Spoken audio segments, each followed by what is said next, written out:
Skipping. Urgent message. Rising sign, what's the kind? I guess you're not up and at 'em yet. This is me. And they call me with the message. Alright? Thanks. Bye. Skipping. Urgent message.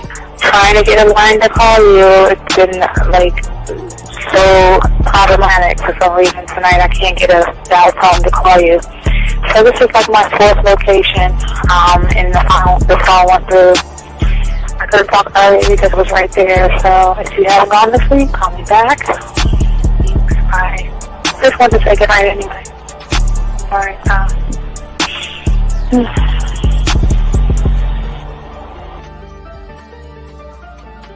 Urgent message. Hi. I hate that your phone keeps rejecting me. You must have a really bad connection. Anyway, I don't know. It's 11:42. It's not even late. So if you're not asleep, call me back. All right, bye.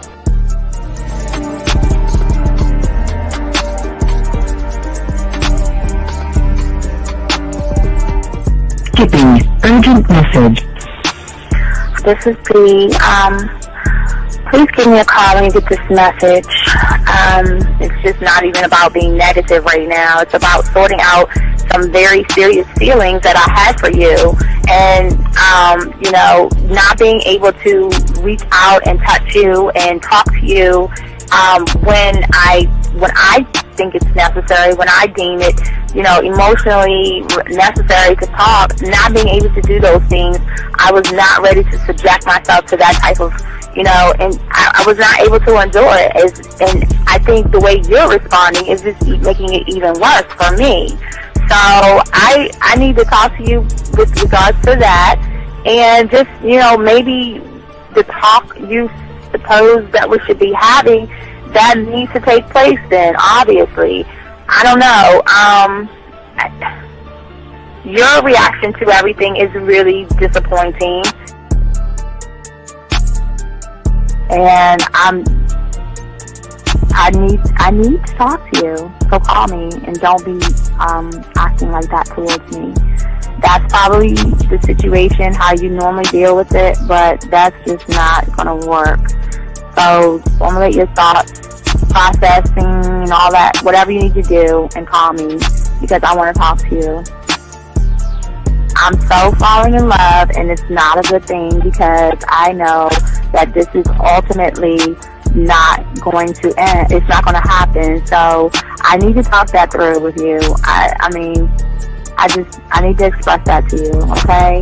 And if I haven't said enough already, that's just where I am, so that you know. Bye. To say thank you for letting me have a couple of days to actually think about what freaking happened the other night. Anyway, it was so funny how I had my whole mind made up on, when you leave your ass alone, I just felt like you was trouble. And it's so interesting how vibe is, because I was right, I ain't gonna lie, I do have questions. I'm like, how do you do that? Who taught you that? Are you a goddamn professional? So on a real note, that was amazing. It was totally, perfect.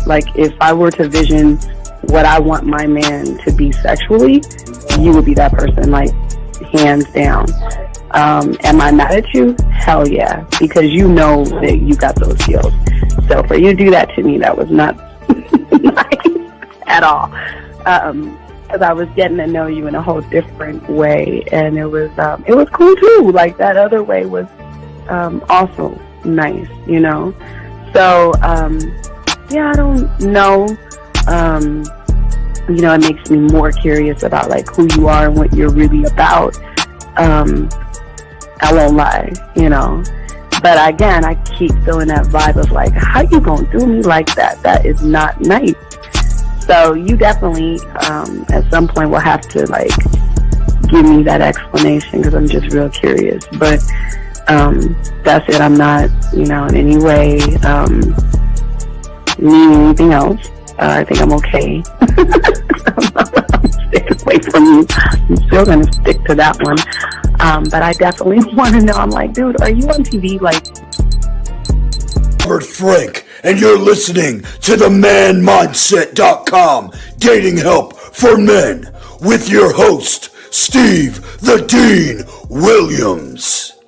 I'm Tyrone, and you're listening to the manmindset.com dating help for men with your host, Steve Dean Williams. So get on board, long dick style. This is Debo. Steve the Dean Williams. Give me your chain, punk. Yeah, sleep with your lights on. I still got the bicycle. Much love, Steve. Do what you do. God bless. Yo, cupcakes. This is C.T. Fletcher, and you're listening to the Man Mindset Dating Show for men with your host, Steve the Dean Williams. The following program is rated MAN.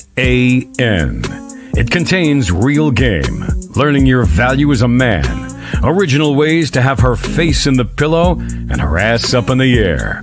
I'm talking her knees pushed so far back, it's touching her shoulders. Touching her without touching her. Having a woman respecting your every move. Buying you gifts. Cooking and cleaning with a smile. And knowing her place at the table.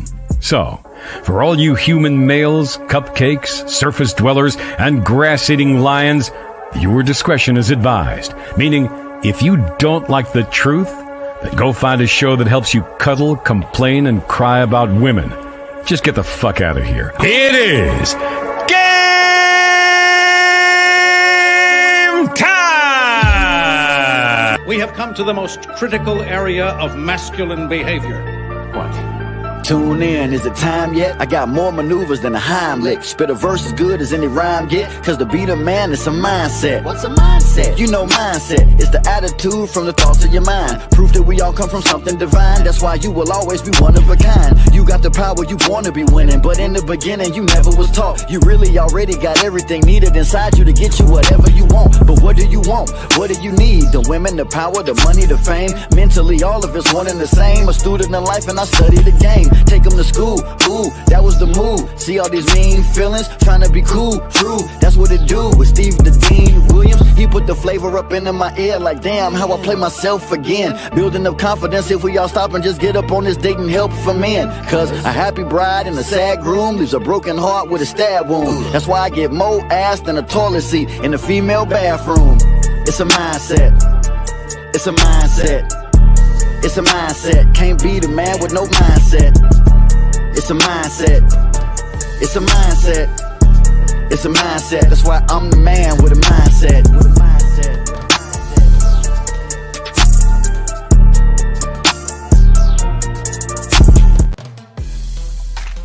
All right, man. What's up?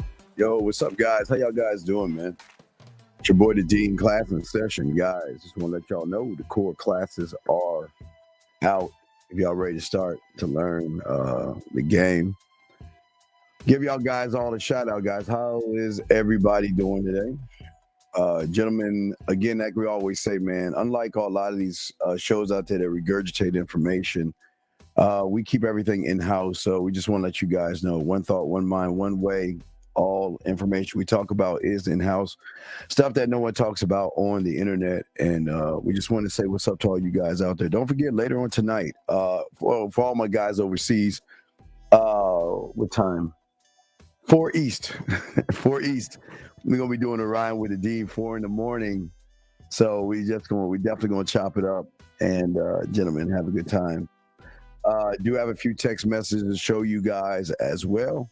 We have a good show. We're gonna be talking about embracing and mastering part of actually who you are as a man, and to actually grow in the game. It takes a lot of work, but it's something that you guys can do. I like to give you all examples. We'll do that second hour. We'll do that because we're only going to do a few hours. But second hour, I'll show you a few text messages just to give you all an idea of what the lifestyle is about and everything. Gentlemen, when you have women wanting to be a part of your world and things like that. Gentlemen, I say to all you guys out there, if any of you guys have a question or anything like that, please, gentlemen, go ahead and put a Q in the chat room. If you guys want to call in, 833-859-8744 is the number. Lines are open. And also, gentlemen, if you're texting a woman and you need text help, we are here to help you. We knock all those things out, texting, talking, and all of the stuff to give you guys an advantage, because what we always talk about, what we always discuss is one thought, one mind, one way, something that no one else on YouTube discusses. And this is a thing that actually separates us from everybody else. We push to one thought, one mind, one way. And we talk about being one of one by working on your mindset and working on who you are as a man. So we just want to make sure that we stay on that theme. And shout out to all the chat room, all my chat. Oh, I'm sorry. I gotta say thank you, all my chat room guys, all the guys out there who have liked, subscribed, notifications, ladies out there. What's up? Shout out to the ladies.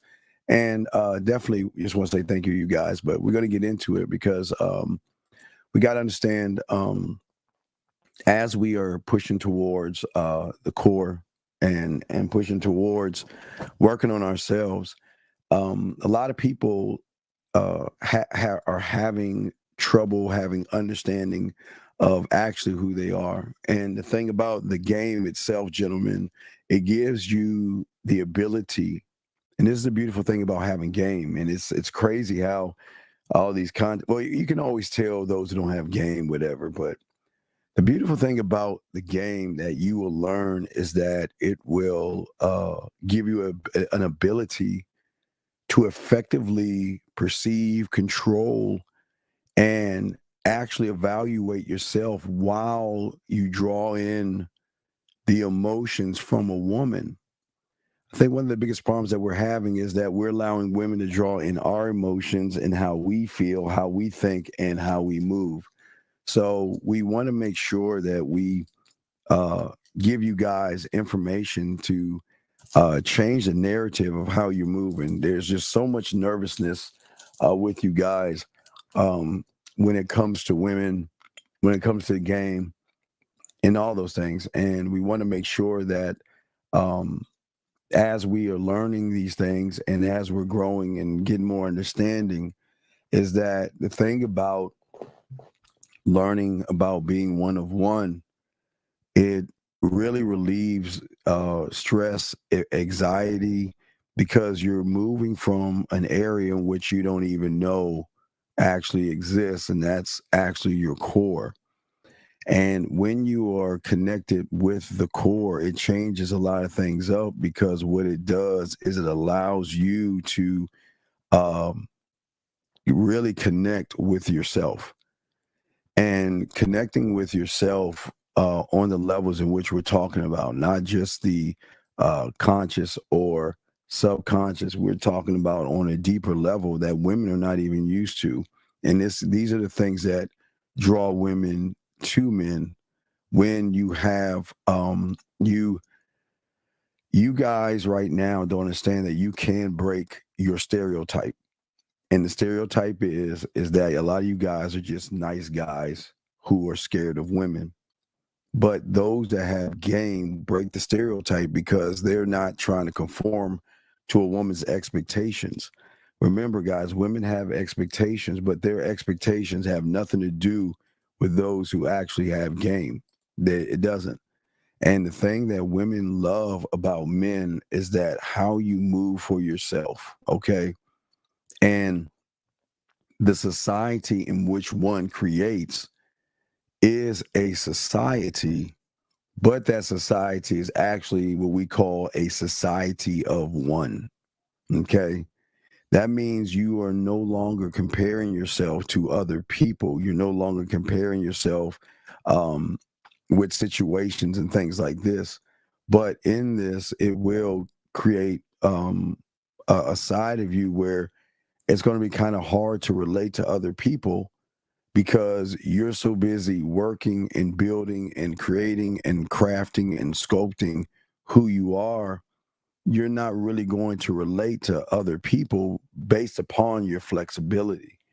And the flexibility is being able to be in different social situations being able to be around women and the flexibility from conversating, from texting, talking on the phone, and all these things are going to give you guys an extra edge over other people when you have these kind of things, because so many of you guys right now are looking to relieve certain kinds of stresses.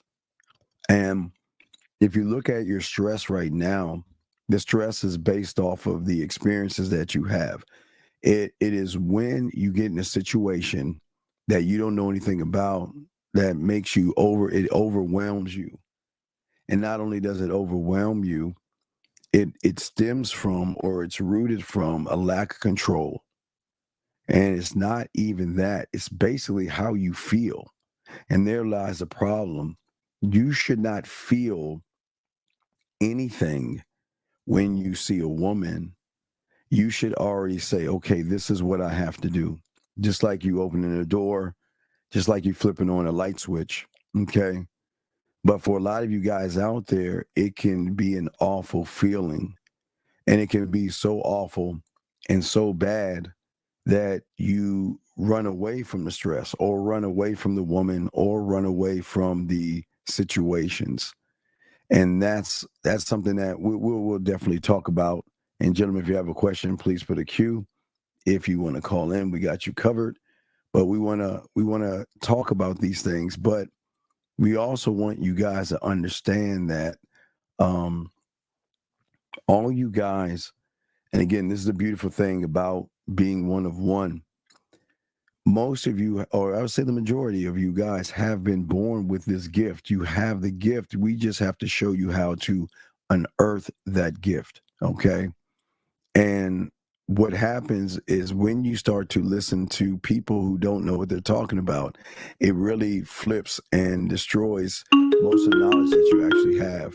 Area code 603. What's your name? Where you're calling from, sir? What's up? Hello, Steve. This is Hagen. What's going on, man? I had a question about something you just said in regards to when you see a woman, it should just be as simple as opening a door. Mm-hmm. And I'm thinking about like opening a door itself and how like instinctual that is. Like I can't remember like the first time I opened a door, or when it became something I didn't have to think about anymore, because I just do it. Okay, it's an arrogant. Okay, so when I see a woman, it is a overwhelming feeling that I have, because I have so much to offer that woman. I have so much to offer her, Hagen, as far as sex, as far as the way I talk to her, the way I can draw feelings, just the way I can communicate with her. So when I look at her, we always see a woman that has been around average, because she's expecting me to do average things. So the thing is that I know I'm unique in how I created my world, right? So again, Hagen, look how I have set up my world. I've set up my world to be able to cook for a woman. I've set up my world to be able to express myself to a woman. I've set up my world to be able to draw things out of her. Set up my world to show her how to be an unrecognizable version of herself, right?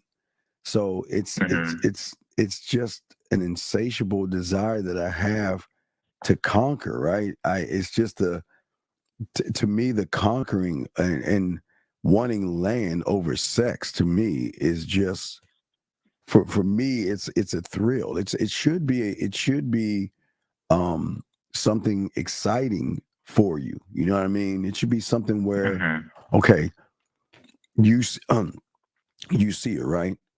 And you're like, oh man, it's on, right? And the reason why it's on is like, okay, number one, she's never met anybody like me before. Number two, the way I'm going to talk to her, not at her, it's going to be totally different. Number three, the way I'm going to talk to her, land, sea, air, and space. The thing that I want to do the most is I want to leave remnants of our conversation to make her want to think about me after the conversation's over with. When we're on the phone, for her to feel something. I'll give you an example. So we have, I'm gonna go grab. Are you watching the show right now? I can open it up real quick. Just open it up real quick because I'm gonna grab one thing. I'll give you a prime example. Let's see this. I'll give you this right here. So, see, this is what I'm talking about right here. When a woman recognizes that, you know, the way you move, they're so intrigued by it. You know what I mean? Mm-hmm. And to a point where they feel so comfortable because you're not, again, you're not making it about sex.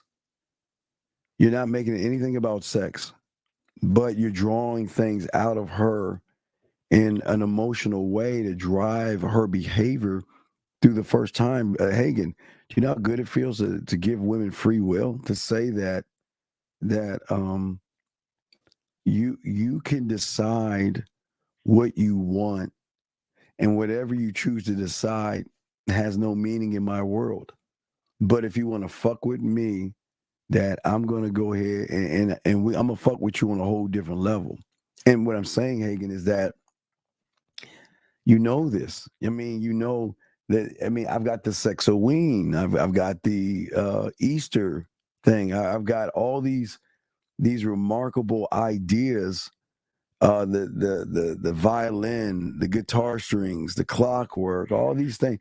I got all these things that make me up that she's so used to a one-trick pony, meaning that she's just so used to one person doing one thing one way, that I am a multitude of things, but I'm also somebody that's going to actually, Hagen, unlock something in her to allow her to see a world in a whole different way through me.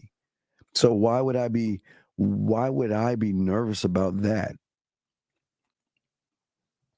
Yeah, I see what you're saying. It's like, to go back to the example, like opening the door, like the first time you ever did it, you realized that in order to get what you want, you had to open it.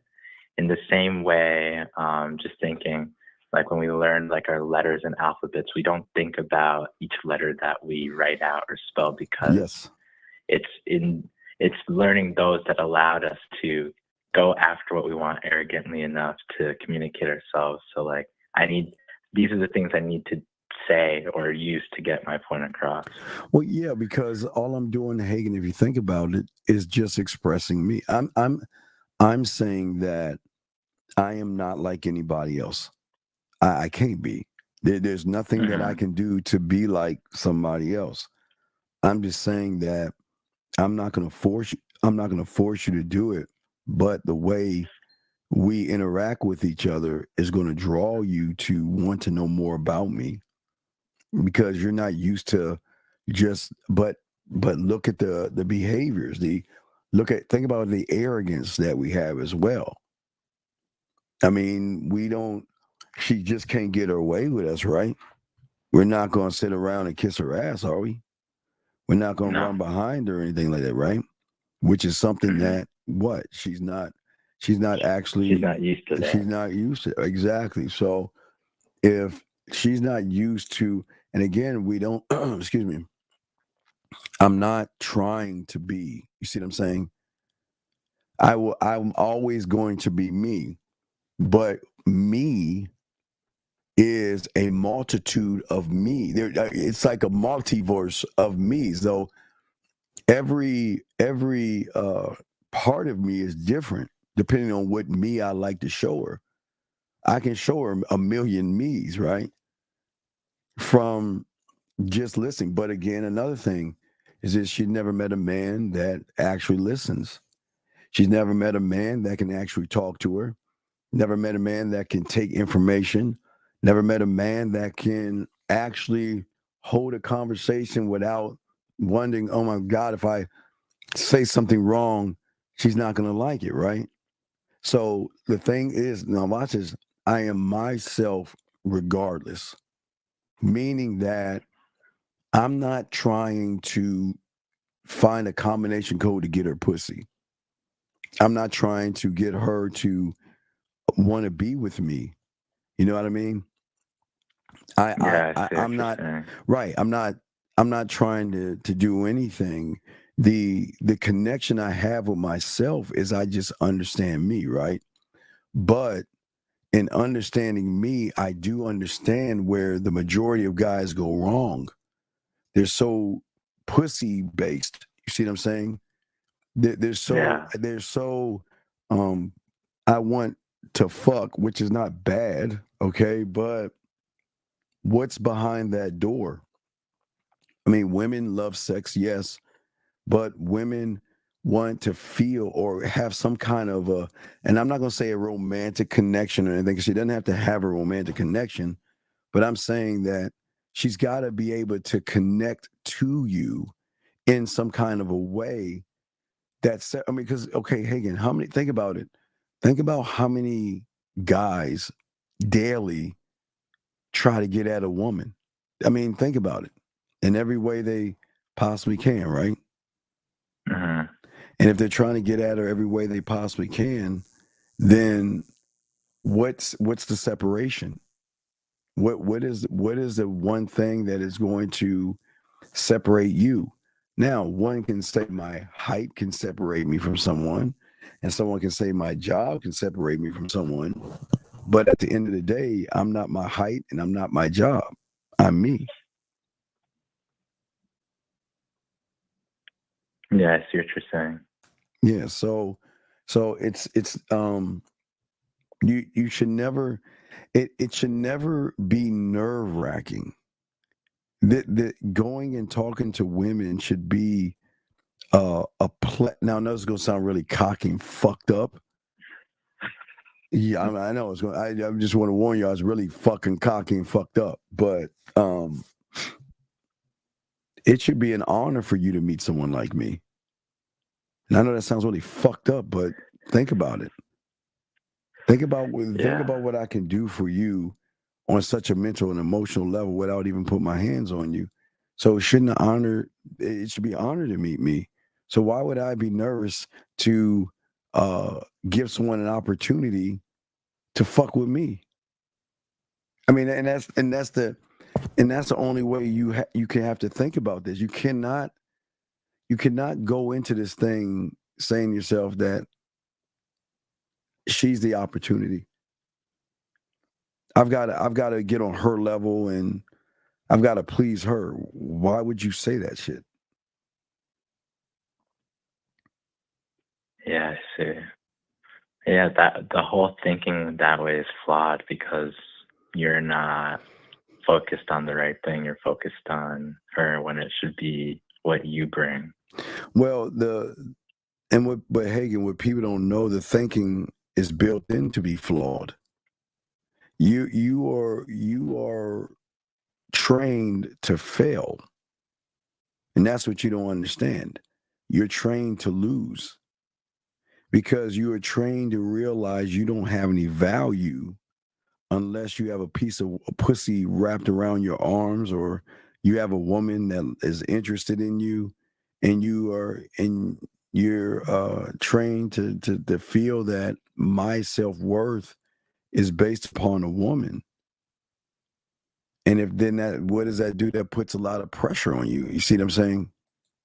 Yeah, I see. But it should never ever be that way where you feel like you have to beg and barter for a woman.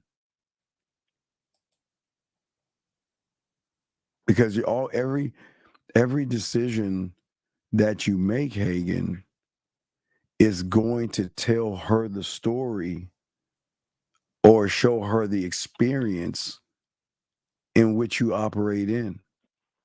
And people even and people, I mean, people always want to say women are not smart. They want to say women are easy to get and all this other stuff. But think about the power base and structure that women actually operate in that gives them a power over 98% of the guys out there. Just them. Think about how a woman can move somebody by just saying something like, I want somebody 6 foot tall, or he's got to make this amount of money. Think about how just by making a statement, how a woman can drive a person crazy. You see what I'm saying? Not only just drive them crazy, but think about what guys today are doing over women who they don't even know.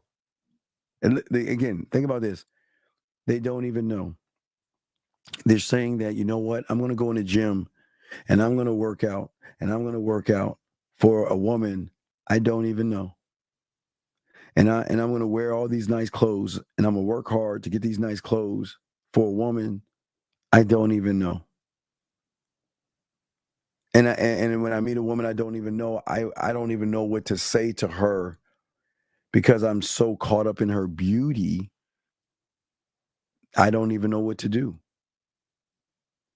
And now that means I got to say the right thing, because one false move and I'm going to lose her interest. One false thing I do, she's not going to like me or want to deal with me. Do you see what I'm saying, Hagen? Yeah, I see what you're saying. So it's several things, but I don't want you to feel that this is not it's not a bad thing, but a lot of people just are not used to connecting themselves beyond the woman. That's where the core comes at. That's why we're assholes and jerks and villains, because we're not looking at the world the way you're looking at it. You're looking at the world through the eyes of what a woman thinks, and you're feeling anxious, and because of your thoughts, it's not the woman, Hagen. It's the thought that you have of the woman that you're going to meet or is in front of your face. So then you feel a sense of vulnerability. There's a disapproval that you feel. You're worried about failure. You're worried that she's not going to like you. You're worried that she's not going to be interested in you, or you're worried that she's going to make you look stupid or foolish or whatever it is you're thinking, right? But the question is why are you thinking that?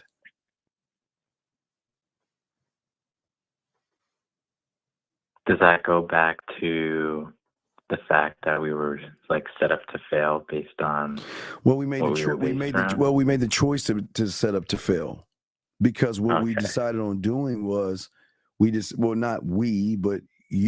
moment you decided to place a label on a woman that you see as beautiful, which is not bad. Okay, I don't want you to feel bad that you look at women and say that they're beautiful.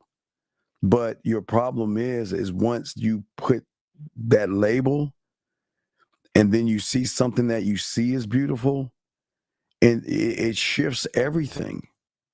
Like you're a lot of guys, y'all are laid back. I mean, think about how you are with your friends, right? You when you're with your guy friends, you sit around, you laugh, you have a good time, right? And you're playful, you joke around, all this other stuff. You're just laid back. You're just like not a thought in the world. I'm just like with these guys, or I'm just with the guys, right? Yeah. The moment you say the word beautiful or sexy, then guess what happens? Then your mind has a serious shift. There is a shift in the way you're thinking at that point. Because because then it shifts to somebody that says, I'm undeserving, I'm inadequate, I'm ashamed, I don't feel that I'm good enough to get her. It's a shift. But when you're one of one, the way you are with your boys, It's the same way you are with a woman. She's not. Okay. She's a woman. So fucking what, man?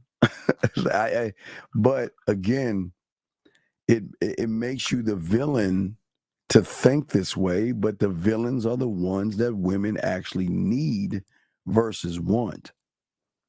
I cannot be a good guy when good guys are the reason why most of y'all fail, because you think being good is the lie that these women tell you guys all the time. They douse you with nothing but lies. I mean, don't get it wrong, we're good people, but I'm not a good guy. The fuck would I do that? Does that make any sense? Yeah, it makes sense. So, I mean, yeah. I'm listening to you. What's up? No, because based on you not making it about anybody else. Never has been. It never has been. I don't even know what it means to make it about a woman. What is that like? Like when you see a woman, what do you see when you see a woman that makes you so nervous? What is it that you think about? You see a woman, what crosses your mind?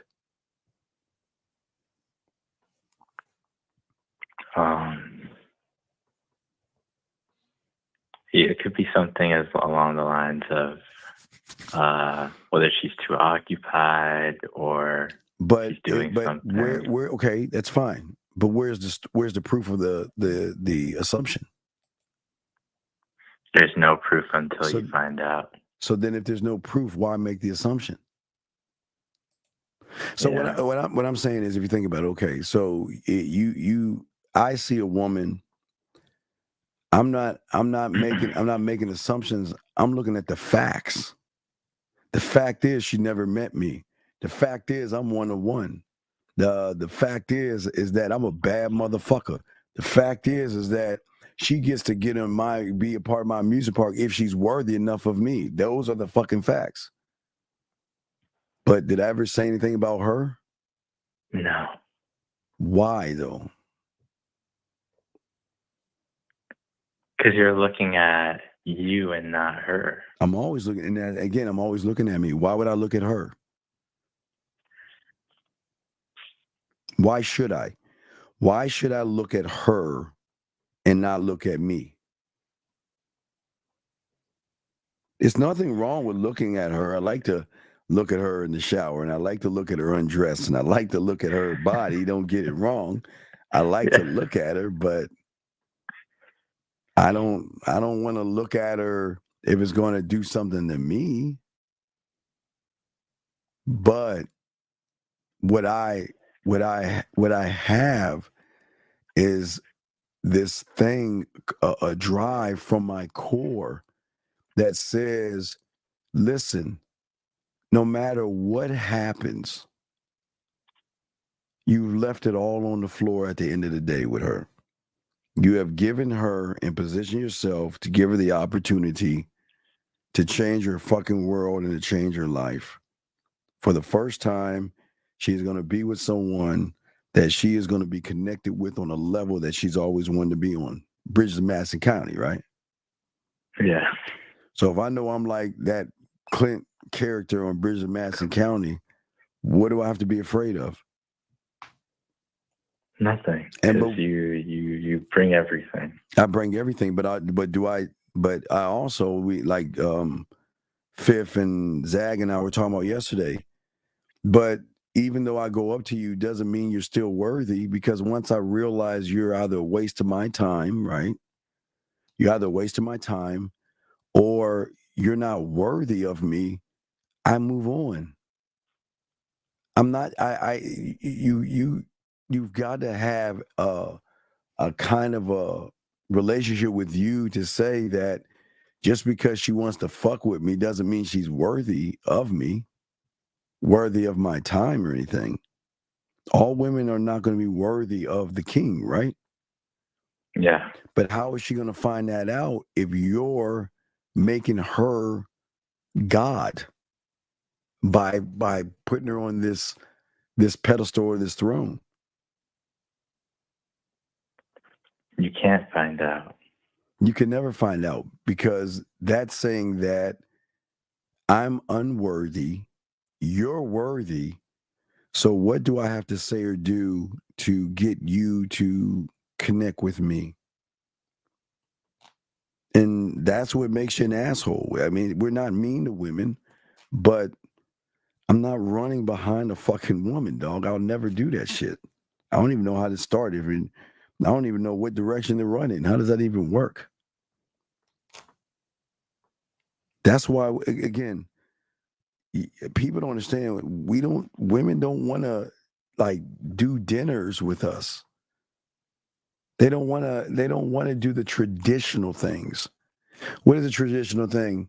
You meet her and then you got to take her to this place to try to impress her so she can like you or some shit. The rules, I'll tell you, all the rules change.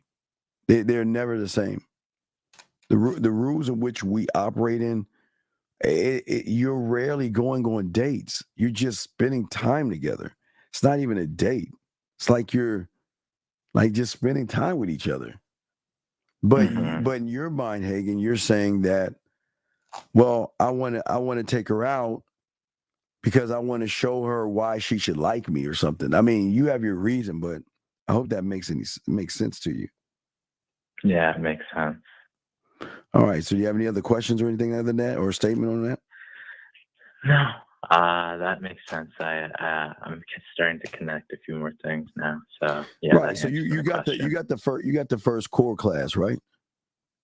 Not yet. Oh, okay. So I was about to say something. Yeah. Okay. Never mind. I was about to tell you something. Never mind. Then you would understand it. I can't talk to you about that. Then never mind. All right. Well, I'll throw you back in. But thank you, Hagen. All right. Thank you. Great call, Hagen. Appreciate you guys. Lines are over. Thank you, Hagen. Thank you very much. Very great call. Let me grab 502. 502, sir. What's your name? Where you calling from? And what's your question, sir or ma'am? Soul Brown from Louisville, Kentucky. How can I help you, Soul? What's going on, buddy? Yeah, so I want to piggyback off of what you and Hagen were just talking about. Sure, absolutely. What's going on? Which was kind of making things about you versus making things about the woman. Yes. So I think something finally just clicked for me. And what was that? Because I went on this date Tuesday night, right? Okay.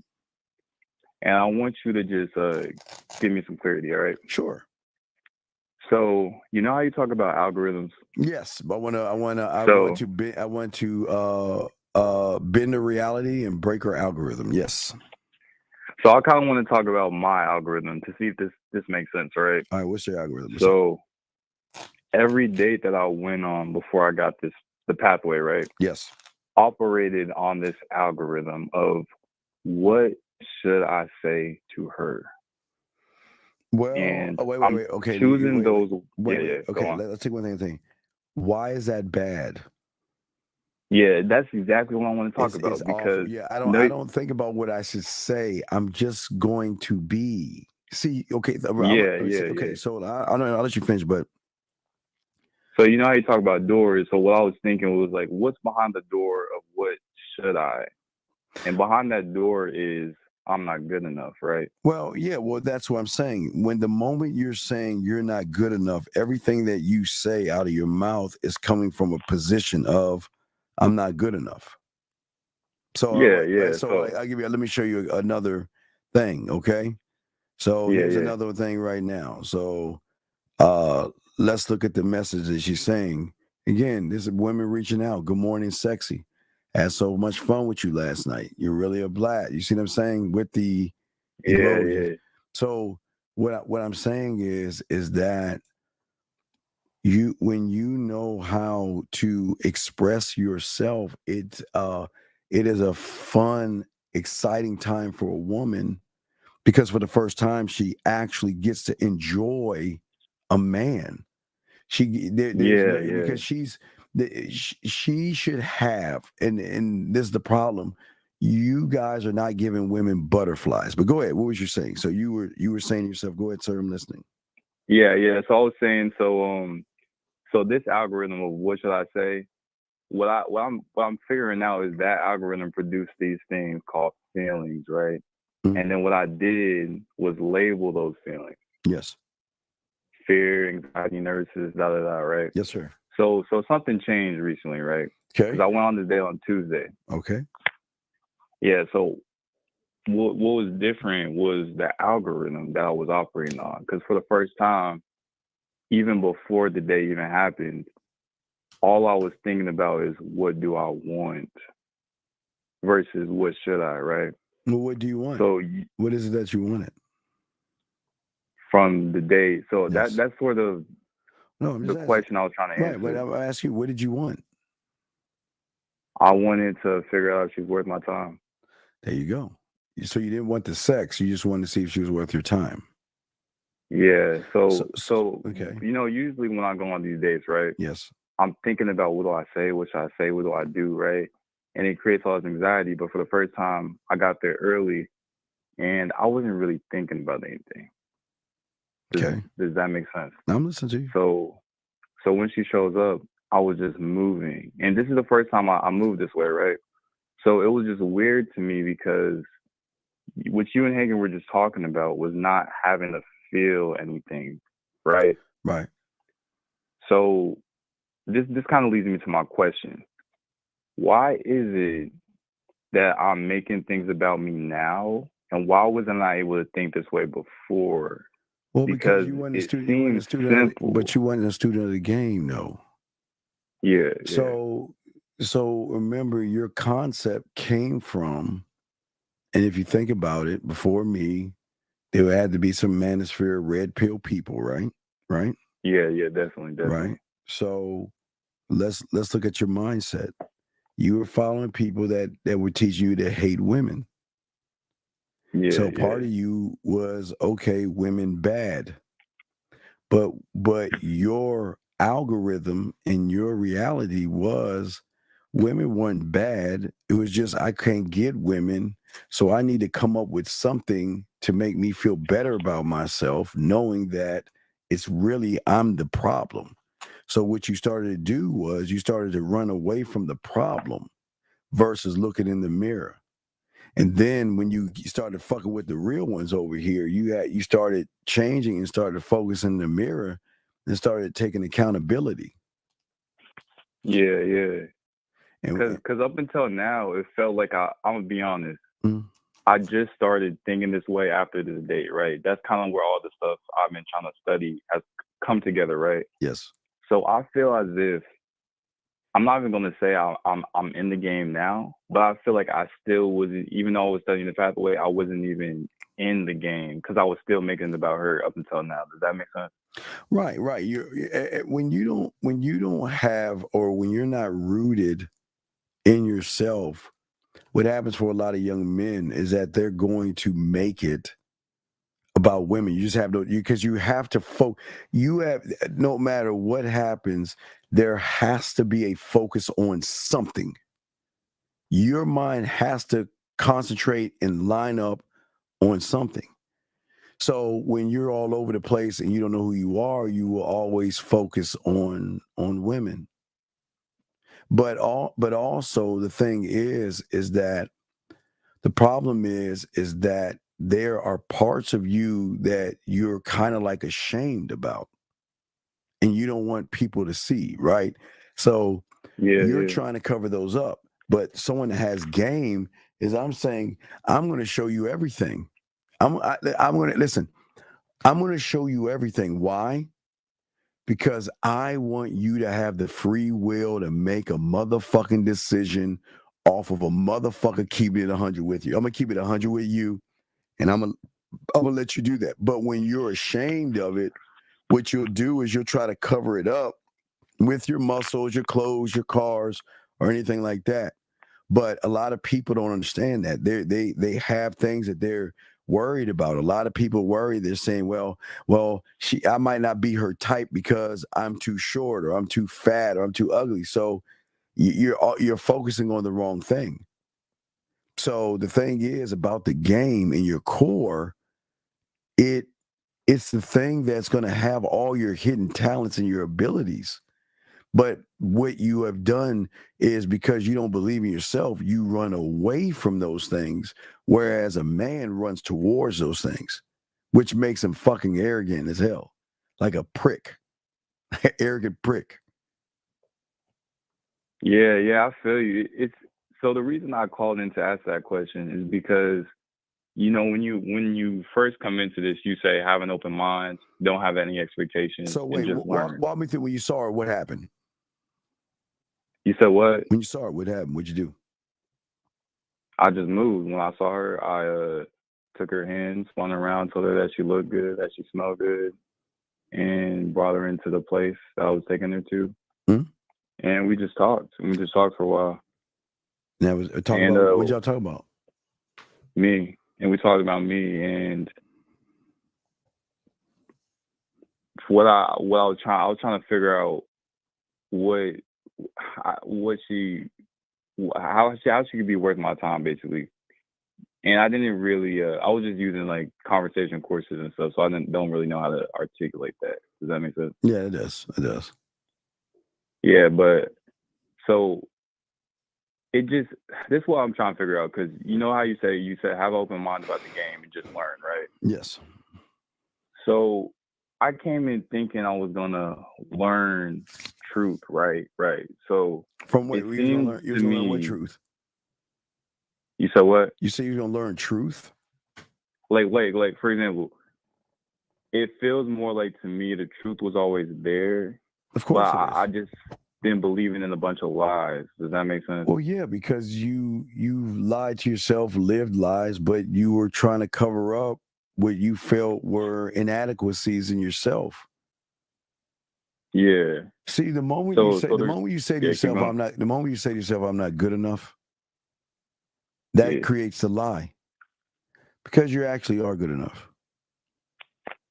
But it seems like there's so many lies that have been like uncovering, basically. Yeah. Well, that's why you're not having the problem, but that's what's going on. The thing is that the thing about the core is that it actually connects to so many things. Yeah, it seems like it connects to everything. So if you're disconnected, you're disconnected from everything. Yeah, because you're okay, but let's look at your connection. Your connection was to a content creator or creators that were just telling you things about their lives that had nothing to do with you. Yeah. So I just had to call in and talk about it, because that was the first time that I operated without anxiety and stuff, and it felt like it didn't feel like anything. So it was just weird to me. You know? Well, no. Okay. You want to know why it's weird? Yeah, why is it weird? Because when you've been living lies all your life and you finally tap into a truth, it's gonna be weird, because it's a different feeling from living a lie. By standing on truth is night and day.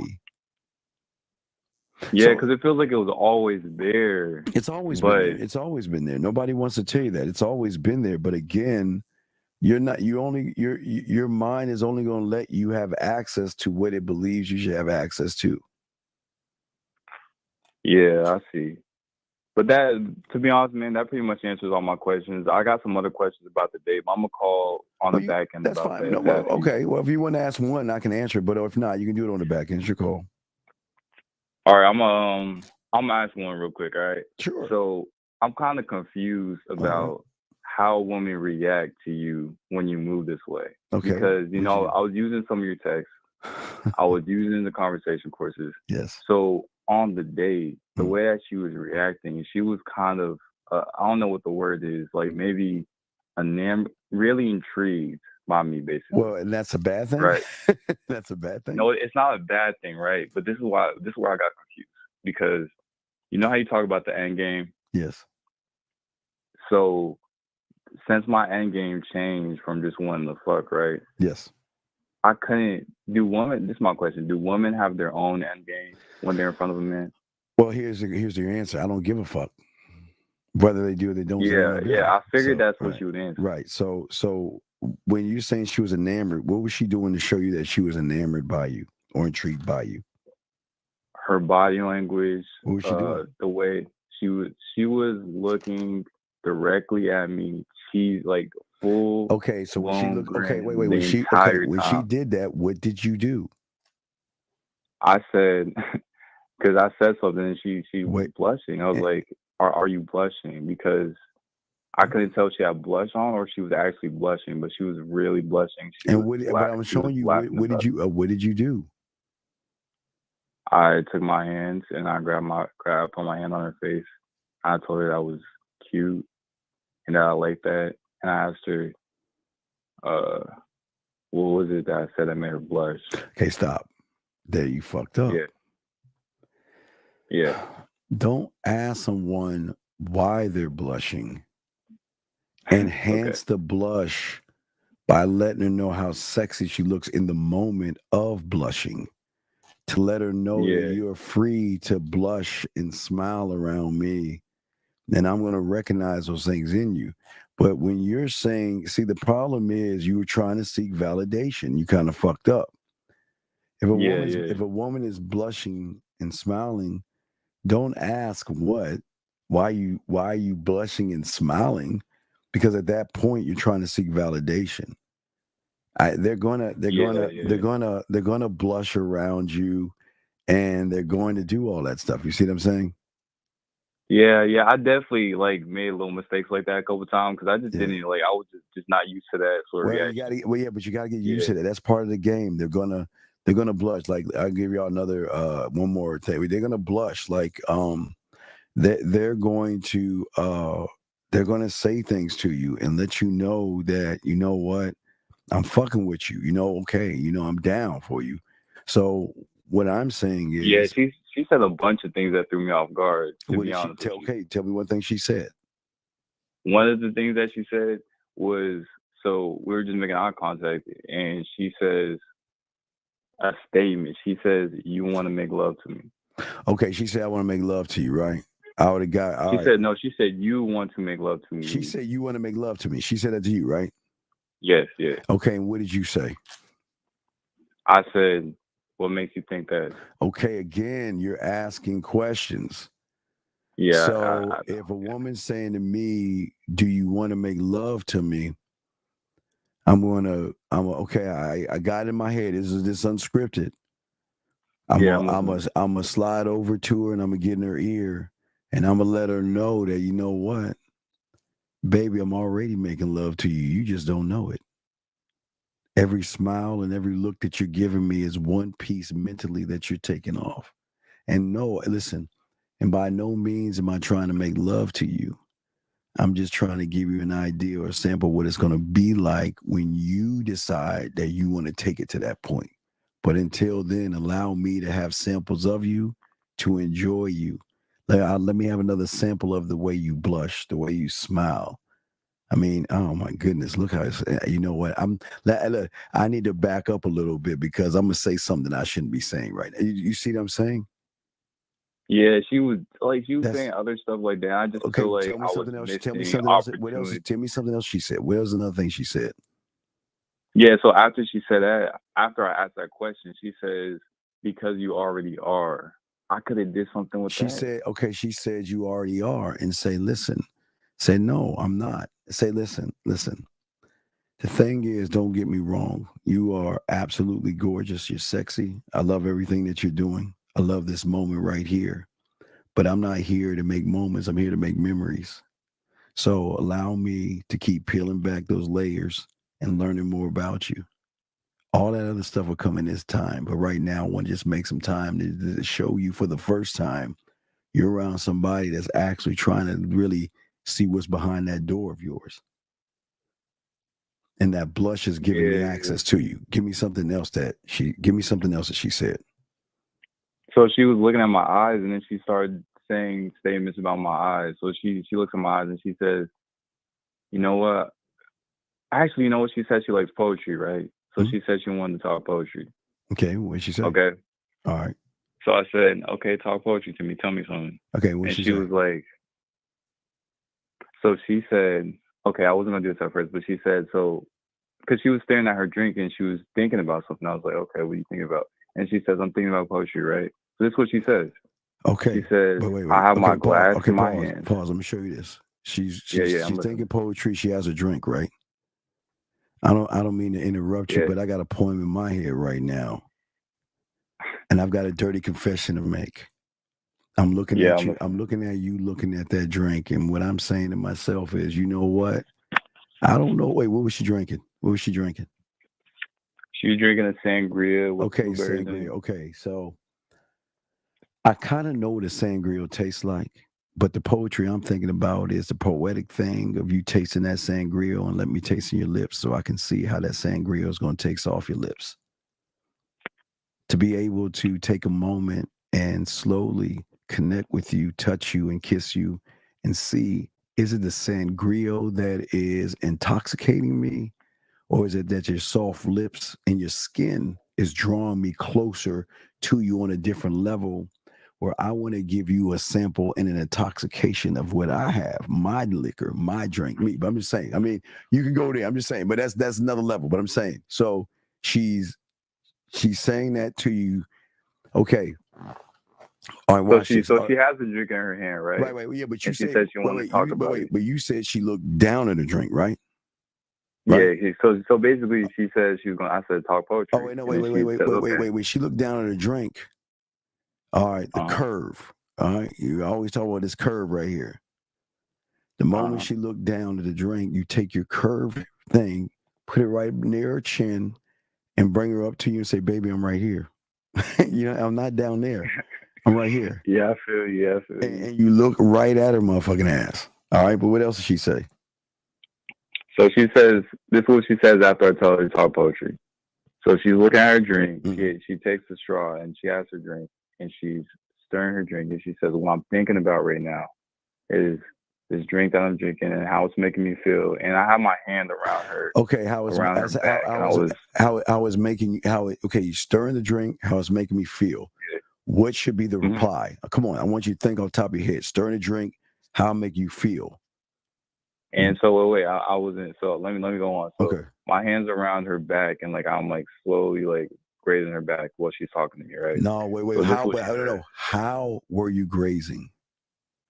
So I was using the tips of my fingers and moving slowly. No, okay. Lightly. So if this is her back, yeah, I'm gonna show you one. Okay. So again, we're not doing violins, guitars. But if she's saying I'm stirring the drink, then middle finger could be on her back. All right, now watch. Now, not the tip of your finger, but the meaty second portion, that can be slowly stirring in a direction, right? But the direction. Yeah, I'm watching it. So you could slowly stir. Now you take all your hands off, you kind of curve that up. So while she's talking about the stirring, I'm not saying you draw circles around her back, but a slow circle around her back as she stirs, because she's saying she's stirring. So I'm going to start to stir I want to spell shit on her body. I mean, her body's my canvas. So I want to be able to connect that. So what else was she saying at that point? Yeah, what you're saying is making sense. So what I was doing was I have my hand, and not the palm of my hand on her back, but just the pads of my fingertips. Yeah, hold on. Wait, time out, excuse me. Mr. Joe, there's sir, the game is about a self-concept of yourself. So I think you're in the wrong place.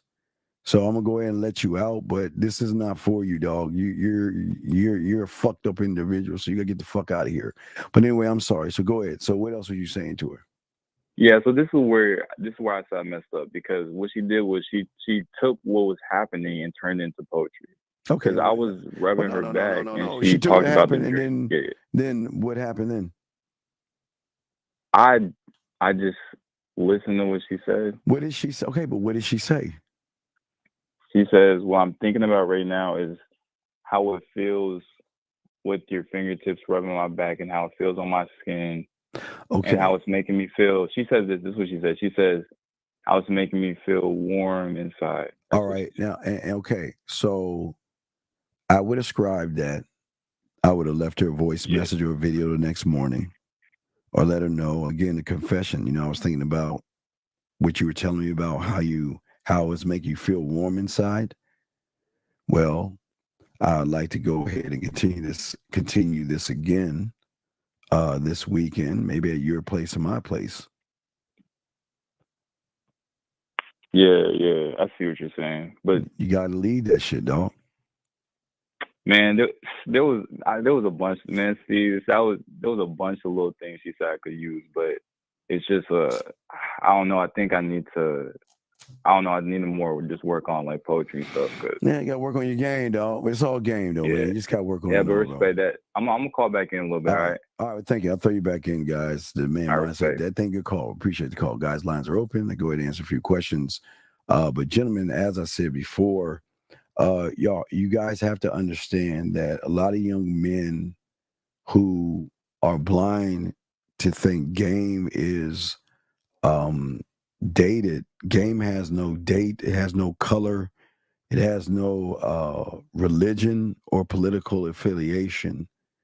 Game will always be about a self-concept of oneself. So it's not a dated thing. And when people say that, it just goes to show that they're just fucking fools and idiots. But let me answer a few of these questions. He says, how can I be more accepting of things instead of worrying about outcomes? Well, because you haven't accepted yourself, big dog. You haven't accepted yourself. And the reason why it won't work is because you don't have a belief that you're good enough.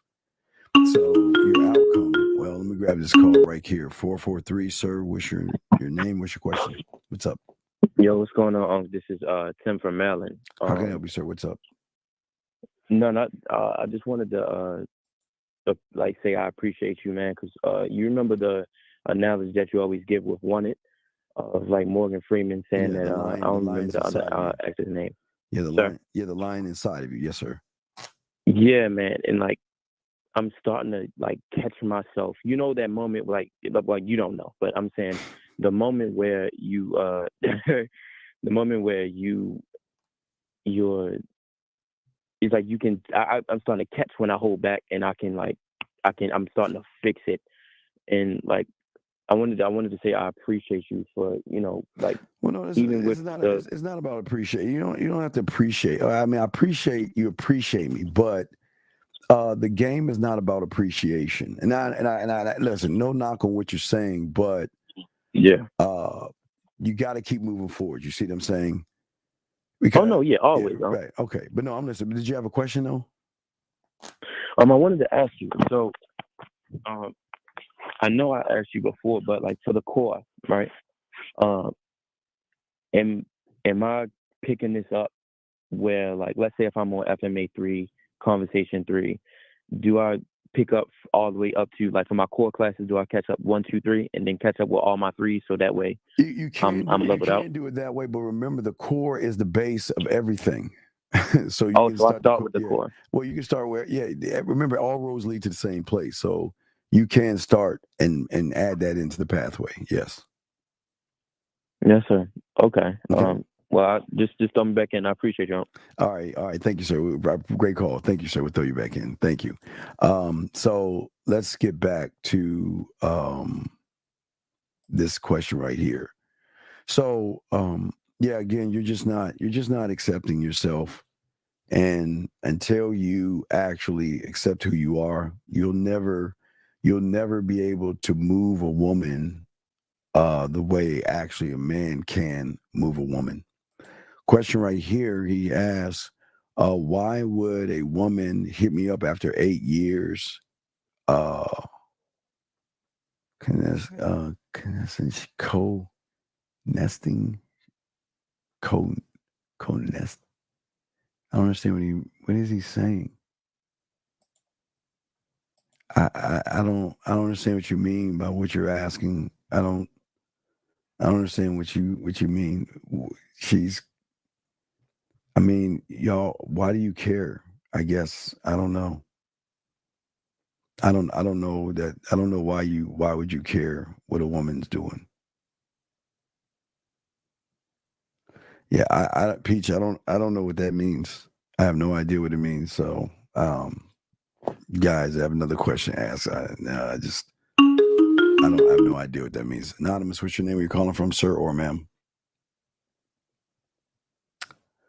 Okay, going once. Can you hear me? Yes. How can I help you, sir? What's up? Hello, going once, going twice. All right, call back. Wait, hello, you there? All right, your shit's all fucked up, man. Fix your phone, dog. Fix your phone.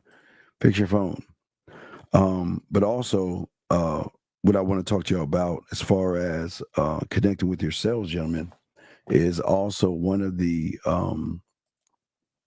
things that really draws women to you, and it is something that you've got to pull out in yourself. There's something that has to be inside of you that has a belief. Remember, I told you as I was telling Hagen, thing with a lot of you guys out there is that you got to look at not just the skill or the belief, but this is like about customer service 101. Like, I mean, if you guys think about it, I mean, what kind of sexual customer are you? I mean, I know that sounds crazy, but let's talk about customer service. What if a woman is coming into your world, what is the basis of your customer service? Okay, I want y'all to think about that. And that is something that's very important, because where you guys get nervous is because, think about something. Does that woman have an accessibility to you that she cannot have with anybody else? Can she gain more knowledge of you based upon how you're moving? And all these things, customer service and all these things actually come into play. How are you moving? Because if you, in Hagen, this goes back to what you're saying. So the thing is that where a lot of you guys get nervous with women is that you're not, now again, I'm not saying look at the woman for this, but this is part of your marketing team. Your marketing team should say, wait a second, hold on, wait. We have got to talk about us and present ourselves to them where they have an understanding that who she's talking to has skills, qualities, beliefs, and passions to himself. Okay? But also the selling points in which you sell yourself to the woman should never be outside of yourself. You guys are too busy trying to sell these materialistic dreams to women versus having an emotional connected type dream with a woman. And when you can start to have those, that's what's going to actually change things up. Guys, lines are open if you guys want to call in. We're chopping it up, and we're going to continue. So, but all of this connects to how you actually know yourself. Okay? All of these things about yourself should be critical to the embracing. See, most of you guys don't embrace yourselves, but yet you expect women to what? Embrace you. Okay?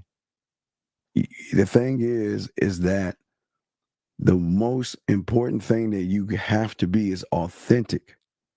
And if you are not authentic in your interactions with her, meaning that your knowledge is your knowledge alone, and sharing parts of yourself to her, you can't come into this game feeling nervous, feeling uncomfortable, and things like that. Because the moment you start to do all that stuff, it's going to change everything.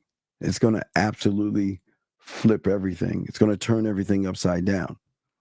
I want to give you guys a prime example. Now, I did kick him out, but I want to show y'all something.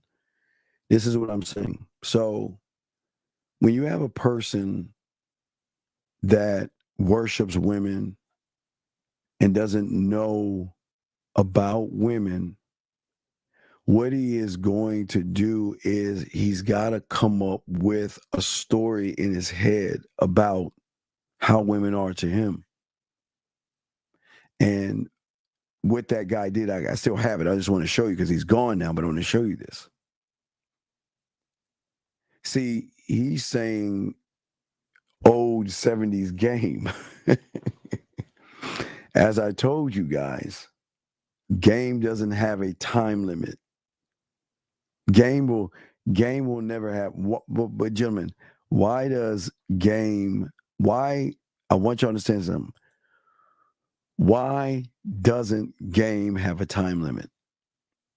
Because Game will always be about, gentlemen, your self-concept. Game will always be about how you see yourself in situations. You should not age yourself based upon the year. You are not the year. We are in the year 2024. But does that mean somebody 50 years from now should say, well, hey guys, you don't understand. Well, that's the year is 2074. I think I'll be dead by then, because I'll be over 100 by then. So I'll be gone by then. So it's 2074. And someone might access this conversation we're having right now back in 2024. And you know what someone who doesn't have Game is going to say? Well, why would you listen to something that's old? That's 2024 Game. That doesn't work today in this modern thing, or whatever they're going to call women and all this stuff. That's part of the problem what a lot of guys have. If a man changes every night at midnight, does his shadow change as well? Well, if you're looking at your everything changes. You're a constant. The beautiful thing about the motherfucking Game is so beautiful, is that it's not just a shadow, it's everything. This is why there should never be a fear when you get in front of a woman, because what you're saying is, before I meet you, or before I run up on you, right, the woman, you already know that she has an edge based upon all the other average people, right? So you're saying to yourself is that, wow, that's pretty amazing, because I am one of one, right? And that means that now remember, if women are moving and driven by emotion, gentlemen, get your crayons out. It's very important. If women are driven by emotion, I'll get y'all questions in 1 second, guys. Let me answer this real quick. Hold on, let me answer this. Let me get this call real quick. 702, what's your name? What's your question, sir or ma'am? How can I help you? Yo, Steve, it's Mohab. What's going on, man? How can I help you? Yo, I have a question, and it's I know you said don't try to figure shit out, but the question comes from I just wonder how you can take an event or something that is said and turn it into something much greater at such a consistent rate. What do you mean? I mean, on a date or on a text or on a dating profile, when a woman says something or when something happens. Just give me an example, and I'll try to run it through my head as fast as I can. Give me an example. What is a woman going to say? A woman could say, okay, I actually have some stuff screenshotted that I was going to talk to you about. And don't forget, guys, we have a show at 4 East in the morning. So that she wants to make the most out of every moment and embrace new opportunities and step out of her comfort zone. Well, baby, we already are out of your comfort zone. And the reason I know we're out of your comfort zone is just based on how you're moving with me. You know, the one thing that I notice about you and the way that we move together, shows me, and it kind of goes back to what I was about to tell all the other guys.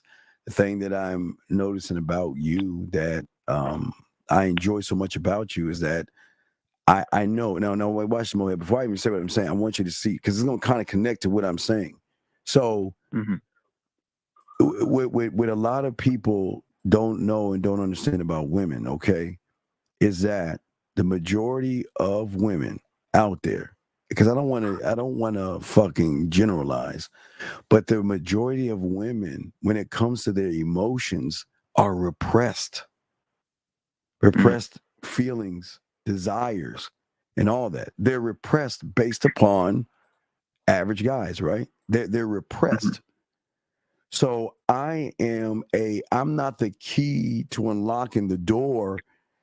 I'm just saying, with me, you're going to realize there is another door beyond the doors that you ever had. So it just all depends on what she's saying, why she's saying it. And I don't know. It just comes, man. I can't, I don't think it just comes to me because it's just expression, man. It's just me saying what's on my mind. I don't think about what I'm saying. I just say it because that's one of one, dog. That's one of one. Yes.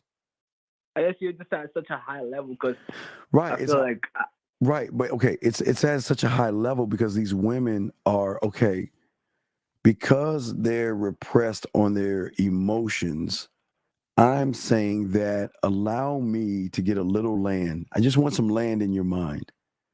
And while I have that land in your mind, I'm going to tap into that thing, right?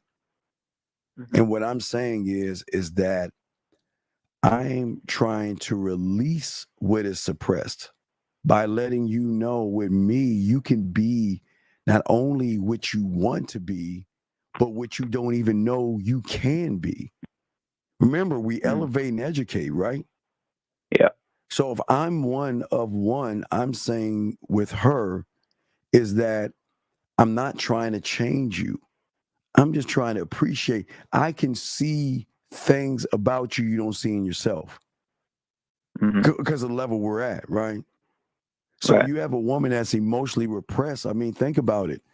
Judging all the time from other guys, them shit talking about her, calling her modern, say she's got a high count, just talking all kind of shit about women, man. Just beating up on their insecurities and all that other shit.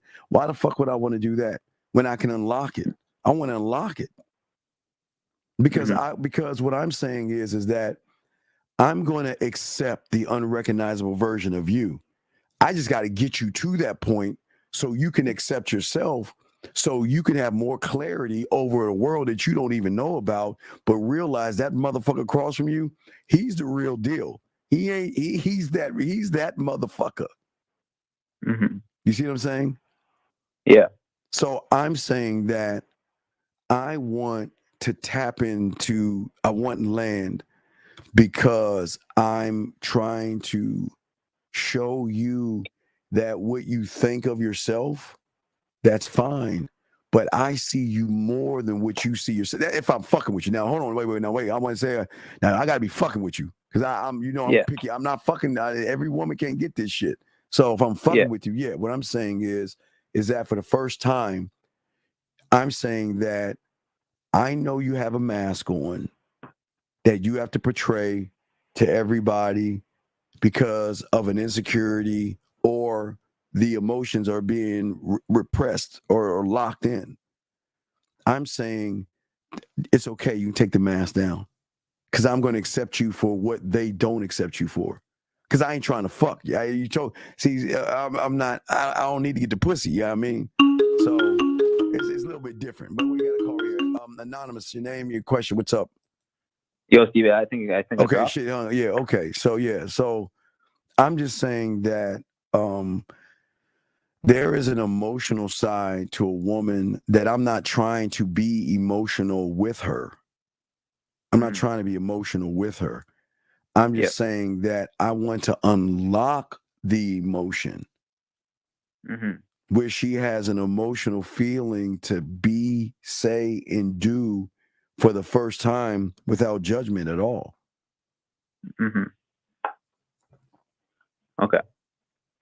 And Steve, when you said that emotional repression, is that their ability to be deeply vulnerable with somebody? Well, they can't be vulnerable with judgmental motherfuckers. Because, okay, think about this. I mean, and this is I'm not trying to be like fucking like, oh, poor woman, but I mean, look at it. I mean, is he the real deal or is he just trying to say this shit to fuck me? And what do they normally find out? Oh, he really wanted to get to know me. Oh, he just wanted to fuck me. Oh, he was really kind. Oh, he just wanted to fuck me. He wanted to be my friend. Oh, he just wanted to fuck. God, all they want to do is be in my pants, which is, I'm not saying it's not a bad thing, guys, but fuck, come on, man. That motherfuckers got experience, man. I don't need to fuck right now, dog. Yeah. Okay. Okay. One last thing. Yes. I'm still confused, Steve, on, how do you pay so much attention to details, or better yet, how do you know what to pay attention to? Because it's like a woman could say something a week ago, right? And you somehow bring that up and use because I scribe it. Right. Well, because I'm trying to show her that I actually listen, man. I listen. Mm-hmm. So I don't like hold on to a lot of things. It's just that if there are things that she enjoys to do or has a fantasy or something like that, then I can scribe it and I can tie that into a masturbation or something like that, or a conversation or something, man. It just all depends.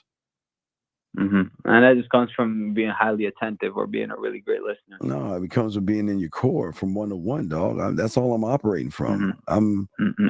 I'm not operating from the conscious level like that. Like because I'm trying to get her out of her kiddie pool into her ocean where she can drown and shit. Not in a bad way, but you know what I'm saying. Yeah.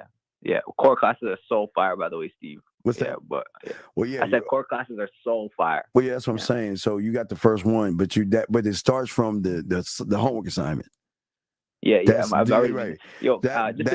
That right there is going to be the beginning of it, because once you begin to do that, that's going to make the shift. And Steve, I realized too that anytime I'm feeling any uncertainty or anxiety, and I just think of the object, it's like an inner calmness, like an inner strength, and I'm it's a major effect. We ain't gonna talk about it. Yeah, but you know what I'm talking. Yeah, I get it. Okay. Yeah, right. Okay, yeah, but there's more. Right. There's more. There's later. We're not done. It's a lot. We're just we're getting deep. Yeah. All right. So I'll throw you back in. Okay. You got questions. All right. Respect. All right. Respect, brother. Respect. Okay. So let me get some of these questions that are being asked. And guys and ladies, if you have a question, please put a Q, and I'll be happy to answer any question that you have.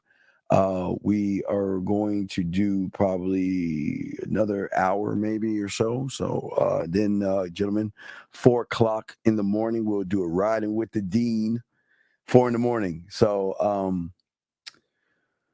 well, there are people that define it as well. I don't want to get into what people define it, but we're getting to the core. See, okay, we're going to get into more of that in the core, but what people don't understand about that is that, again, it's not about actually a shadow. I want you to think like a shadow, like what you see behind you. There is a part of you, and this is why I tell you about the core. It's like the shadow. What it does, it integrates what you are to who you're going to become, and it unlocks.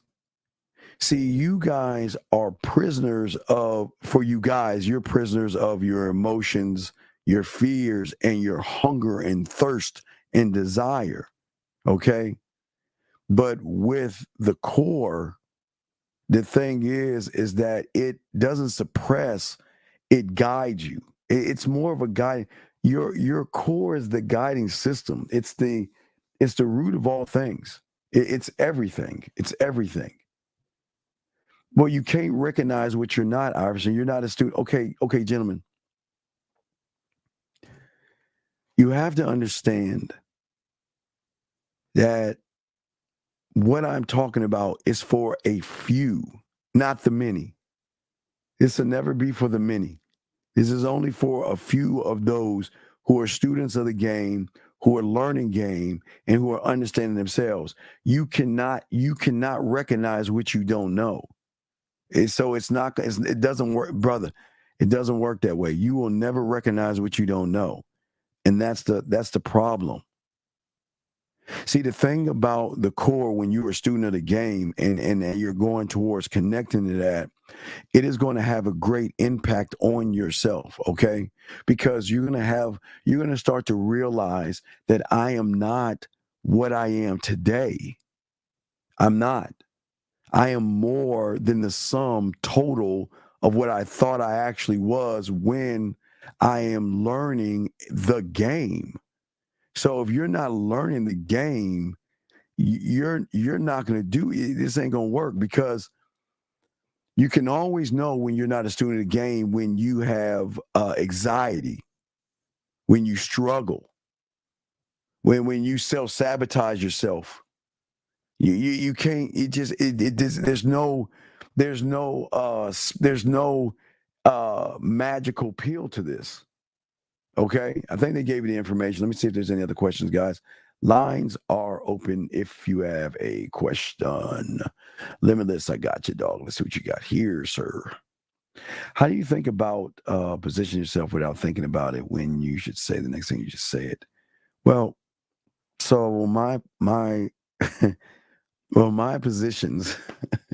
so this goes into like the studio. So what do I want to tap into the emotion? So do I want to say something smooth? Do I want to say something nasty? Do I want to say something funny or witty? Do I want to say something romantic or seductive? Do you see what I'm saying? So the position is not actually trying to move her to the position.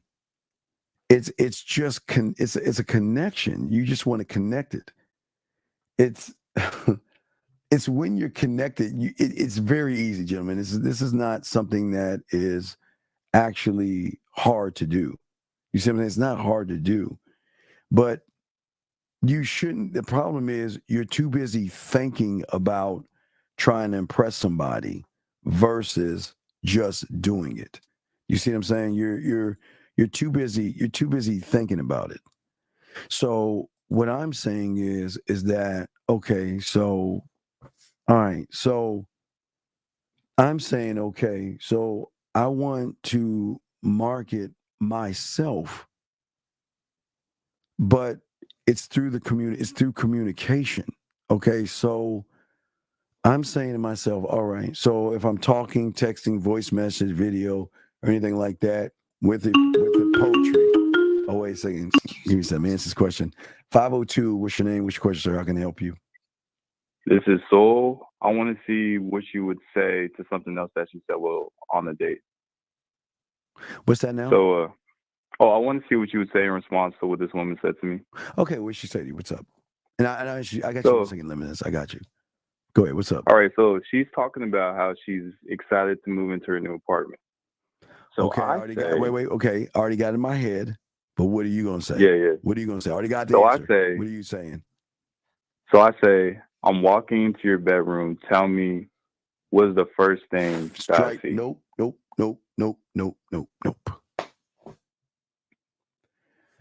I'm listening. She's excited about moving to her apartment. Yeah.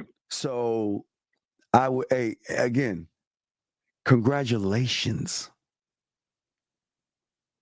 I would love to come by and see it. Give me a tour of your apartment. You're trying to push it. See, you're fucking up because you're missing the most simple thing by trying to make it more about the pussy. You're kind of fucking it up. You're going into the bedroom. Why can't you just say congratulations? Yeah, I see what you're saying. Hey, you know what? I think that is awesome. You know what? Listen, I would love when you have time to give me a tour of your place. That's it. That's it. You don't need to, yeah. That was a bad. You don't need to move right to the bedroom and all that shit, man. Hey, baby, I see. Hey, dog, we got time to christen that bitch later. Yeah. I don't need it. Yeah, I feel you. I feel you. You know So, what? You got your place, right? Like, let me get a tour of that motherfucker. Yeah, I mean. Nah, I feel you. Yeah, I skipped the steps. Yeah, you always don't skip. You never skip steps. Never skip steps. Yeah. So I want to ask you. So I want to ask you what you would say to what she said to that, right? All right, what she say today? So she starts by telling me where her bed is. She's like, okay, the bed's gonna be over here. Mm-hmm. And then I stopped her and I said, hold on. I'm all about details. I need you to tell me what am I smelling? What is the temperature of the room? What am I hearing? No, okay. You're doing too much. You're trying too hard, dog. Stop. Yeah. Let her just tell you where the bed is gonna. Just let her talk, dog. She's excited. Let her run her fucking mouth, cause she's excited. Let her enjoy the excitement.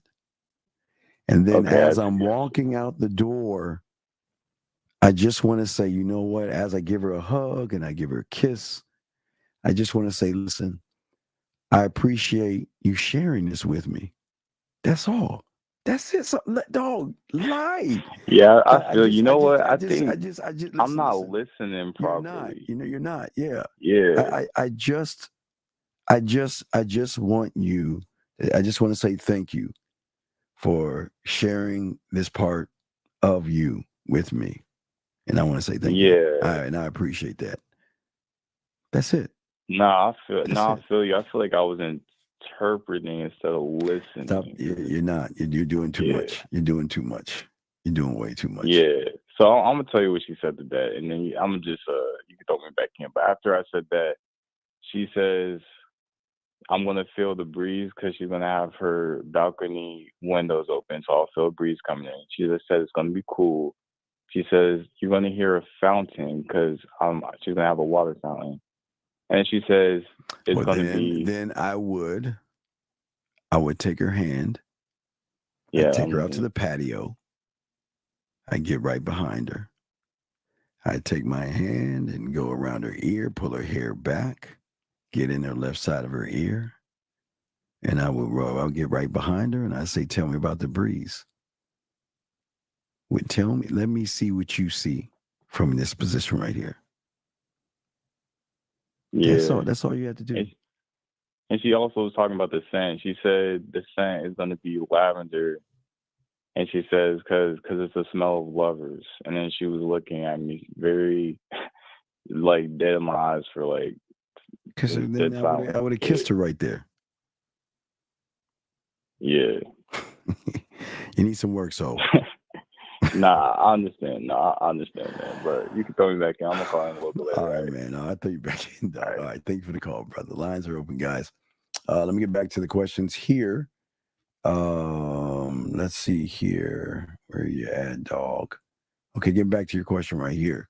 So, the way that you got to look at it is that, okay, so the average guy doesn't know how to arouse a woman without communication. You have to create a sense of something. You want her to miss you or miss things about you when you're not around.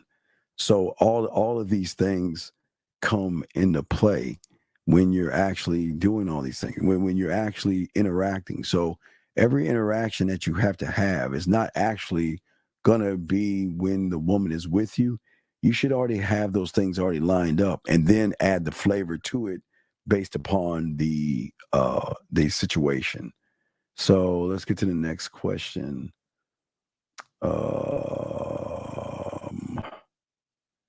Catherine, stop. Stop. Anyway, next question. I don't know. I'm not around a bunch of guys to know about their feet. I can't answer that question either. Let's see if there's any other questions here. So no, I can't answer. Any guys or ladies, you have any other questions, put a Q and I'll be happy to answer any question that you guys have. So getting back to what I was saying to you, not necessarily the shadow work, but what we're saying is that everything that I'm trying to teach you is just a natural part of who you are. And I think that most of you guys don't have the awareness. See, the awareness for many of you guys, you have to not only be aware of what you are, but you have to accept who you are. You can't be in this game worried about the world judging you, because the world, everybody is not going to like you, and you're not going to get every woman. You're not. All right. Wait a second. Question here. So what is the best way to get away from trying to, but you're not dating, dog? Please ask a question that's real, a real question. Please stop. Thank you, Jedi James. I appreciate it. Do men like their ears played with after a long day, or is it weird?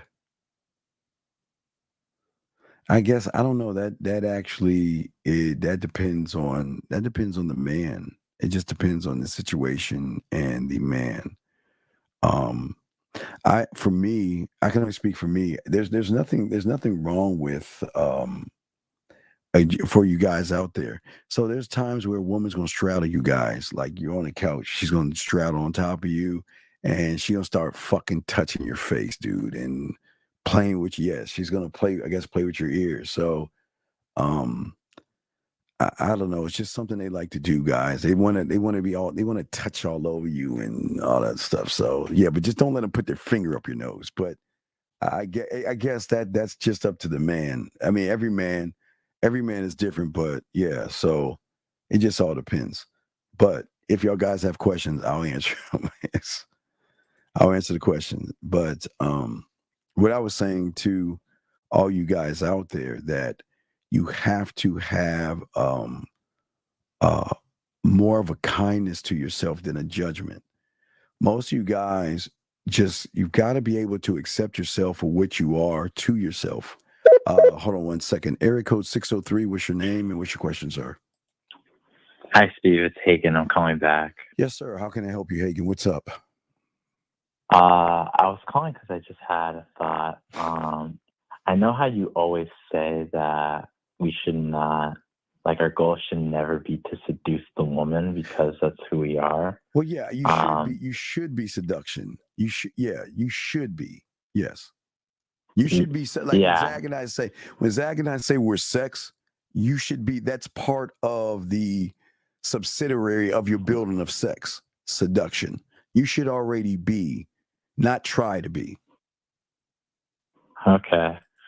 What does seducing yourself look like? Because I don't know what that, I don't know how to think of that or what that would look like. Well, okay, what you gotta look at as a man. What I'm thinking for myself, okay, before I even, when I think about, okay,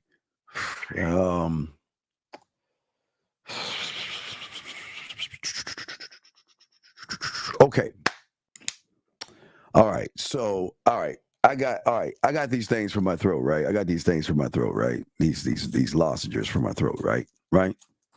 But this is going to also serve another purpose for me. Why? Because one thing I love, and I used to tell y'all this secret back in the late 90s, and I finally found something that does two things in one thing. It helps my throat, but the mental lift that's in it opens up the pores in the pussy to give me more access to the nerve endings, right? So just follow me on this now. And I'm just saying that I use this for my throat, but I will also use this if I'm eating their pussy as well. But I'm going to explain. I'm going to bring that around. Okay, so the reason why I'm saying that to you is because everything that I think about and everything around me, I'm always thinking about how can I utilize that to actually open more doors in her mind sexually. Master the bedroom. It's always going to be master the bedroom, right? To actually connect, to actually connect to it, right? I want to make that motherfucking, like, that connection, right? I don't necessarily want to intoxicate her, but I do want to seduce her. I want her to get drunk off of me. I want her to smoke me. I want her to feel me mentally before physical. So I've got to think of things for myself and what the qualities of things that I have. So, because I'm a very passionate person, right? And through my passion, like, I have values, right? But I also have sexual values, right? I got sexual skills that I have because I'm always creating things, right? Creating ways to make her come, creating ways to give her more access. You see what I'm saying? I'm always looking at pushing and going further out. So she's going to recognize my passion that I have in myself that she can't recognize with other people. Because, okay, so she'll recognize in me through my passion, but pussy's not my passion. My passion is land. I'm the only one saying, I swear to you, that is my passion. I want to be a land owner above all things. But she's going to recognize through me, there's no fear, there's no indecision, there's no procrastination, and there's no uncertainty.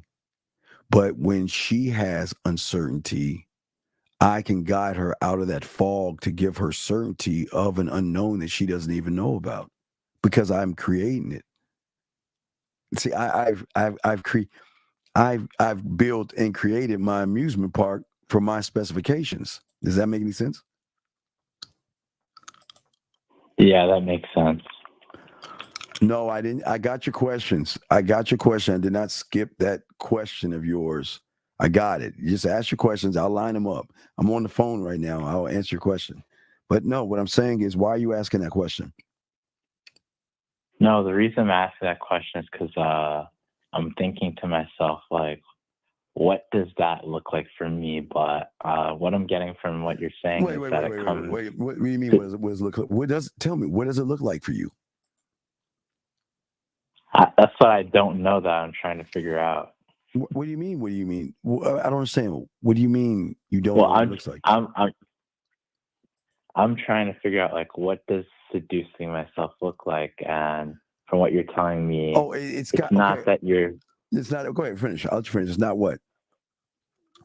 It's not that you're trying to do it. It's just because of who you are, and it's based off of your creativity and what you want to do. Because no, it's not what I want to do. It's not what I want to do.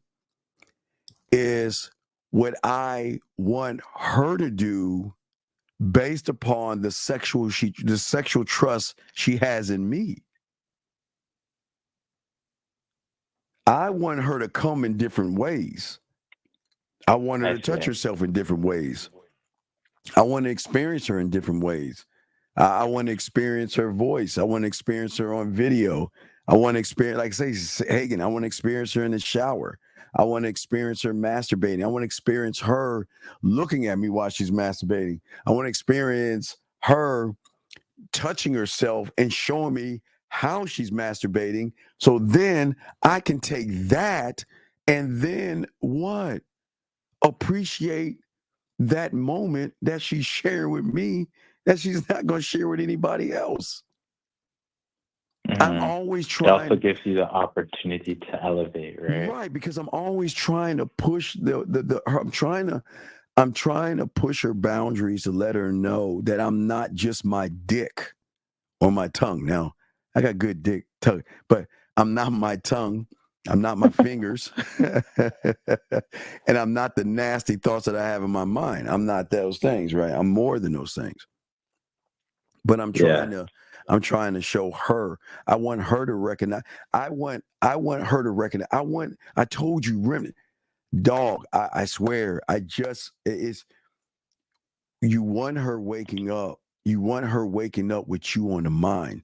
You want her, even if you have a glimpse, if she's playing with her pussy and she's masturbating, you want to be in that movie.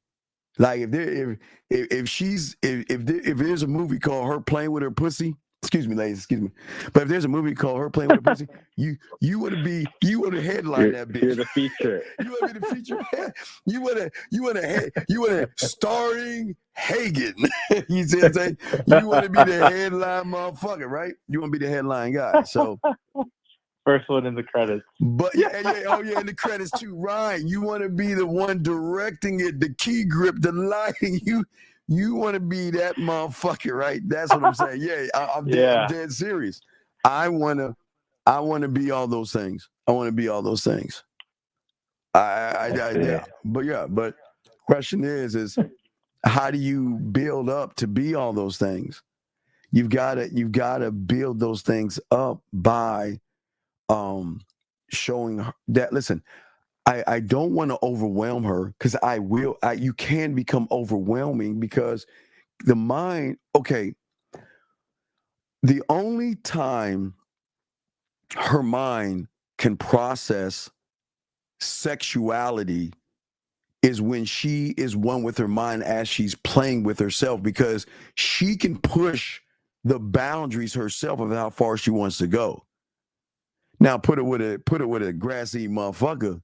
Is it okay if I kiss you? Is it okay if I put my arm around you? Yeah, that's, I mean, I'm saying that I want to take the boundary that you're pushing, but I want to add to that boundary to let you know that boundary in which you're pushing can be our door. It could be our first door that you and I have together. You see what I'm saying? Yeah, I see what you're saying. Does that make any sense? That makes sense. Yeah, it does. I'm seeing it now. That actually answers a lot of questions. What question are those? Just like how everything like connects, because if you're the one doing it and she has enough trust in you to see how she can be with you, it opens the doors for her to see the other side of you, like to see what you're really about, because she doesn't really know what it's like. I don't want to see another side of me. I want her to see another side of herself while she's with me. Ooh. See that? Another side of herself. Yeah. She can't see another side of herself with average motherfuckers, because average motherfuckers are average. So, as I'm saying before, they're stopping her sexual growth. Oh my God, we're gonna have sex, and she's bringing in the toy. Bring that fucking toy in, right? They're saying, oh my God, she has that toy. Oh, I'm so intimidated by it. No, I'm saying bring that bitch in. Bring that toy in. Yeah. They're saying, well, why are you always doing that? I'm saying, don't stop. Keep going. You see what I'm saying? Yeah, it's completely different. Completely different. So it's just something that you create. Any other questions, though? Because I got some ladies here asking questions, and they feel like I'm ignoring them. No, you're good. That was my question, and that it makes sense now. Okay, so if you have another question, let me know. I got you. I will continue, and I will answer. I got 2 questions from the ladies. Thank you, Hagen. And yes, ladies. But ladies, I do take phone calls over questions as well, gentlemen. So let's get to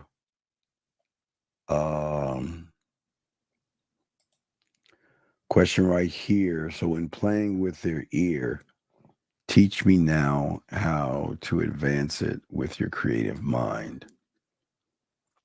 Well, here lies the problem.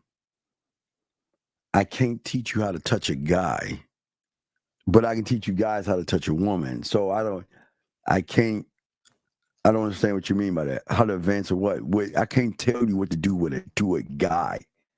So I need you have to rephrase the question, because I can't tell you what to do with a guy, but I can say what a guy can do in that moment. But I can't tell you, like, touch Roger's fucking face, or I just can't do that. So I need a better question, if you will, and I will answer it. Excuse me. If a woman starts questioning my decisions on the relationship and she used to agree with the past, is it a sign that I'm being weak? Yes, absolutely. She's challenging your authority, and she says that she's challenging your authority, saying that you're not that motherfucking guy. She's challenging you, and you should never put yourself in a position to be challenged. So that's very important. Let's see here. Let's get to so what would a guy do in that moment? Well, so it's several things that he can do in the moment. So if a woman is straddling him and playing with his ears, like you were saying, so it all depends. So if you want to look at it, so let's break it down to 1, 2, 3, 4. Let's break it down to 1, 2, 3, 4. So the 1, the 2, the 3, the 4. So 1 could be, guys, I'm just going off the top of my head. So I'm just throwing this out there. So it could be, 1 could be from head to shoulder. 2 could be shoulder to hip. 3 could be hip to knee. 4 could be knee to foot. So we have 1, 2, 3, 4. So a good lover is going to explore all 4 parts at the same time. But if the woman is straddling him and she's playing with his ear, so there are a few things you can do. So what you can do is you have your mouth, your tongue, you have your lips, you have your voice. That can work areas 1, 2, and 3. So without being too nasty, guys, what I mean by 3 is that if she's straddling you and you can get her panties off, you can have her sit on your face while you're laying back on the couch. Guys, just bear with me, but I'm not gonna go there. Okay, but I'm saying that you can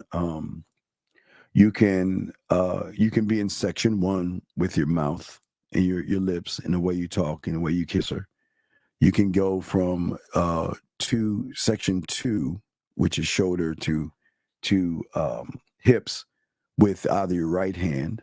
You can go hip to knee with your left hand, and you can keep shifting and changing how you're touching, how you're guiding her body. But also depending on how she is, because if she's straddling you guys, that means her knee is bent.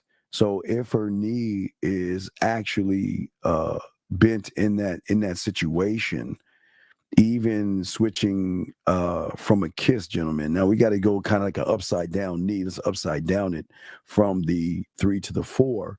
But if you're kissing her, you have 4 sides of the 1, 4 sides of the 2, 4 sides of the 3, 4 sides of the 4, 4 sides of the 5. Depending on how long your hand is in the position that you're in, you can also work the foot at the same time. So what I would say to a guy doing something like that, it could be a multitude of things of how you're doing it. But for my guys, what I want to say I'm not going slower. I'm not gonna go slower. What I'm saying to you guys out there, hold on, no, wait, you say, wait, hold on, wait. What I'm saying to you guys out there, wait, let me get this straight. It's 3, 2, 5, 1. No, that's just the part of the 4. So if I'm looking at the 1 can be A, B, C, D, E, F. The 2 can be a 1, 2, 3, 4, 5. The hip to the knee can be 1, 2, 3, 4, 5, 6, 7. The knee to the ankle could be 1, 2, 3, 4, 5. The foot can be 1, 2, 3, 4, 5. So I'm not I'm just talking about the whole, but I'm trying to break it up to if you break it up to the parts. But gentlemen, what I'm saying to you guys, I'm going to take what she's saying and I'm going to say as something you can do, gentlemen, is not just do it, but the way your mind should work. This could be also masturbation things of how she can touch your body as well if she's masturbating or something like that. But yeah, there are the 3, the 2, the 5, and the 1. Are you talking about the diagram? The diagram, yeah, it's broken down to how you. It's not just how you touch the area. It's what do you use to touch the area. See, the average a bad lover is just going to put his hand on the area. Okay. And you're talking. Oh no. Well, okay. I'm talking about. Well, yeah. 1, 2, 3, 4, 5. So thumb. This is 2. This is 3. This is 4. This is 5. Right. But okay. This is 1, 2, 3, 4, 5. But this can be 6, 7, 8, 9, 10. This can be A, B, C, D, E, F, G, H, I, J. So it could be those things. So you can do a 1J by you can do this 1, flip it to this side or this side. So there's several. It just is just there's so many layers to it. It just depends on guys. The sex membership. I'll be breaking all that shit down, but it is just what you want to do in the moment. Grabbing her ass. So if you grab her ass with one hand. Gentlemen, you just don't grab her ass, which you can. About to say it now. I got a call. Sorry, B, I got to answer this call. Anyway, 518. What's your name? What's your question, brother? What's up? Yo, what's going on, Steve? I had 2 encounters today that I wanted to talk to you about. What's your question? What's up, brother? All right, so the first one, right? Older chick, bad in my eyes. She was my type, right? And an older chick did what? Say what I'm saying? An older chick did what now? Oh no, yeah, older chick was like she was my type, so I went over there and talked to her, right? Yeah. And so as we talking, she tells me, oh, she got a kid, but she didn't say, oh, I have a boyfriend. Like she didn't say anything about like a man. So she said, oh, so she said she had a kid. Okay, I already know the answer. What's your answer? A woman says I have a kid. What are you saying? No, I said, yeah, don't. I'm not here to, step in that role. I'm just here to find out. No, it's not about stepping in that role. Listen, no, listen. I appreciate what you're telling me, but you don't have to worry. I'm more about you and I. I'm not. What you have. Remember, what you have, what you don't have, is not defining you. I'm not defining or judging you off of what you have or what you don't have. I'm just trying to make it you and me right now, or you and I. Yeah. So yeah, so what I did was surface level. It was just like kind of like bluffing it off, and what you're doing is not only shifting it, but taking off judgment and bringing it back to you and her. Always shifting it. Yeah, always shifting. Yeah. Removing judgment. Yeah. And bringing it back to you and her. So keeping the focus, right? So that's good. And then the second time, there was this other girl, right? I step up and I let her know that, okay, I'm interested in you. And she said, oh, I have a boyfriend. And I left it after that. So listen, if you have a boyfriend, here's my number. If you want to smile, laugh, or blush, you can get in touch with me. And it was nice meeting you. And that's it. Hey, sometimes women, okay. Sometimes a woman has got to see what kind of motherfucker you are. Think about it like this. I want you to think about it like this. Sometimes a woman's got to say, is this motherfucker, okay, if I not give him pussy, if I give him a pinch of my time, is this motherfucker insecure? Or is this motherfucker secure in himself? But how do I know what he is? How do I know what he is? Because that's why that shift does he so want important. commitment? Right. There's thing. What does this guy want? Okay, wanting commitment from a woman is not always good because she's saying you don't even fucking know me. That's weird. Why would you want a commitment with someone you don't know? You see what I'm saying? Right. Okay. Perfect. Yeah. So okay. So just to reiterate, right? Shift the focus to you and the woman always, right? The focus will always be on me and how I'm going to lead her. Remember, right. Okay. I always want to move her, even sexually. I want to move her from one point to the next, or from one story, from one chapter. Her, always leading her. Always leading from okay. Look, one page to the next page, one paragraph to the next paragraph, one chapter to the next chapter, or another story past the other one. Okay. Right. Okay. And that reminded me of a question I had before, like a while ago. You remember the Museum of You? Yes. Yeah. So, what? How do you define the difference between the museum, like guiding her through the Museum of You, and guiding her through the Library of You? Well, the museum is what you set up as emotional places that she can go to without you being around. To experience the feeling that you gave her at that point, to either up the experience or miss you, whatever. So there should be emotional mementos and souvenirs. Emotional, right? Happy, sad, missing, caring, whatever it is. You give her that access to you. Right. And then the library is more of like. Well, your library. Our library has nothing. It's your library. Your stored information. Stored information. And so when it comes to describing, like let's say she says something like a fantasy of hers or a kink of hers, and you describe it, right? Yes. Give me a kink. Give me a kink. A kink that I heard one time. She wants to be tied up. Okay. She wants to be tied up in public. She wants to be tied up and tied up in public. Okay. Yeah. So before I give her that before I do it in 4D, I want to make her come in 3D.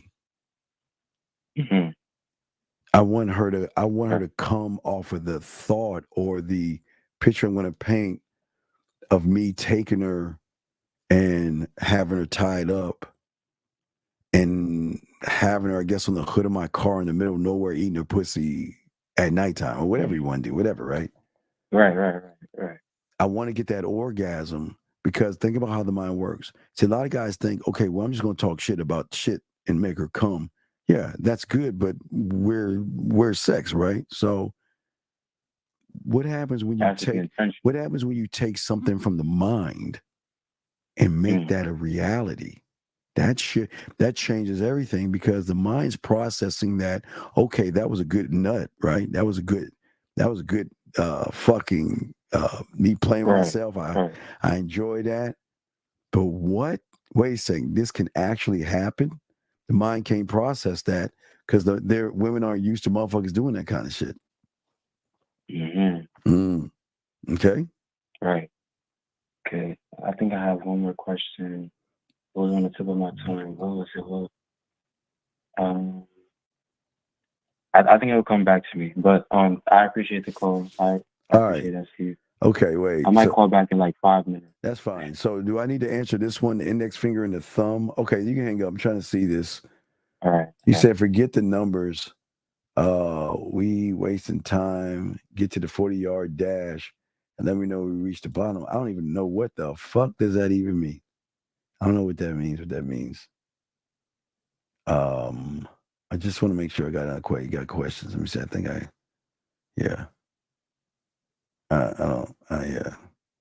they're contemplating both calling at the same time.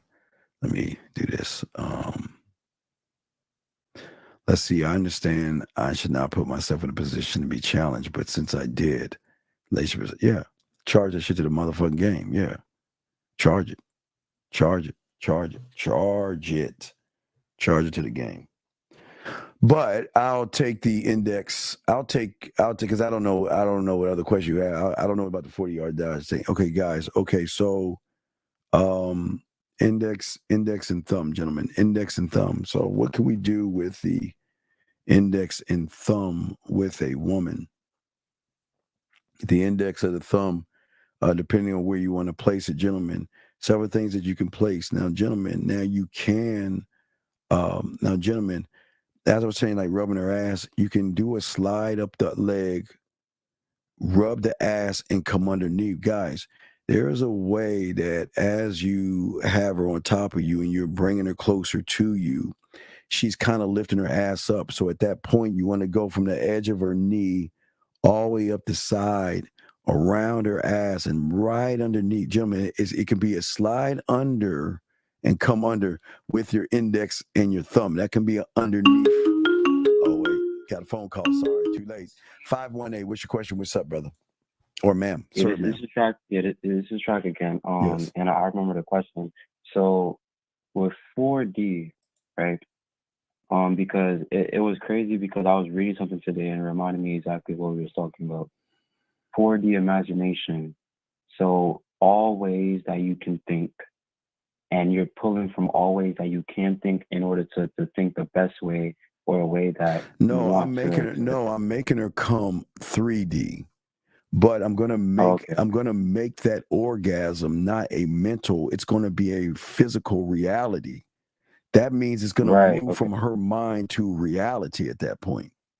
That she's gonna be, she's not just in the movie, she's the fucking story at that point. Okay. Making her the heroine, basically. Yeah. Okay, but she really has to earn that though. Yeah. And yeah. then All right. So let me show you. All right. Wait. I'm gonna use this back of the head as a butt cheek to show you the move. Okay. I'm gonna use the back of the head as a butt cheek. All right. So all right. But yeah. All right. You have any other questions? Yeah, I actually have one more. It's about spanking. So I found out actually that you can but a woman can come off of spanking. Well, I got a different kind of spank. I call it pussy pats. I don't want her to spank her ass. I want her to pat the pussy. So there's it's after that I would do so. Right. So I was thinking about it, right? Because you could have her have a mental orgasm before the sex. You could have her have orgasms during the sex. Yeah, absolutely. Mm-hmm. The mental orgasm, yeah. But she's the one, I'm just conducting it. Just doing it. And then I was thinking, okay, so mental orgasm before, 3D orgasm during, and then after, it could be like a pussy pat, or it could be an upward spank that can allow her to have that last come to really build that experience. Well, it can be one of those things where, like I was saying, I was telling Beautiful and the women about the index and the thumb. Mm-hmm. See, what you guys fail to realize is movement. So if you get around her ass cheek, right? I mean, if she's straddling you, right? She's straddling you. You should be able to work the side of the thigh, right? Side of the thigh, thumb around. Thumb around. You can go around. You can trace around the ass. Okay. And then when you're tracing around the ass, you can do a trace with your thumb, or you can rub around. But then you can come up under. Right. So right. Because watch this, because I'm not done. Watch this. So she's straddling you, right? Mm-hmm. So while she's straddling you, you can be in her 1 and 2 in her ear. You can have your other hand coming down her back or spine. You got to listen to her body to find those points, right? With the left hand, but the right hand, as you are bringing her closer to you, if you're kissing her, you can take your hand, you can come around the ass, but then you can come up under. You'll be able to come up under. So then when you come up under, so what you're doing is that this is a beautiful thing about the 5-play. She can have her clothes on and do this. So you can come up and rub from then hold to clit with her clothes on like an underneath. But it's not just an underneath, because you can go underneath and before you even and tease the pussy. Okay, let's do a pussy tease. So you can rub the ass, come up under, and right there's this crevice where the thigh. Yeah, right. Right. Yeah, there, right. Right. Before the thigh starts. Right. Yeah. So I can come up under the thigh. Mm-hmm. Tease the pussy and then come back down on the inside of the now remember, she's still on me, but I can still get the inside of the thigh. She's still on me, but I can still get the inside of the thigh. And then because I know the more I bring it up closer up to the pussy to feel that heat, the more the body's going to react, the more the moans and noise and all that other stuff. But then I'm in her ear. I can be in her ear at that point. Or if she's wearing something loose, because something loose, because if you're coming up, she can move her hips to give you a signal as go underneath the clothing at that point. So you can be up under and play with the pussy under an underneath move with your one hand, and from that point. But then from that point, what I can do is I can shift from the one the section 2 of the back. Then I can take my thumb, hit her calf. I'm saying like, or okay, so I'm under, right. So now I still, because her knee is like right under me. So I have access to her calf and her foot. You see what I'm saying? Right. Yeah. Calf. So I can work the calf, the foot, and the ankle at the same time while I'm playing with the pussy underneath. To then, when she's about to orgasm, right? Then, right before she's about to come, I can lift her ass up, slide that motherfucker over, and let her come, and put it on my face. I can orchestrate. Right. But the thing is that this is the kind of thing you should be able to say to her while she's playing with her pussy, and you can make her actually do the move herself. Right. Okay. Because they're on their back. Depending on how you have them, they're on their back. They're playing with their pussy, but you can tell her. You can tell her get on her back, and this is what I want you to do. I want you to rub that pussy from underneath. You see, nobody's ever told him. I'm be quiet. No one's ever told. I'm be quiet about that. I'll be quiet about that. But anyway, you see what I'm saying.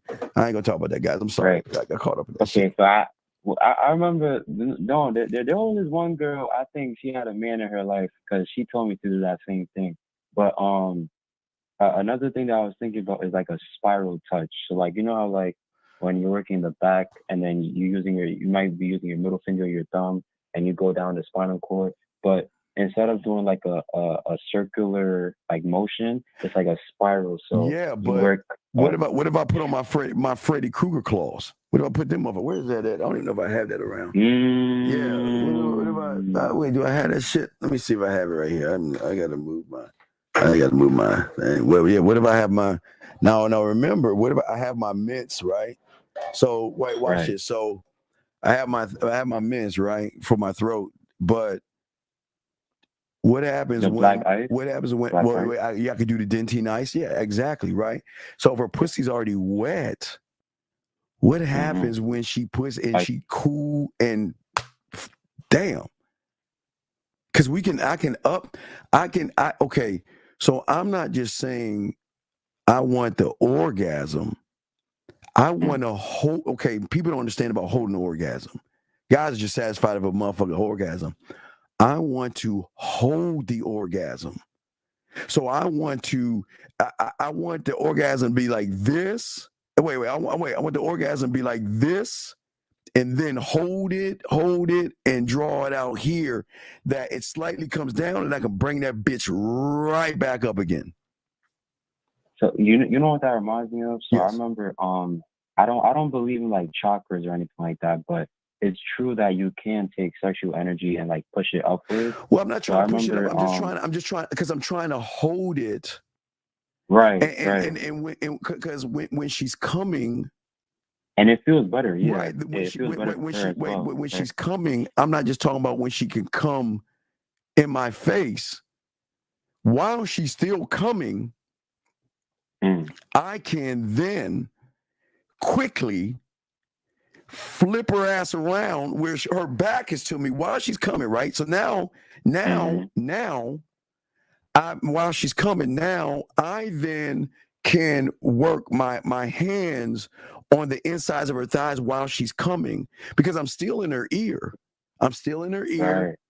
I can work her breasts. I can work her nipple. I can work her front side. I can work the front of the two at this point. Even the rib. You can work yeah, the rib and I can do a Dracula thing. I can not bite her ass, but I can lightly nibble on certain parts. Yeah, like a bite. Right, because we're still 1 to 2. So if I'm still 1 to 2 on her head, I got from the top of her head, I got her ears, I got her neck, and I got her shoulder.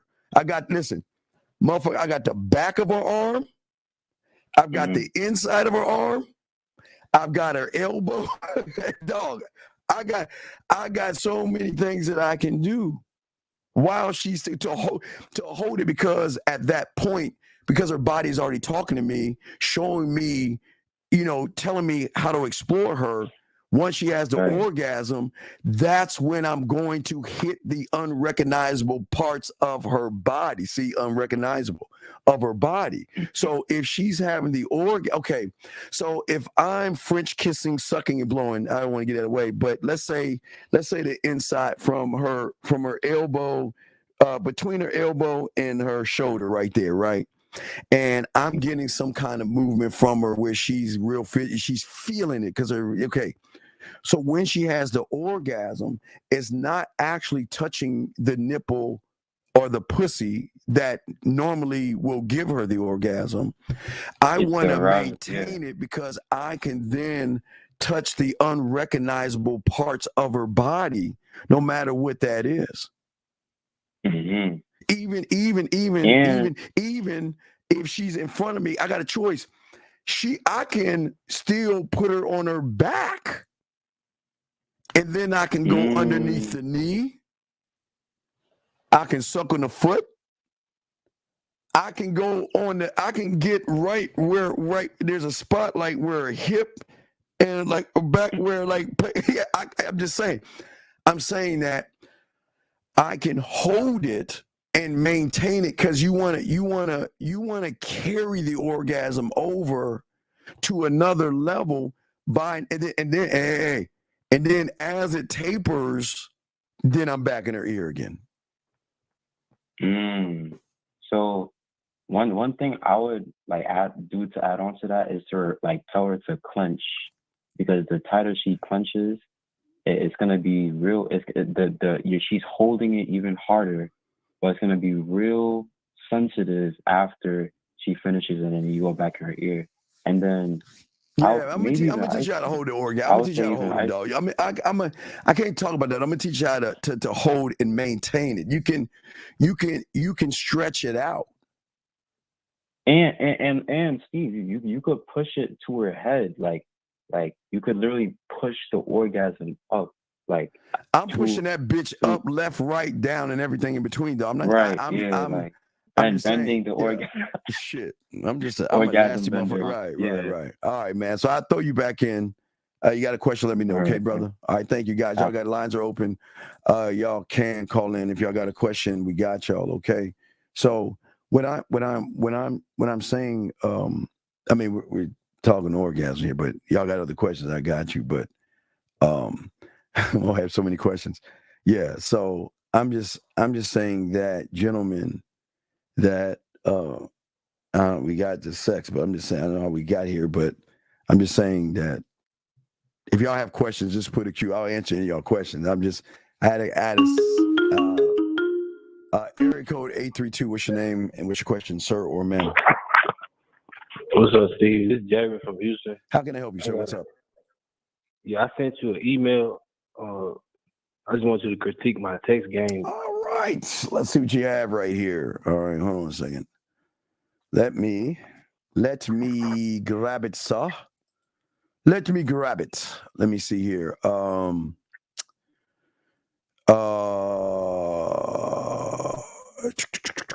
Okay, Okay, make sure you got everything cleared out. Okay, let me go ahead and download it so we all can see it and now critique it, okay? Stay on the phone. Give me a second. Let me see here. Yeah, all right. So, okay, so here it is. I'm going to post it, and we're going to look at it and see what you did right versus what you did wrong. So, she said, you said, what's up? She said, nothing much. She just got off of work an hour ago. Does your feet normally hurt after a long day? Not really, no. Mine's do. I'm going to need a massage. You got me. Why the fuck are you saying that? That doesn't make any sense. I was trying to like get her like back to my crib, but I ain't want to force it. That's not going to get her to your crib. That's not going to get her to your crib. Okay. And she said that's the wrong thing. Okay, listen.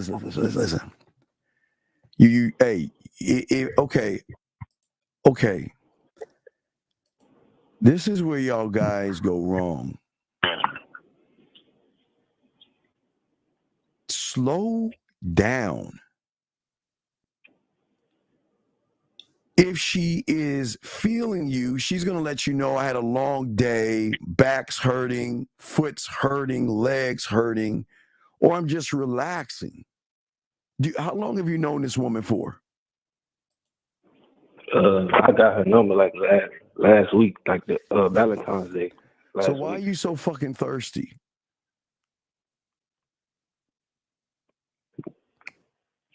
I'm not thirsty. I wouldn't say I'm thirsty. You are thirsty. Listen to this thirsty ass shit. You know nothing about the bitch, but you're trying to get her back to your place. So you're telling me you're not thirsty? You're telling a woman to give you a fucking foot massage so you can get her back to the place and get some pussy. So what are you talking about? You're not thirsty. I'm lost. Help me understand that. What does that look like? I was just trying. Dog, you're being thirsty, big dog. You're being thirsty. Why? I mean, goddamn. Okay. Do you not recognize the disrespect that she said right there? You said I disrespected her? What the fuck?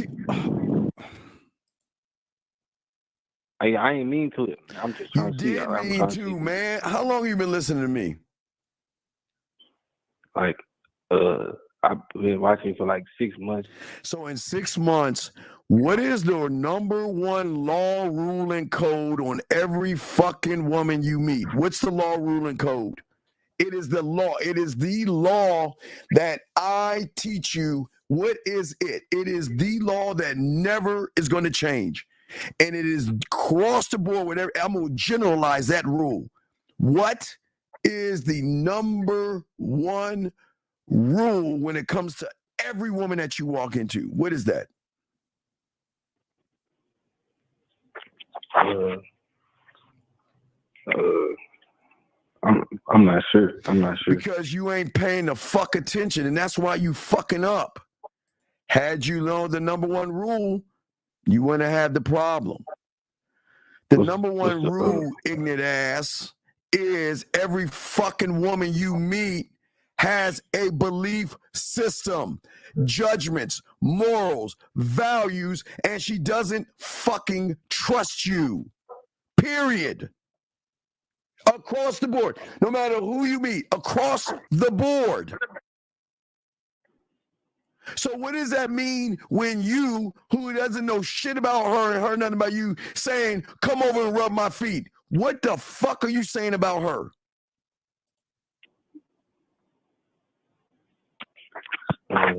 What are you saying? What are you saying? You're not only saying I'm a loser, I'm a weird, creepy fuck. I'm a thirsty sucker. I'm a loser.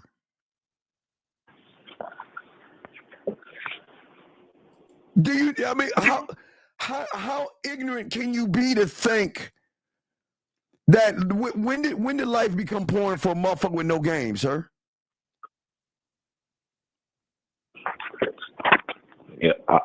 I was nothing. I'm telling you, if you're fucking with us over here, that is the beginning rule of every interaction you have with a woman. Period. And it ain't no lie. It's the truth. It is the truth for every woman you run into.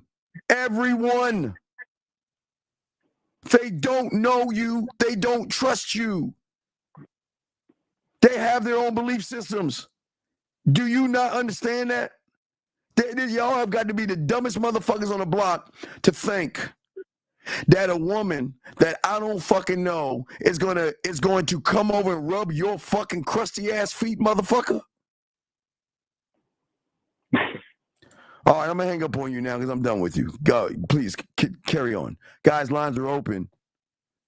If you have a question, or ladies, if y'all have any other questions, the ladies who's asking them fucking crazy ass questions, y'all got a question, please let me know. We will answer any questions. Guys, lines are open if you want to call in as well. But as I'm saying to you guys, is that most of you guys have to understand what I mean by the shadow. And the shadow is actually part of your one of one. It is the one place that will embrace imperfection, because we're not perfect, but you are perfect. You might not be perfect to the world, but you're perfect. Why are you perfect? Tell me. You're perfect because, wait a second, wait. Oh, fuck. Hold on. Wait. German, I know, Guten Tag, and then you'll say Wie geht's, and I'll say Danke gut und dir. You say Auch schön, and I'll say Tschüss. Okay, I know German too. I know a little bit. Right. Okay, that. If he doesn't get on your nerves, you don't really love him. Is that a statement or a question? If you have a question, I'm missing it. I'm missing. What are you saying? I see your comments. Yes, I see your comments. I clicked. If you have a comment or a question, just put a Q. See, you put a question there. So I answered your question. Now I got to grab 407. 407, what's your name? What's your question, sir? What's up? What up, Steve? It's Damani. Can you hear me good? Yes, sir. How can I help you, Damani? All right. I want to know how can I approach women, but I don't want to mention sex anymore because I'm seeing that it's not getting me nowhere and it's shallow and it shows that I have no game. So I need an alternative. You got it? Yeah. Okay, caller. Yes, sir. The problem isn't the approach. And that's where you fuck up. That's where your mind is all fucked up at. The approach is what we call the 5th or 6th step. The problem is 1 to 5. It's not the 6. The 6 shows why you have the problem. The problem is you don't have a standard. You don't have laws, rules, or codes. You don't have any confidence. You ain't moving off your core and you cannot communicate yourself. So it doesn't matter what I tell you because the way you're looking at it, you're saying, Steve, teach me algebra, but I don't even know how to count.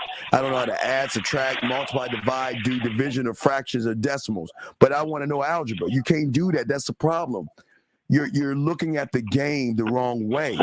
The game is not about the approach. The game is the belief in who I am. When I roll up on her, that I'm saying that I am the opportunity of a lifetime and either you're going to take it or not.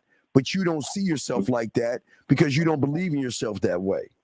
So it doesn't matter what you say to a woman. She's going to recognize that you're not the guy. So you're saying, I want to know how to approach. No, that's not the problem. The problem is the person doing the approaching.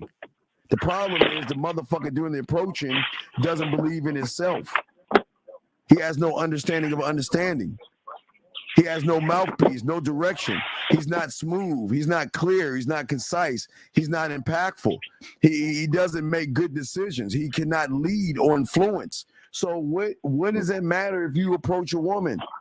she's going to recognize you got a tight pussy and ain't going to fuck with you. That's what I'm saying about the game. I don't get, don't be sad. I'm just saying, don't get frustrated. Oh, no, I ain't sad. Yeah, I'm just saying, but yeah. I'm saying, I'm just trying to be me and be myself. No, I don't know that's what else why. to That's do, the but problem. Don't be yourself. That's the biggest problem. Being yourself. Why would you want to be somebody that doesn't have a mouthpiece? Why would you want to be someone who is not sexually confident? Why would you want to be someone that is scared of women? Why do you want to be that person?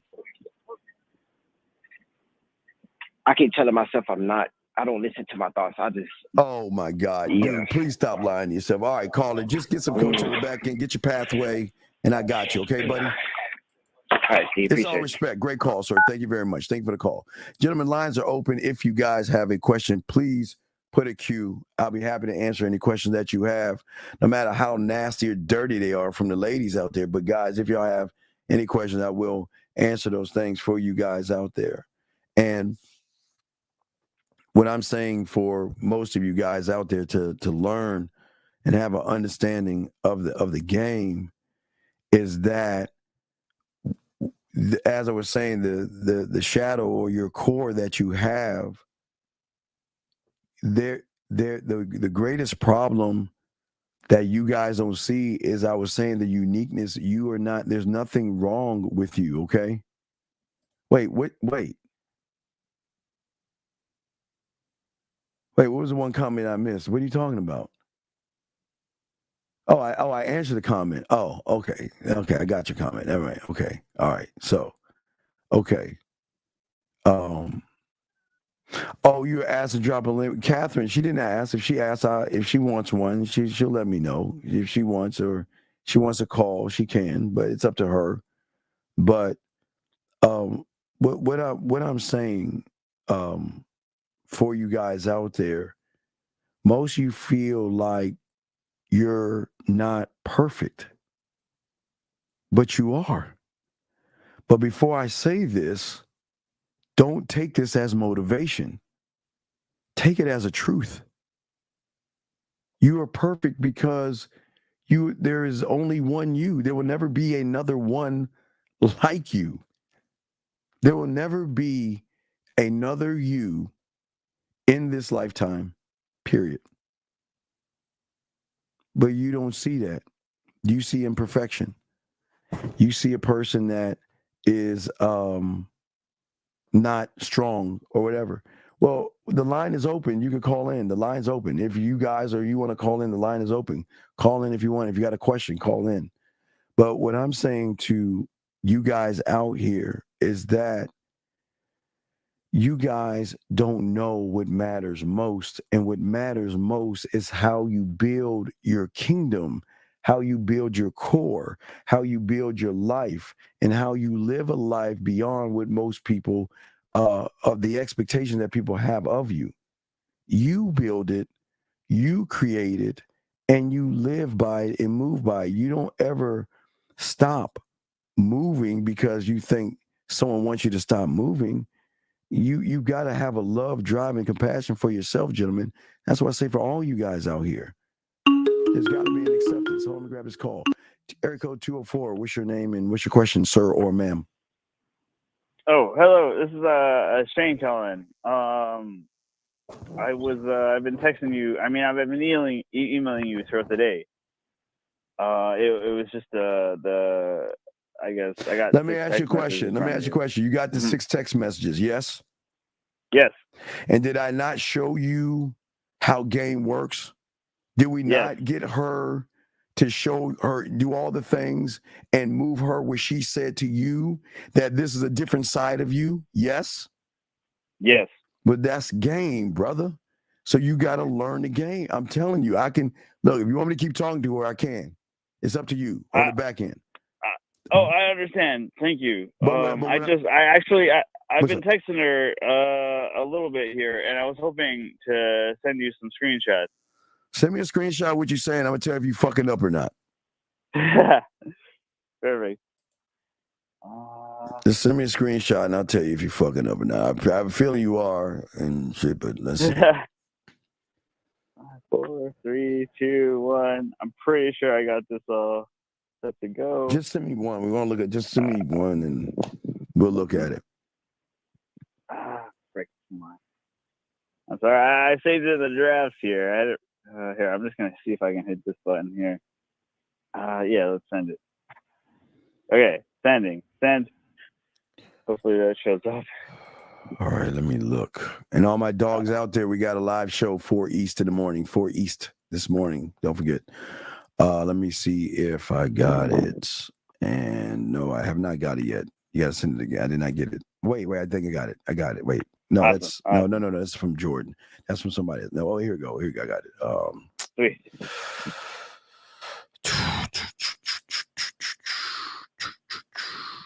I'm gonna go 5 of 5. What was the question that you asked her? Let me ask. What was the question that you asked her? I guess I guess I was trying to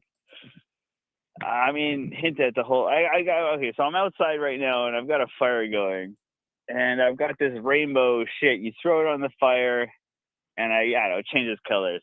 I know. And I'm like, do you want to? Right. And what'd you say? And I'm like, do you want to see it? If you go back in the conversation, there's a little bit more. I guess I was hinting at, the whole, what's the word? Yeah, dick pic. Yeah. I'm not going to do that. I just thought it was funny. Okay, let's look at what you. All right, so you double texted her and you said it's good to hear.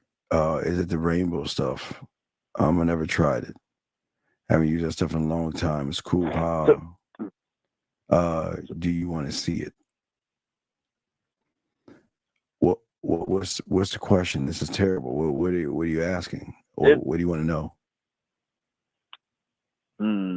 What is that? What is the question? I guess I just wanted to know. I guess that's it then. Why the emoji faces? I don't mind. It's just too many of them right here. But where is this going? She says, "Okay, good to hear that the rainbow stuff." And you said, "I think so. I never tried it," with a laughing thing. Now I don't know why you did that. And then she says, "I haven't used that stuff in a long time. It's cool." And you say, "Do you want to see it?" Okay. Why did you say, "Do you want it?" Why? I guess 4 or 3 or so, screenshot 4 or 3. I guess I was trying to make a joke. That's all. Okay, are you trying to make her laugh? Or are you trying to fuck? I mean, what are you trying to do? What are you trying to do here? So she's farther away. Okay, sir. I guess I figured I wanted to say, sir. This is what you need to do. What you need to do is you need to move her towards. You have Instagram? No. Okay. Find out if she has an Instagram or WhatsApp. Okay. Okay. She texted me at the end of it. She said, "Show me." She's like, "I can send you that as well." But she said I guess, yeah, that was the very last text after what I said. Like, "Do you want to see it?" She said, "Show me." But anyway, sorry. I'm sorry. WhatsApp and Instagram. Yeah, because what I'm saying to you is that what I've created for you, you're fucking it up now. Okay. That was my question. Yeah. We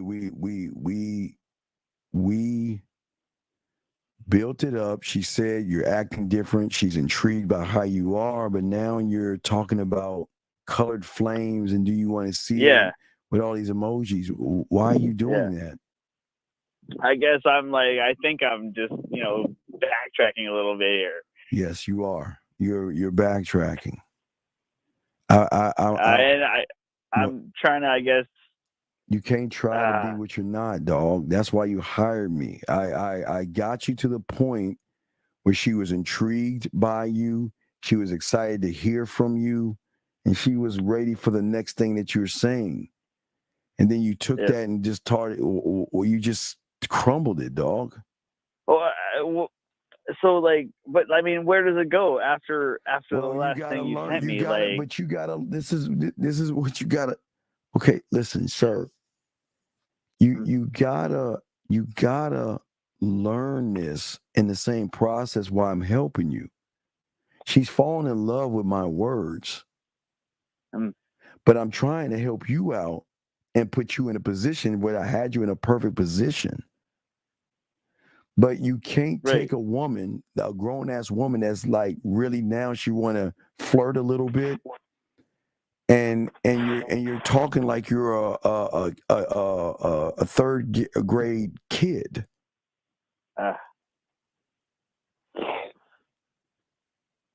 Okay.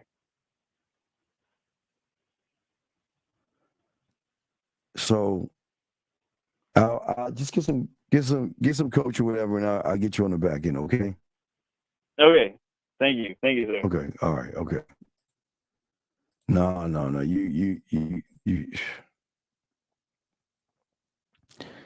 You would eat his lunch. He ain't ready. No. He would never be the same again. He just, you kill that dude, man. You're too much. You couldn't handle that shit. He couldn't handle that shit. But if you have questions, if you got a question, please put a Q. Guys, you can call in. The lines are open. We're chopping it up for probably another 45 minutes, guys. Then we're going to go at 4 in the morning, guys. 4 in the morning. We do a round with the Dean 4 in the morning. So we want to, guys, if you have questions, go ahead and put a Q or call in. We are chopping it up and breaking down this game for you guys out there, okay? But as I was saying before, 443, how can I help you, sir? What's up? What's going on? This is Tim from Maryland again. So I got 2 questions for you. The first question is like regarding the shadow self. So when you say like you're perfect, right? Is this just like the full self-acceptance, like regardless of like what anybody else? Because it's me. I fully accept me. Yes, I accept me for what I am. And I'm not ashamed of myself. I'm not going to put myself down. I wholeheartedly accept me. I love the fuck out of me. Huh? Got it. Yeah. No, I was agreeing with you. Okay. The second question was, I don't know if like the week before, whatever, I tried to hop in with one of the lives from like the 4 a.m. live. Like, do you save them on YouTube or? No.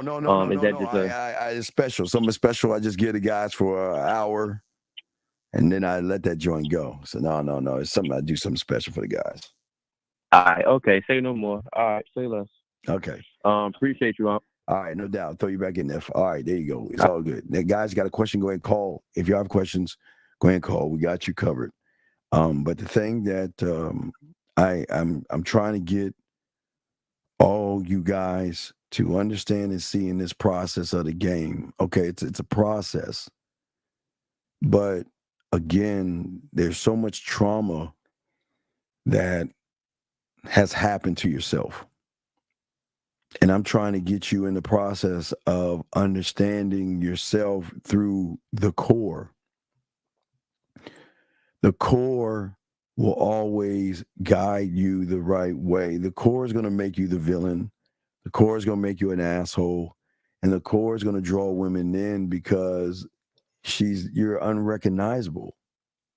They're not used to meeting, knowing, or talking to someone like you. And that's what's so great about the game. What the fuck do you mean there's no sound? There is sound. What are you talking about? What does he mean no sound? Fix your phone. I don't know if you have an iPhone. Fix the iPhone people. How do they fix their iPhone? All you iPhone people, right? Yeah, it's your fucked up ass iPhone, man. There's sound in this motherfucker. I know it was you. Yeah, but no, I'm here to answer questions, guys. If you have questions, go ahead and ask, and I will be happy to answer any of your questions, gentlemen. to actually chop up this motherfucking game that we're chopping up right here, gentlemen.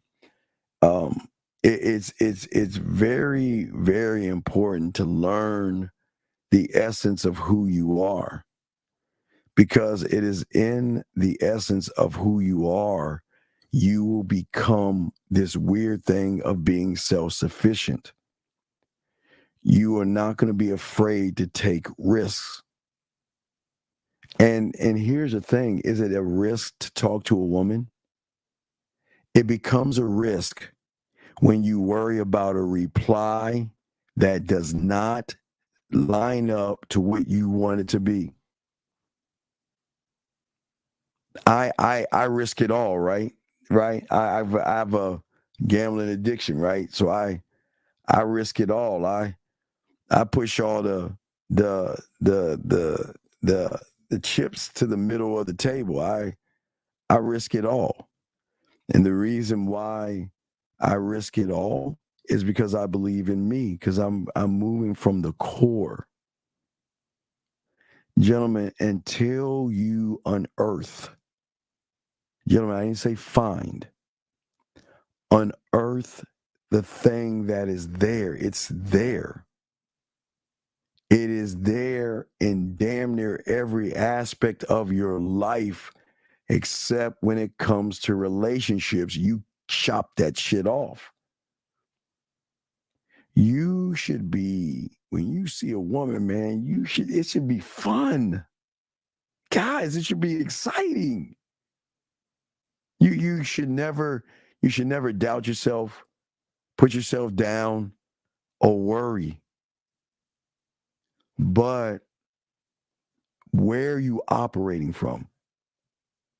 When you're operating from the surface, modern male, operating from the subconscious, male, and then the problem is y'all don't understand man.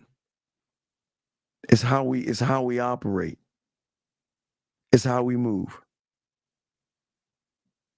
And we have to learn how to think beyond, because we remember, we have to sell. I'm not saying sell as in beg. I'm saying influence, gentlemen, influence. You gotta understand influence to actually be able to draw, to say to yourself, okay, I can do soft gestures. I can be playful. There's digital flirting and digital seduction by the text messages. I can be social in a sexual way. I can have very great, in-depth, sincere conversations where I'm paying close attention to the woman who wants to share not only her thoughts, but her vulnerabilities, opening up to me. You see what I'm saying, gentlemen? But at the same time, I can shift it down to tease and have fun banter. But I can then shift it to make her say, damn, I'm intrigued by this person, or leaving a little bit of mystery after we get done talking. Gentlemen, these are all the things that all you guys out there have the power in doing, each and every one of you. I can give her a genuine compliment because you know what? Okay, guys, you know what a genuine compliment is?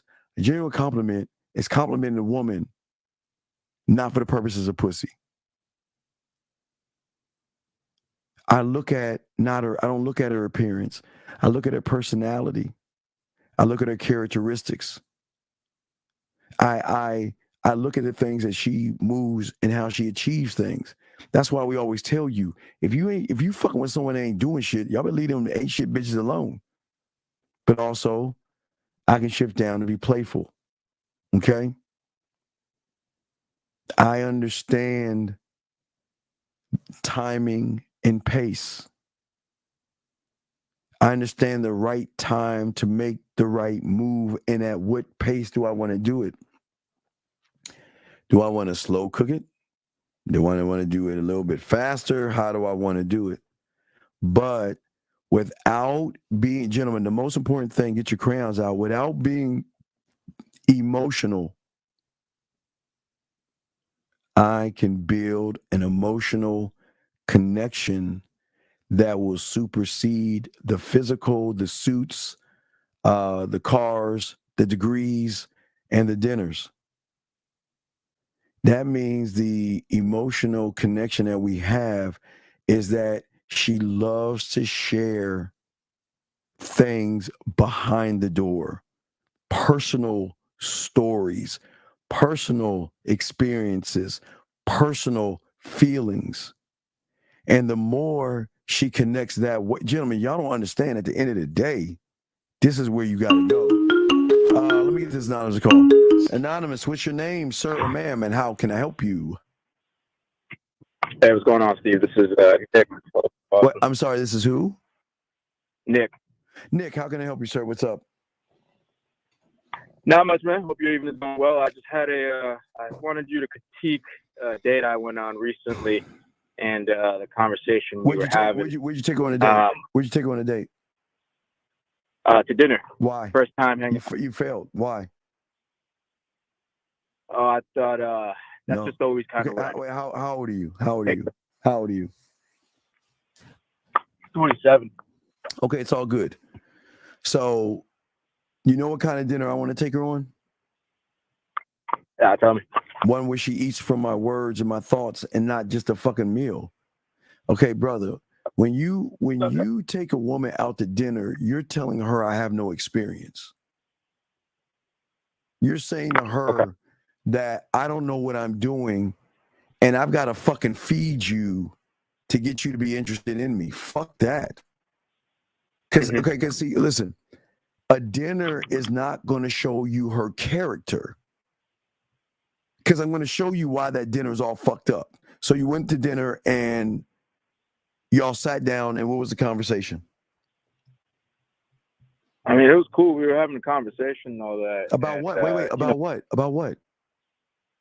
You know, just get to know her. Okay. What boring questions did you ask her? And I need to know why. What did you? Because you want to get to know. What are you trying to get to know? Well, see, this is where I want the critique. So we was talking, right? And then I tried to spice up the conversation. So I asked her, you know, where's the craziest place you had sex? Okay, sir, but wait, sir, stop. Okay, you're new here, right? Yeah. Okay, so I can't knock you for being new like the other knucklehead who's been listening to me for 6 months. There's a golden rule in the game. There's a golden rule in the game. Yep. And that golden rule is simply this. She doesn't know me. She doesn't trust me.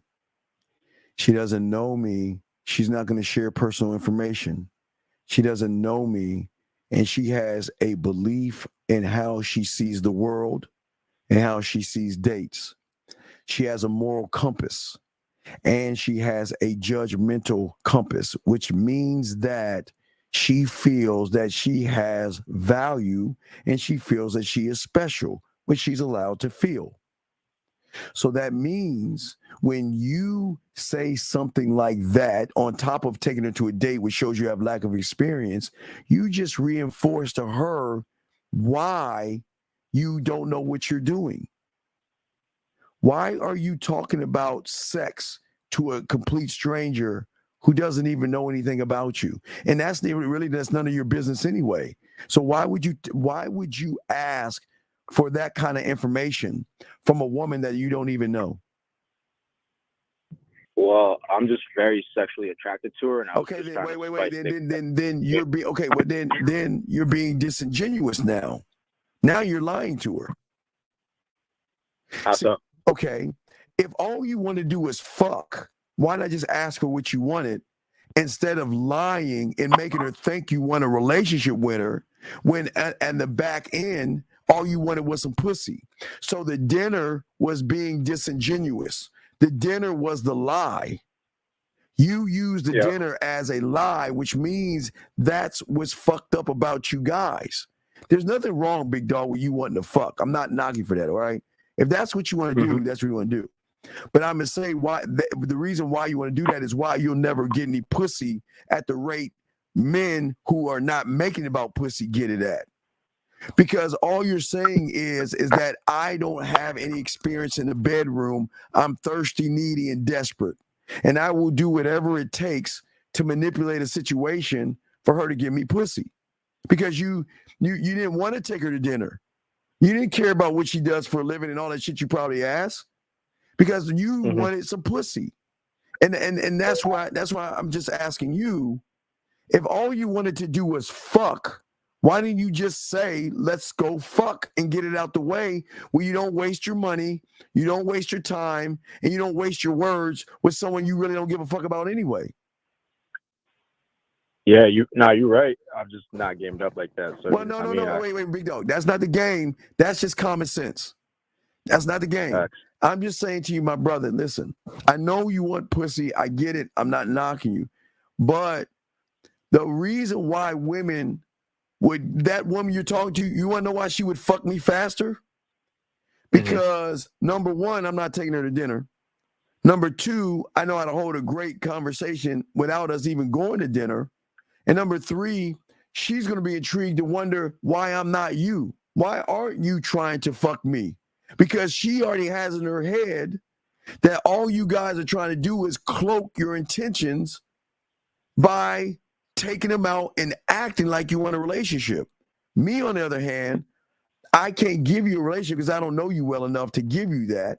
But with that being said, I'm not trying to fuck you because I value my dick. And I'm not just going to give my dick, my time, my attention, or me to anyone who is not worthy of me. You know what that makes me? A dick, an asshole, cocky, conceited, arrogant. Who the fuck does he think he is? But he's very intriguing because, okay, watch this, caller. I always use this analogy because it should stick. It should stick to you. You watched James Bond before, am I correct? Yeah. And can we agree that James is fucking? Yes? Yeah, for sure. James get a lot of pussy. But when have you heard James Bond say, hello, my name is Bond, James Bond, let's go fuck? Never. Never. So what he does is he stands on who he is as James Bond. He doesn't make it about the pussy because he is sex. His movements is sex. His arrogance is sex.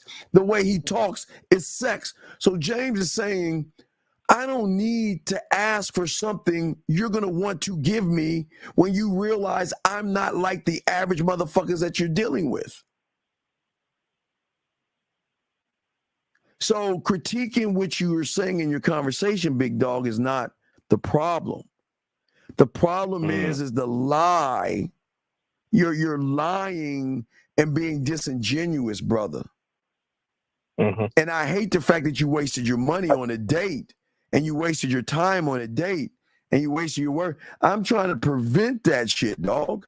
I don't want you to take these motherfuckers out. And if you do, you take them for coffee or some ice cream or some shit like that. You don't take her ass to fucking dinner. But what I'm saying is that, and again, how much red pill stuff have you been listening to before you ran into us? A ton. Okay. And it's okay. And it's cool. And that's part of the problem. See, the problem is that part of you looks at women like whores and sluts. Or you're looking at them ain't shit because of the cult of the red pill, which is pushing you because you're listening to them, but they're not teaching you anything about yourself. So then you meet a woman and you want to fuck her, but you don't know how to even ask for what you want. So you think that I got to take her to dinner. Thus, let me show you how the red pill got you. Because if you didn't talk to me, you know what you would have said? See that fucking bitch ass woman?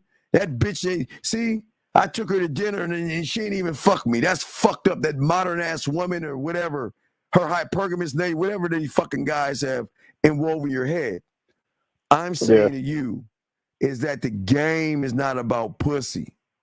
I don't need to get something from you that you're going to actually want to give me. Not all, can't say all, but I like James Bond, I'm a smooth motherfucker. My words can represent me. The words and how I communicate myself can represent that I have experience, because experience says that I know you don't know me. I know you don't trust me. I know you have a moral compass of how many dates, what sex is to you, right? So the moment I make it sexual, then I'm calling you a whore and a slut, and you don't even realize it, caller. You're sitting across from a woman you're taking out to dinner, and you're calling her a slut.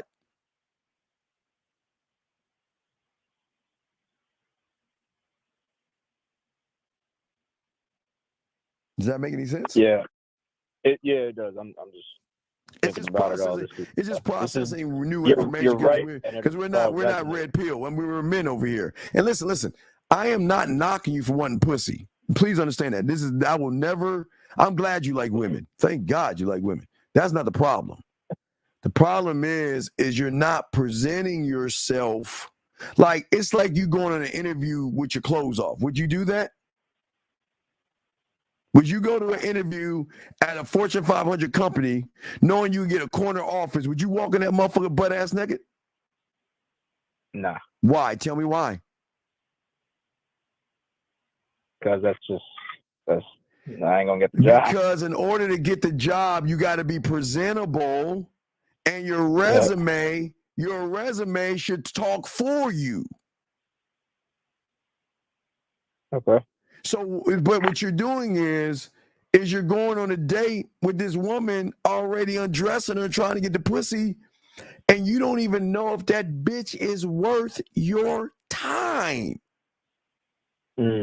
You know what I mean? Watch this. You saw her. When did you tell her she was beautiful? When I met her. Why? Because she got she blonde, big fat ass. You know what I mean? She's brother. Just my type. Okay. No. Listen. I love certain kind of styles of hair and colored hair and shit like that. I feel my hands and my feet, my brother. But in the game, the game is what game does. Beauty is what beauty what? Yes. Right. So what that means? What did she do to earn you see what I'm saying? Yeah. So the moment you saw her ass and her titties, which is cool, that I'm all right, you be like, yeah, I can see that fat ass. Okay, I can work with that. But you don't go and tell her she's beautiful, because what you're doing is she has heard that a million times all day, every day. There's not one day that goes by a woman. Well, I don't speak for all women, but I'm sure that they always getting guys that say they're good, they're beautiful all the time. Yeah. Okay. Okay. Yeah, that's real, man. Okay. So get that on the back end, and I'll get you your pathway, and we got you covered, big dog. Okay. All right. Appreciate you, man. Have a good night. Respect to you. Great call. Okay, buddy. Great fucking call. Okay. All right, man. All right. Respect. Area code 702. What is your name, sir or ma'am? Area code. Oh, hello. Yes. I'm sorry. Yes. How can I help you? What's your question? What's up? Well, I was wondering about why you wouldn't let me talk to that guy. Well, he's not. He's Why are you stuttering? He's not mentally balanced right now. He's not the kind of person you need to talk to. He's not. What is it? Oh, okay. Yeah, he's not there. He's not there. If he was there, yes, but he's not there. You see what I'm saying? He's not there. He's really, really off. So, but Did you have I mean, you asked me a bunch of questions. Do you have any questions that I can answer for you? Because you felt like I was ignoring your questions or whatever. No, I didn't really have that. I was just wondering more that one question I asked. Oh, okay. Yeah, I thought Catherine was gonna call in, and I got excited. Yeah. But no, my questions were valid. I thought they were like, I don't know, different. Well, they were a little. Well, I did. Is this like a girlfriend night tonight, or is it just you sipping wine by yourself tonight? Oh yeah, I'm just by myself tonight. Okay. All right. So yeah. So just reading you're going over your questions that you're asking here. Just looking at it right here. Yeah. So yeah, what is you're asking about the ear? Well, what is? Or the foot thing? I think it was the I thought that the ear was like a sweet spot to a man. Well, every man has his own spots. I can't say that the ear. So it's like depends on the man. Well, I think any man being touched by a woman is gonna say it's I guess gentlemen y'all gonna say it's a sweet spot. So, so I guess they would say that shit. Okay. So would a woman be able to? Can I ask you questions? You can ask me any questions. What's up? You can ask any question you want. That's what the show for. So I can help you out. Any question? Yeah. What's up? Duh. Okay. What I was trying to say was, can a woman get a perspective, I guess, from a man with asking this question I'm about to ask? Like, would it be even valid to ask you? Can women tell from the jump what a man's sweet spot is? Or do you have to spend time with him? Does that make sense? Well, here's the thing that's weird about guys. Because they rarely get touched by women, they really don't know what their spot is. So you can just put your hand on his neck and he's gonna like it. So it's just the power of a woman for a guy. Most guys are not used to women touching them. So just being touched by a woman doesn't matter. It would be, yeah. You don't need to spend time. No, but so you wouldn't even need to spend time, right? No. You would not need this. I agree with that too. Because why? Okay, so second part of the question: why is it most men are not, I guess, used to being touched? Would you think it would be more because of a woman and her comfortableness, or because of the man and it would fall back with leadership? Wait, he doesn't provide that safe haven for her? Wait, why men are what? Well, I'm lost. I didn't understand the question. Why men are what now? Oh, they're not like used to being touched. Well, they're not used to being touched because they don't. Again, a lot of guys don't talk to women that much.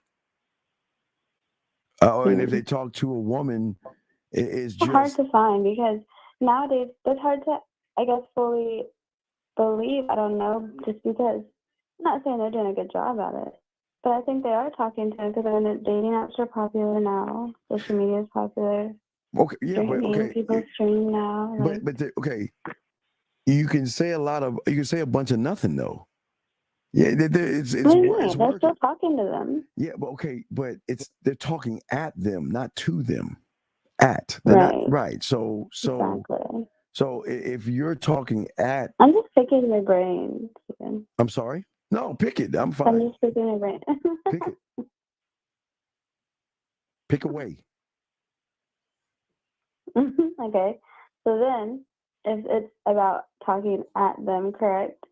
Then with them having that mouthpiece and skill set to be able to talk with them and not at them, do you think that they would become more, I guess, guys out here that would understand the experience of being touched by a woman, whether it's on the back of their neck, like whatever?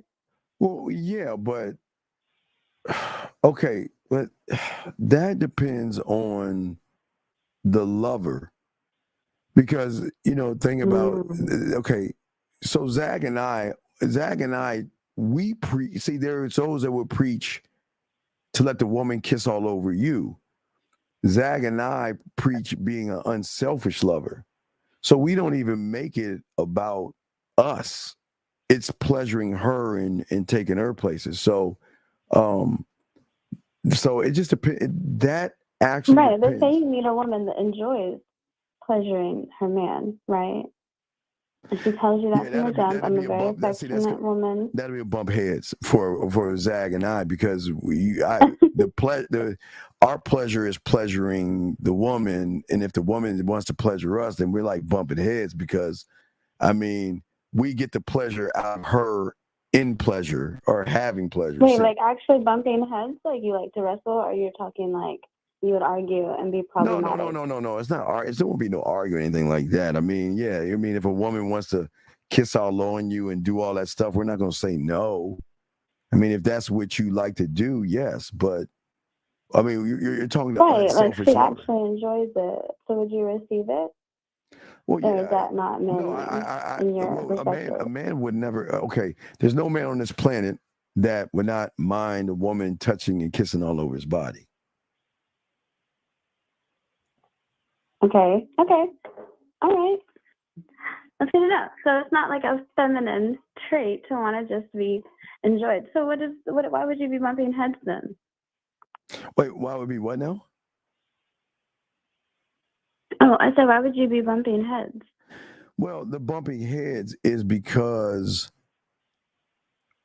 we don't need you to pleasure us. We're walking pleasure, so we want to give pleasure.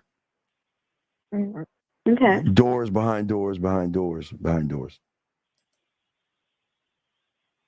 We're unselfish. We're just unselfish lovers. That's all. Some guys are selfish. Some guys is like, you please me. It's like the guy. Let me hop on you, smash, roll over, and go. You know what I mean? Give you 2 minutes, 3 minutes, and gone. So you have unselfish people and you have selfish people. We're just unselfish. What's the precursor? The main precursor of the difference between selfish and unselfish lovers? Well, an unselfish lover doesn't give a fuck about the woman. He doesn't care. He just sit, lay, smash, bye. Okay. A unselfish lover is making a mental connection first that rolls into more than to the emotional, to the physical.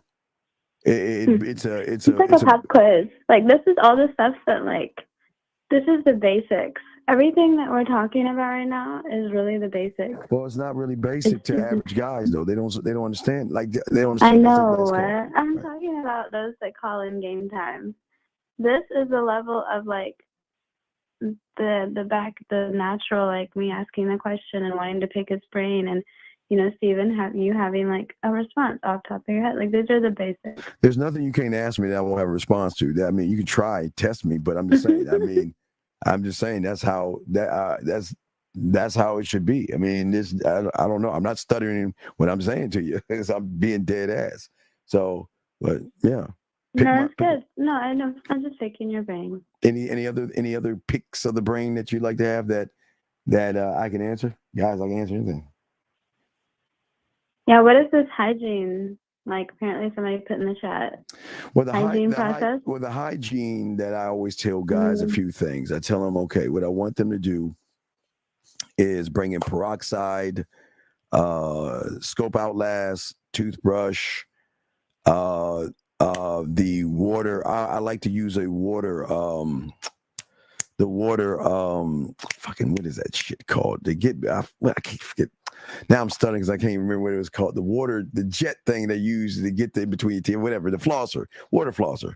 Anyway, get that. And also bring in your cologne, because when you take a shower, you get when you're hot, your pores open up.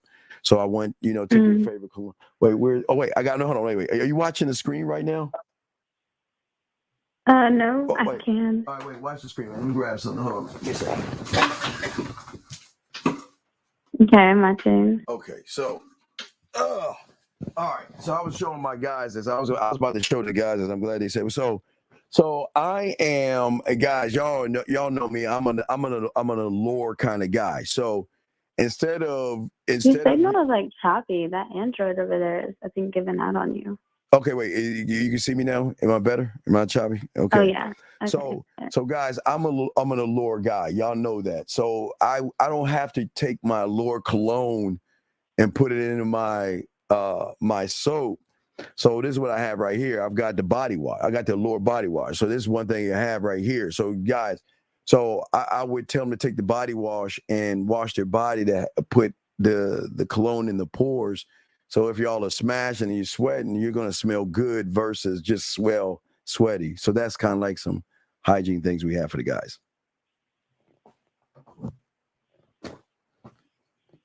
That's nice. I like that.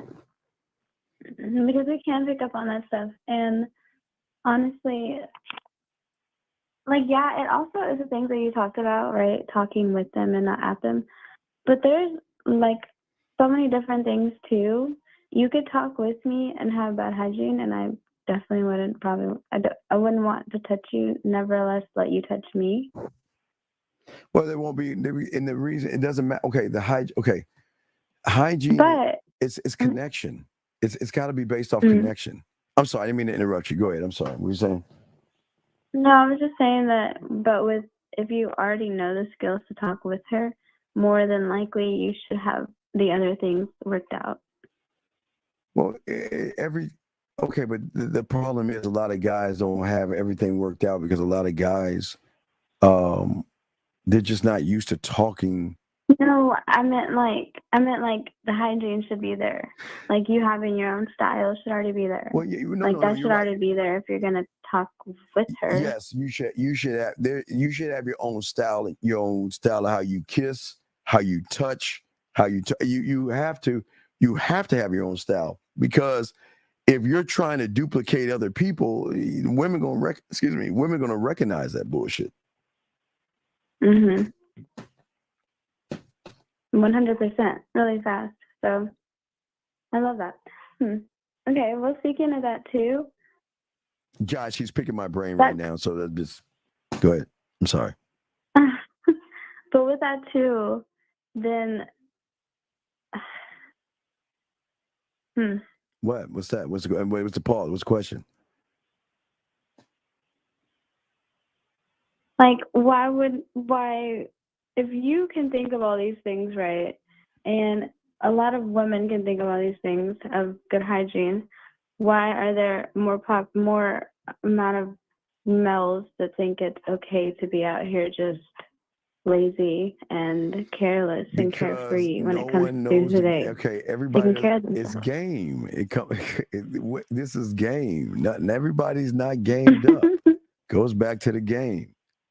Goes back to knowing sex. It goes back to knowing seduction, romance.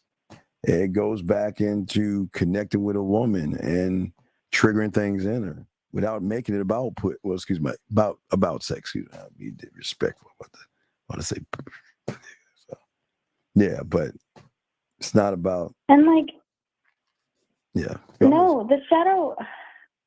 Sorry. I hear you. I was reading Julio's comment, and like, you can't keep the shadow self. That's the thing. Like, when it comes to things like that, even what you just said, I've experienced, especially my girlfriends have experienced, that a lot of males that want to be that, I guess, man, and you're working, like, you don't know how to let go of the old of you. Like, you think that you can have both. Well, that's like weird. Why would you bring in your old to the new? Well, no, that's another great question. I'll happily answer that question. The number one reason why is because that's safety and comfort.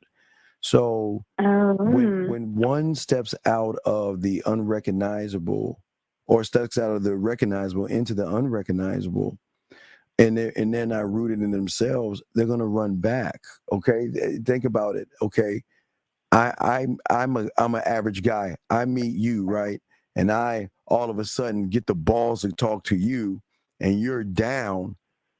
I'm gonna run back because I'm like, oh shit, she's oh my God, she's gonna give me a shot. What am I gonna do next? What am I gonna say next? And what I'm gonna say. So they hold on to it because that's all they've been taught, to hold on to things that weigh them down. It's like what are those things on Discovery Channel? Those clutter people. What are they called?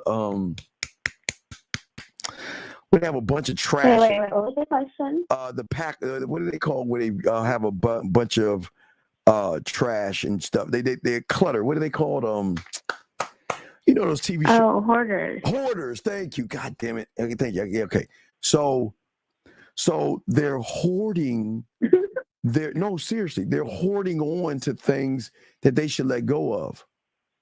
Yeah, exactly. Because I couldn't imagine me trying to write, like, okay, I spend a lot of time in their, what we call their lounges, technically, but they're more upper scale. So you find them in rooftops, or they're more in private locations. And then they have like a room, and you have to call ahead and book a table just to get a little section area, because there's only so many seated areas. If I'm moving that way, and then I'm also holding on to that, that's going to exhibit in everything I do. Like, it's going to naturally show whether I like it or not.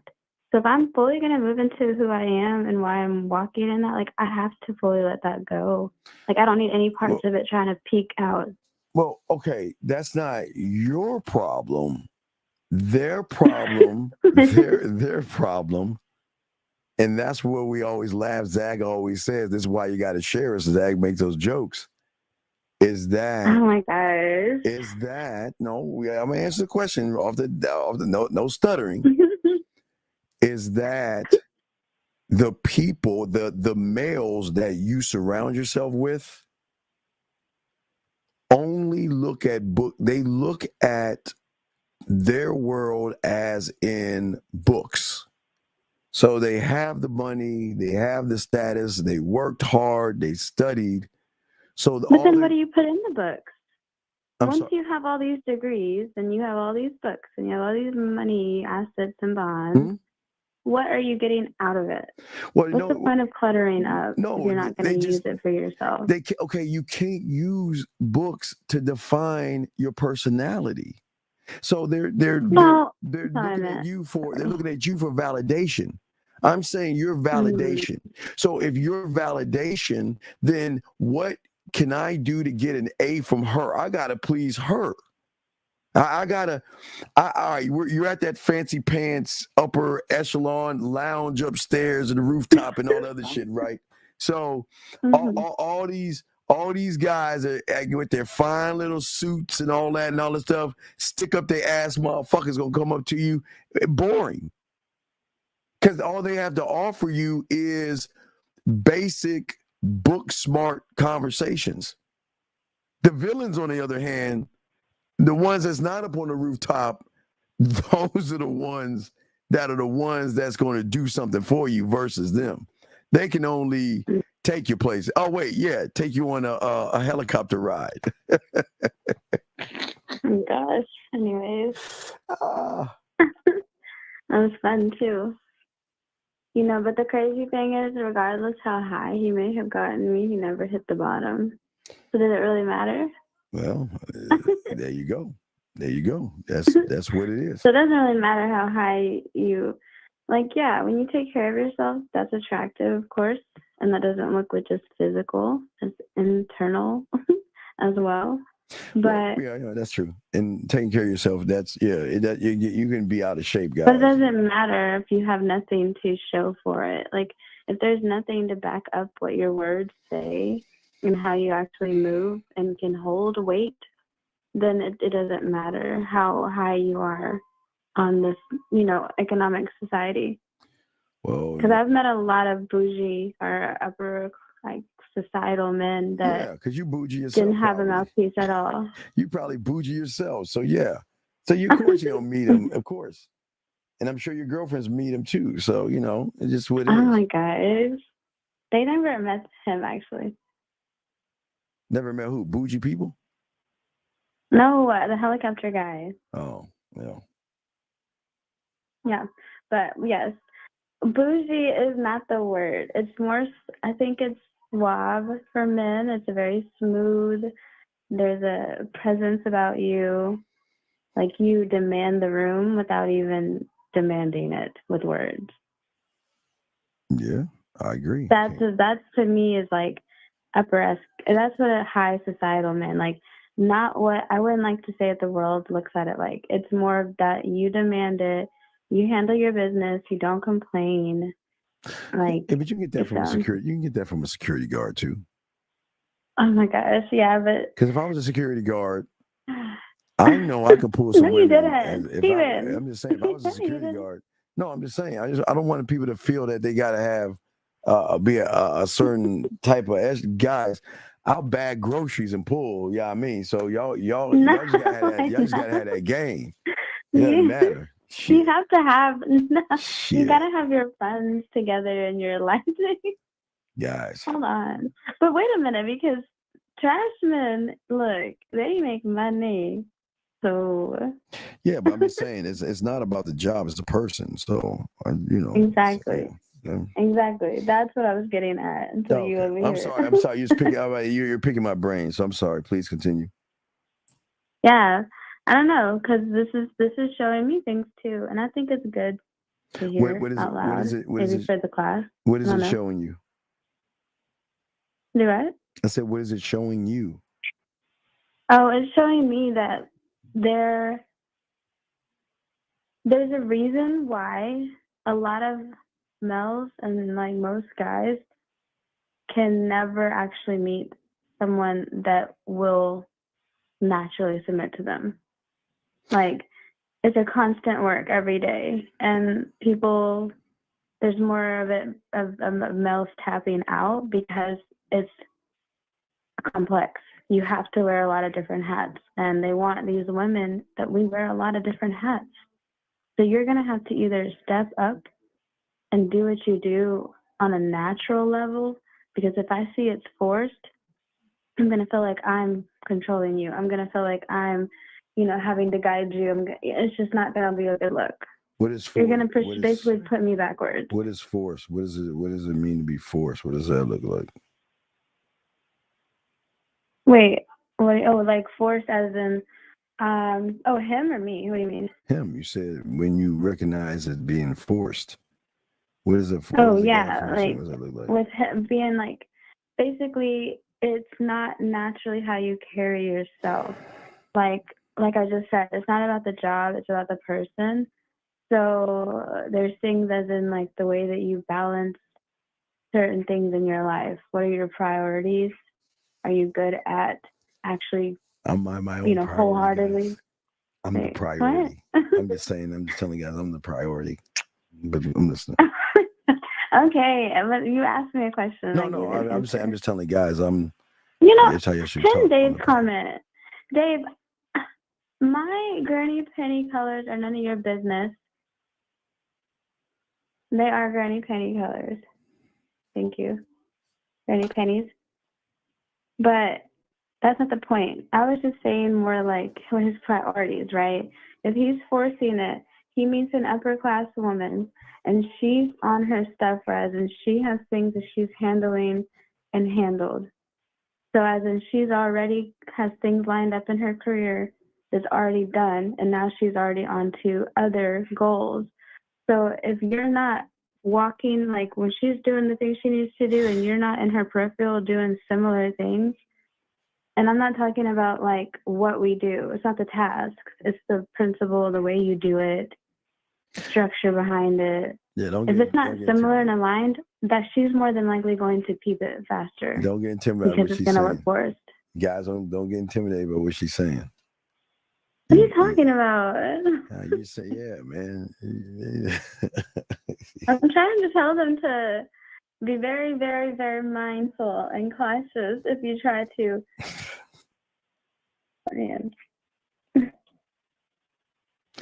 Be mindful and conscious. Okay. Mindful and conscious of, it's not so much that we will continue to try to eat you for lunch, it's that we just won't deal with you. Why are you asking about feet? Every time you say something about feet, do I have that feet comment? No, I said ear. I thought maybe Catherine said feet, but I said ears only. Wait, Oh, no. I did say You feet. said Oh, feet. dang it. You said blushing. You're being distracted. You were blushing. Ah, here you go. Yeah, why are there so many guys out here with small feet? What is that about? Wait, you said shoot, forget about the numbers. We're waiting. We're waiting time. Get to the 40-yard dash. Let me know when it's reached. What does that even mean? I didn't understand that. What does that mean? As in, why are we worried about the beginning numbers when my focus is the end goal?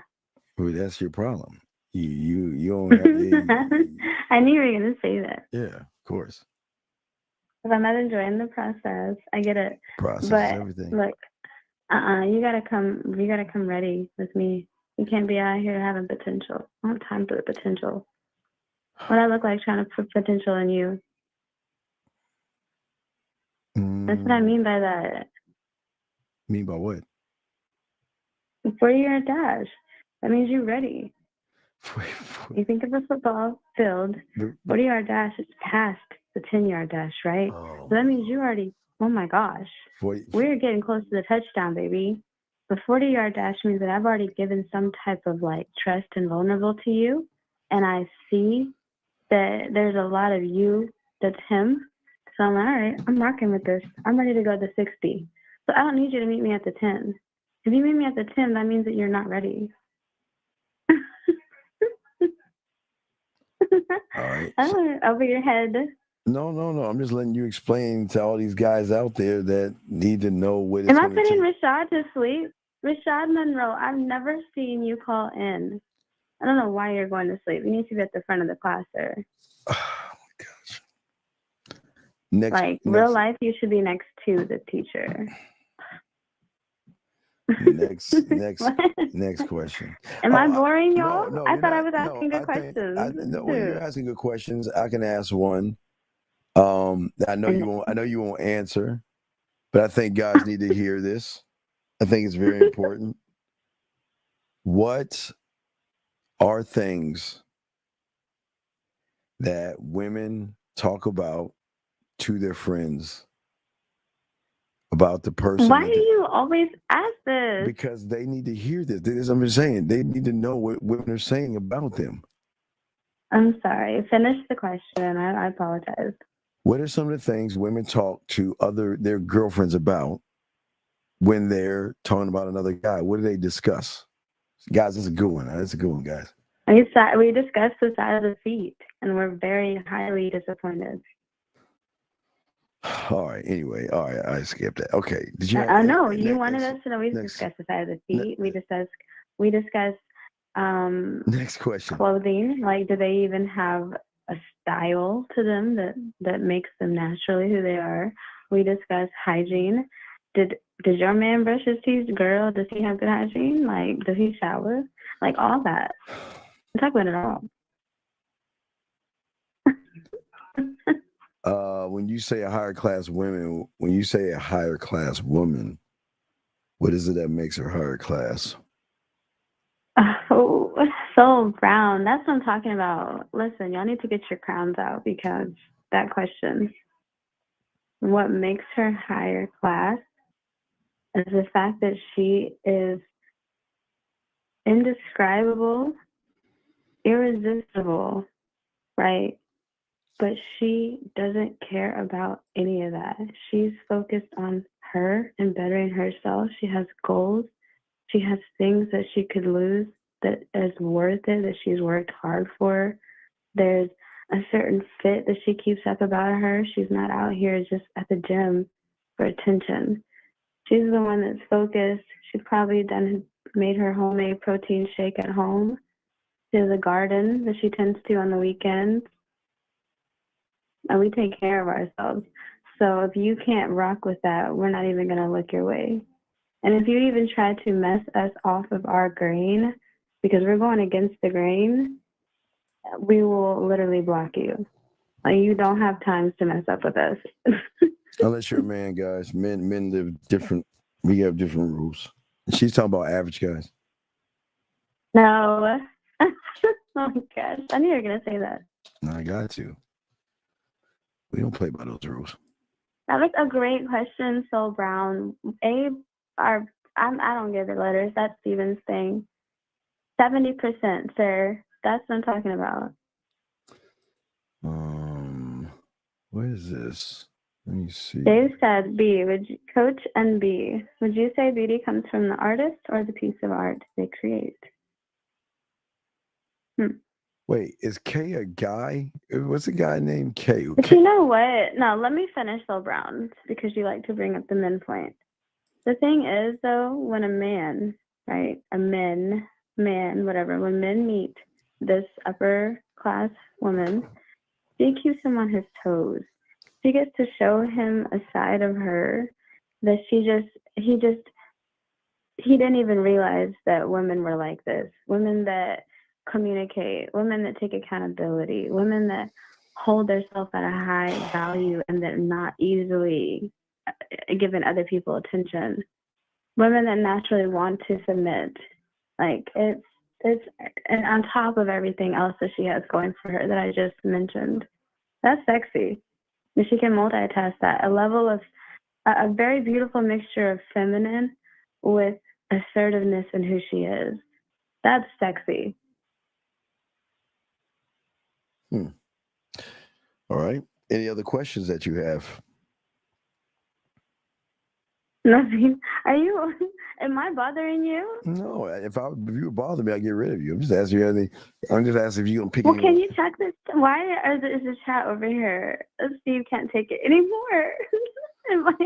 No, I'm just letting you talk to the guys. I'm just saying that I was answering the rest of the question. I know you was. That's it. And then Dave had another question. Dang it. I want to get to K. Is K a guy? It doesn't make any sense. There's no guy I've ever met named K.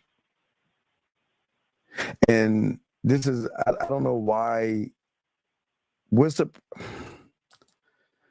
the purpose of sending a voice message if you don't know what to say to a fucking woman? So why send a voice message? That's I don't understand, man. Why would you? Why cherry pick and take something, do it, you get success, and you don't know what to do with it? Dave, beauty comes from the creation. It's not about the creator or the artist, right? The resources. It's the creation that you get to use each other's company and time and love and y'all, whatever that looks like for you. And that looks good together, and you make a creation together as a masterpiece. Parts of you, parts of him, and you kind of just, put it all on a big painting. Together, huh? Together. That's interesting. That's interesting. Why is that? That's. All right. I guess I'm done picking your brain. I don't know. That was nice. No, a little different. You usually ask me questions. So. No, me ask questions? No. Yeah, you usually be like, what about when this? Or this? No. You came in and you said you wanted to pick my brain, right? You said you wanted to pick. Right. And you asked about. Well, I came in wanting to talk to that guy. And you can't talk to him. He's not Brady. He's not. Or rainbow. That was crazy. What was a rainbow? Is that some lingo that I don't know about? Is what a rainbow? I think that's what he said. I wanted to show her my rainbow. No, he used colored wood. It was it's something that you can put on wood or have some wood to change the color of the wood to make it look different colors. Goodness. Wait, Steve said you can't talk. Yeah, no, he's not Brady. Yeah, that's what I'm saying. He's not Brady. What is this 4 a.m.? How come it's not 2 a.m. anymore for us? Don't worry about what. Don't worry about that. 4 a.m. is ridiculously early, late. We be sleeping, the women. Well, why can't we? Hey guys, not all women sleep around 4 a.m. Not all of them sleep. The women that we actually have careers, we sleep. at times. Anyway, so Not all the time. I get that. Anyway, gentlemen, if you guys have questions that you would like to ask B, you're welcome, Dave. What's Dave saying?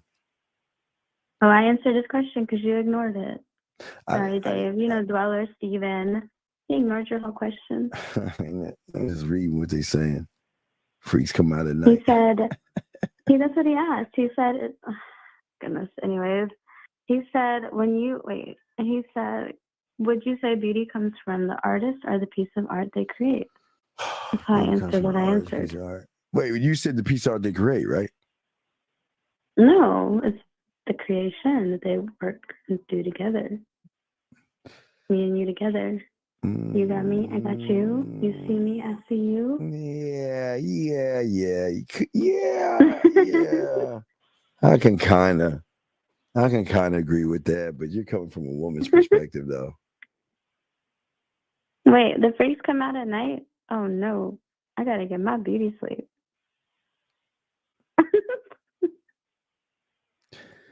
Anyway, are they gonna ask me questions? Rashad, since I was putting you to sleep, you first. And it better not be boring.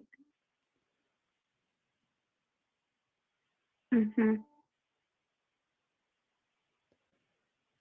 Yeah, freaks come out all the time. Steven, you asked me a question that you have wanted to have a female's perspective and you didn't have at the moment.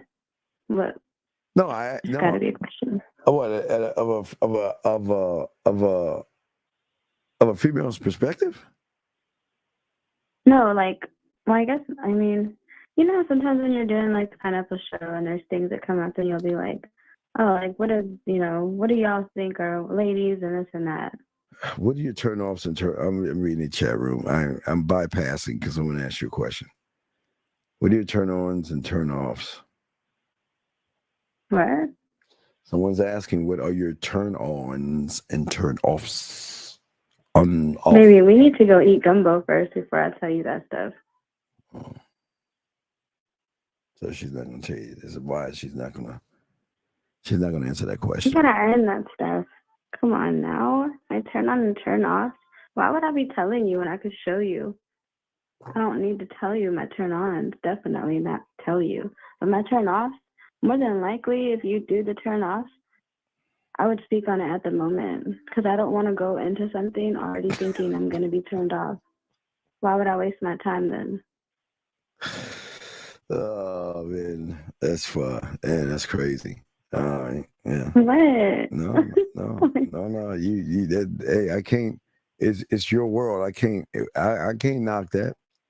It's coming from you. I can't. If I'm not sexually attracted to him, romantically attracted, there's not things about him that's already fly to me, and I can just smell him in a way that's like, oh my goodness, this is so unique. And hold on, that's already gonna attract me to him. So I'm gonna go into it I want to get to know this guy. He's intrigued me. So if there's a turn up, turn off that comes on, then of course we would address it then. And the turn ons, I don't need to speak on that. Hopefully you don't either. How can I understand myself better? No. Keep the reactions coming. No, I guess she ain't gonna give you that wise. You're not gonna get that. I just told him. Do you always pick a man's brain? Am I chopped liver right now? I just said all that. Do you always? What? No. Okay. Listen. I am not going to argue. That's your world. That's how you feel. That's what you think. I'm not there. Who am I to fight with you? That's your thoughts. I can't fight that. That's how you feel. A turn on. A turn on is for when a man tells me action. And when he tells me this action, he uses his hands. And then he uses his shoulders. And then he uses his elbows. No. And he may throw in his back, a little bit in there too. You don't know. Do you always pick a man's... I'm moving on from that statement. Do you always pick a man's brain? Do you always pick a man's brain? If so, is it to learn you or learn him? Me. And I don't care about him. What the? Me. It's about me. I'm not wasting my time worried about him. I'm not saying that. I'm just listening. Come on, Julio. If I'm using any time, it's to better myself. I like that boxing. Why? Once I turn your mind on, there's no off switch. Mm-hmm. I mean, if the off switch is working properly, because sometimes the off switch has bad structure, and then you can't turn it off, and you become clingy, and then you become the turn on switch paralyzed and sleeping peacefully in my web.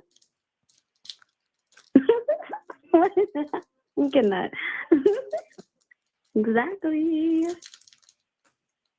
I'm just looking at what they're asking you and shit. So he's a well of infinite knowledge. I'll be back. No, because you can't even show me. What did Julio ask? Julio, you're more worried about picking somebody else's brain than your own brain. So what am I coming back to? I'm coming back to other people? What infinite knowledge does he have? Julio, you're going to come harder. Hey, coming at you. I know they're coming at me. Come on in. Come harder. Because y'all weak right now. Does a man self-love and self-care for himself intrigue you? Does his self-love and self-care, does that intrigue you? I guess, does that intrigue you? Yeah. A man, yeah, 100% wise. And that, let me tell you why. That is so sexy. When I can see that he cares about himself and loves him, of course I'm going to want to love him. That's contagious. It's contagious. She said, hey, guys, that's how you get her. That's how you got to be contagious. Right, because if you're not contagious, well, then you're average. And, like, everybody's average. So, damn. Like, I'm definitely not average. So if you're average, then we would never meet. Like, we wouldn't even cross paths. Well, okay, Tia over here, Roses. You got a female green. I'm so sorry, gal. Tia, she said true. She said true. What makes him contagious? Run back to who asked that? Oh, I'm sorry. Okay. Sorry, Tia. No, I'm only here. No. Run back to Julio, right? He was asking about, do you pick a brain, the man's brain, or my word about my own betterment? The fact that he is so focused on his past, he has tunnel vision. That means that if you catch any type of glimpse, right, there's some type of narrow hallway by the luck, right, or whatever. You must be very loved that you get to go to this little tunnel, and you enter the tunnel of this man's vision. Like, that means that you already are rare because he's already in tunnel vision. That's sexy. Is that the contagious right there? Yeah. Yeah, that means that he's focused on him and his betterment. And so I know properly that if I come into this man's vision, he's going to take care of me, and he's got me because he's already taken care of himself. So I'm not even going to lack his judgment, his leadership.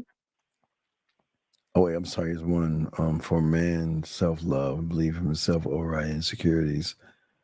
Does a man allow you to be more of your authentic self? Does a man allow you to be your, yeah, so. What? I'm just going on. A lot going on. Does a man allow you to be more, I guess I'm looking at the last part. Does a man allow you to be more of your authentic self?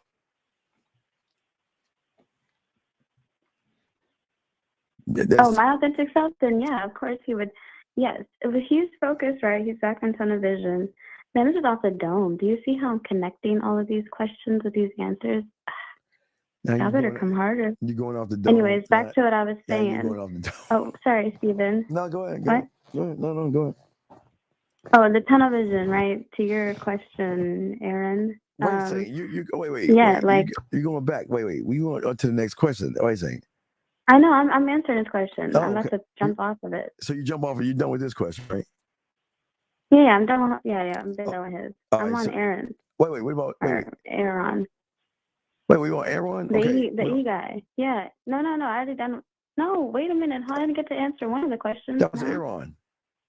That one. Yeah, I didn't answer that yet. Okay. Does a man allow you to be your authentic self? Like, I was about to answer that. Okay, go ahead. Oh, okay.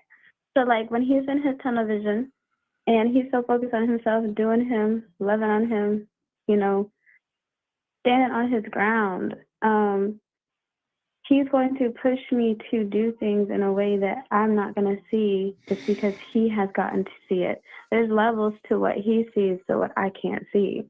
So if I'm entering his space, of course I'm going to be able to share in his experience, and that will allow me to grow. Like, that's what separates him and why he's contagious, because someone else could be over there and their vision is not a tunnel at all. They have a vision of a wide, like, landscape. So they got too many distractions. They're not going to focus on bettering themselves. Okay. Okay, I'm done. All right. Next one. Mm-hmm. Oh, you want me to read this shit? B, what were your favorite things about being with a man? What were your favorite things about being with a man? I mean, who says I ain't still with him? But I'm okay. Oh, let me stop. Okay. What are my favorite things? I'll give you two things. One, the banter. It was such an organic banter, and with me being focused in my career, I'm constantly in meetings, I'm constantly going, right? I travel for work. I could call him and it could be like, it wasn't even like an escape. It just fit so smoothly into what I already was doing. We could banter about work. We could banter about life, random things, his career, like, you know what I mean? So that for sure. And it wasn't where he tried too hard. It was very wholesome, and it was naturally him, because it would throw me off guard at times, right? He didn't try to become a yes man and follow my lead with the banter. And then the other thing was that he was his unapologetic self. That's what made me really be like, whoa, I'm my unapologetic self all the time. So to see him being his unapologetic self and constantly just thriving in it, right? It wasn't in that like pity me type of unapologetic self and I hate the world and I hate everybody. He genuinely, like, he had this uniqueness, authenticness about him because he's genuine in his actions. Like, that makes him be able to be his unapologetic self. So yeah, them two things. Good question, Wiz. That was okay. It was hey, and you got some love on this. And he said you mentioned upper. Yeah, I don't know. Was he upper? Was he an upper? Is he an upper? Wait. Was he an upper? I guess he mean upper as in was he the upper skyline thingamajig? I don't really like to use those words. I don't even call myself an upper class woman. I call myself a lady. I am a woman. I am a real woman. But with him, he was a man. And every female knows the difference when you sit here and say a man. Yeah, girl, he a man. Or when you say, oh, girl, he a man. Like, he's a man. Like, there's a difference in the way you say it. And that's what made him be contagious. All right, next question. Is it possible for more than one man, not a male, to have the kind of impact on you? Or when you meet that one, is it completely separated from the rest? You have to read that one and break that one down. Hold on, give me a second. Is it possible for more than one man, not a male, to have that kind of impact on you? Or when you meet that one, is he completely separated from the rest? Yes, the last part, sorry. He's completely separated from the rest. It's every man should have their own distinguished identity, right? Like distinguished and unique identity. So when I meet him, right, I can meet his friend, right? He could probably run with a pack of lions himself. He could have the guy over here, and maybe I run into him one day on accident. I will still have my own experience with that man, even if I was to even meet a friend of his or something, or someone like, that symbolized his status quo. If he really is a man, then he's not going to remind me of him. He's going to give me his own experience. So that would be unfair for me to even call him a man, because if he is a man, then the experience would be unique. She's not boxing. She's not a student. What the fuck are you talking about? She doesn't. Wait a second. Wait. Boxing. She's not a student. They don't know about. She don't know about free will and all that shit. I guess you try to answer this, but she gotta be with a one-on-one for this question. Boxing. Boxing. It doesn't matter. She's observing, dog. She gotta be with a one-on-one to understand that shit, motherfucker. Come on, man. But you go ahead. I am one-on-one. Please. I've been saying one-on-one before you were born. You can try to answer that, but yeah, boxing wilding like a motherfucker. When you became a student, did you ever have a man give you free will or something close to it? One, I'm not a student, obviously. Yes, he was correct about that. Two, yes, I did get free will.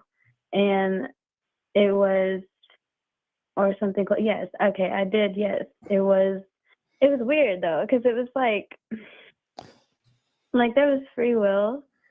And yeah, I could go on dates and stuff like that with other people, and do what I wanted, and he did what he wanted. But it eventually got to, obviously, where it just be like one-on-one. That's all I'm gonna say on that. Oh damn! See that? Look, hey, see that? See now? See she popping guns, and she Tia, she kind of slow. Be quiet. She was popping guns, and hey, boxing.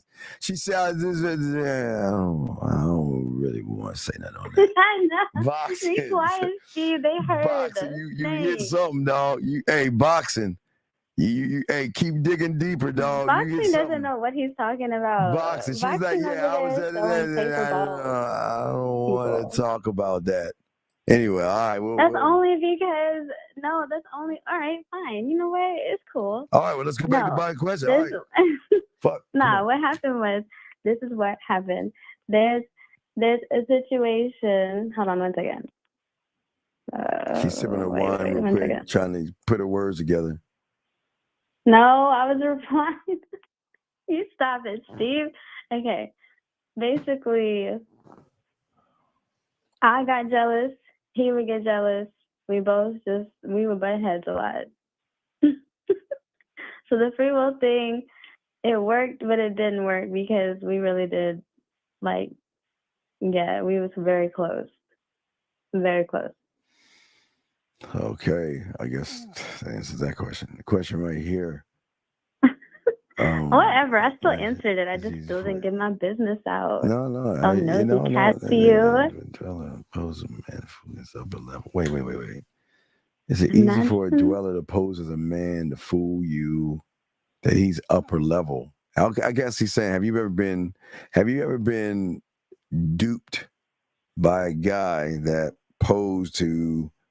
He acted like a man, but you found out later he was soft and shit. I guess soft. What? Okay, I don't speak foolery. So, Julio, I can't answer that for you. You're going to have to find someone that speaks foolish behavior.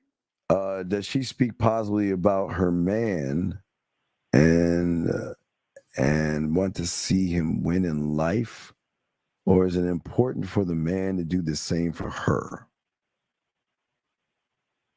Oh, yes. If that's my man, my man. I'm definitely going to be out here, doing what I can. Obviously, always wanting to, I'm going to be thinking about him. So he's going to naturally come out oh, man, so-and-so does this. Oh, so-and-so, that makes me think of so-and-so. Like, yeah, naturally 100%. And then want to see him win in life, and it's important for a man to do, hold on, Steven. It's important for a man to do the same for her. You go back to the other one. That's a good question. So that is not a good question, because it has been so brown. Get you an upper class woman, and you're gonna see. And not even. I'm sorry. Get you a woman that actually is a. I'm gonna let that slide. So So I'm sorry, brown has been timed out. I jumped. Hey, dog. I was thinking the same thing, but I didn't want to say nothing. You asked. Whatever. No. Whatever. I'm not gonna say nothing. He asked a question. Hey, I'm just saying. It says the last part, of course. Yeah, of course you want him to win in life. Yeah, of course. Now, okay, we moved on to this next question here. What other question? No, I'm done with that. That's not even a question, because no. What is it? You know what happens? Okay, let me tell you, Phil Brown. You know what happens is that her sexiness, her natural sexiness that she provides, the radiance, and I'm saying all this because he has said this to her. Her radiance about her, that inner light about her, the way that she can pierce people's hearts, even when they're the most blackest of black hearts. There are so many things that make her so unique in one that he hates the thought of other people getting attention and time when he doesn't get to have that time. So that's what makes him feel some type of way. Is instead of jealous, if you guys are crazy about the word jealous. Oh my gosh. Yeah, you're not talking much now, Steven. What happened? I know. I'm not. I have nothing to say. They're asking the questions. I'm not judging. I'm just listening. They just ask questions. So here's another one. They're just asking the questions. Well, Julio needs to worry about putting some of them hats on his head and understanding what it means to wear different hats, Julio. Anyways. B, have you ever had to share a man? No. No. Did I let him do what he wanted? There's a difference. Now, hold on, wait. Look, there's a difference. When I'm in the beginning stages and that's not my boyfriend, right? That's not somebody that we're dating exclusive. Yeah, you're not mine yet. How can I have you how can I be upset about you doing things when you're not mine? But the moment you become mine, I become yours. Yeah, I'm not doing anything. You're not. What do me and you? Okay. Just me and you. I just want to spend all my time with you. All right. Okay. So next question.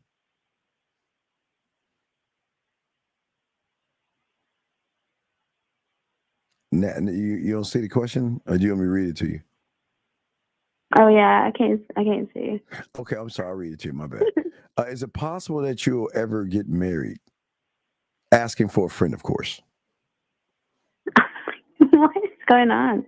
Who is the friend, and why didn't he ask me himself? If he can't even ask me himself, he doesn't deserve my answer. Ooh, that was a good one. That was good. I like that one. I like that answer. Oh, shit. Hold up. Boxing. All right, boxing. How many layers does a man have to peel back on a woman before he gets to her truth or her real self?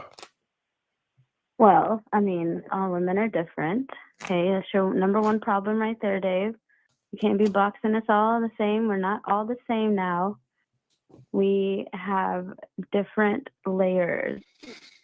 So that is up to that man to be able to read the signs, to pay attention to the detail, to understand the way that this woman needs to be read, felt, seen, heard. And then from there, you start peeling one at a time. Well, boxing, to answer your question, I think I need to start answering some of these questions too. He asked me. He didn't ask you. Oh, okay, my bad. Well, he didn't say B. He didn't say B. I'm just kidding. Yeah, he said yeah. So they have no idea about the layers. Boxing. They don't. Oh my God. You asking? Anyways. You asking? Yes, we do, man, Dave. Man, Dave. Dave Rooney. We don't. You remember who Steven is, right? Dweller Steven. Dave. Come on, let's be for real, Dave. The ism, man. We go deep. Land, brother, deep. When does a woman recognize she's dealing with a man? Ooh, here's a good question. First 5 seconds. You said the first what? The first 5 seconds. Too. The first 5. Better be. The first too. 5. Other than that, why are you in my face? Okay. Let's recognize. I got better stuff to do. Recognize this. Okay. Okay. You don't want to go into that? Okay, that's cool. I'll get to the next question. No, the first 5 seconds as in his stance. I'm telling y'all, it is a certain demeanor. It's the way you can just sit there and be looking silly. You could be eating pecans. I don't care. This is you. It's like, oh my goodness, something's different about you. Man, it could be the first sentence you choose to say to me, first word. It could be the tone of your voice. Like, yo. Eat pecans. That's funny. You can eat. Hey guys, you can eat pecans and be. Oh my goodness gracious! You can be that guy. Do you like quiet? Anyways. Do you like quiet guys? No. Quiet guys. Why? No, I would be a bully to him. Like, I'm assertive at times and aggressive at times with what I want. Like, especially when I only like, okay, I'm not the type to have a roster. I've never had a roster. I also don't have multiple men. So when I give my time to somebody, I'm focused on you. So you better give me that pressure back and that energy, or you're wasting my time. Like, I can't. I don't want to shy, quiet. Like, if you're, at least, and that's the way I'm taking it too. You could be saying quiet as in like maybe not confrontational. And yeah, I definitely don't want a confrontational man. So yes, in that way. To add on to Boxing's question, is the way a man peels back those layers by engaging your emotions.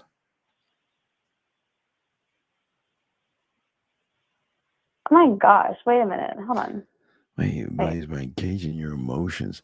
Is that a sexual question? No, it's not his question. All the other questions that just came at once. Like, oh, it's ridiculous. No. I'm doing it one at a time. I'm trying to do it one at a time. So I'm trying to make sure I get them all. Is the way I know, but I have a meeting to add on to boxing cues is the way a man peels back those layers by engaging your emotions. Aaron, I can't answer that for you because you're worried about my emotions. You need to be able to handle my emotions. There's a difference. So the fact that you're entertaining my emotions means that I would run you. So I couldn't answer that. How'd you get so good at Game Time would be? Are you a professional actor? No, it's me. It's my identity. It's naturally who I am. And I'm not good at Game Time.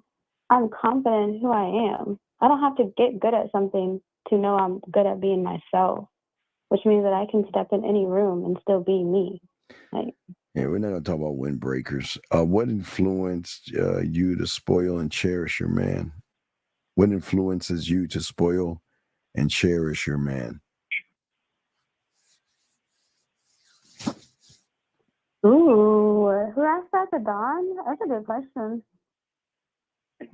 My influences me. He influences me.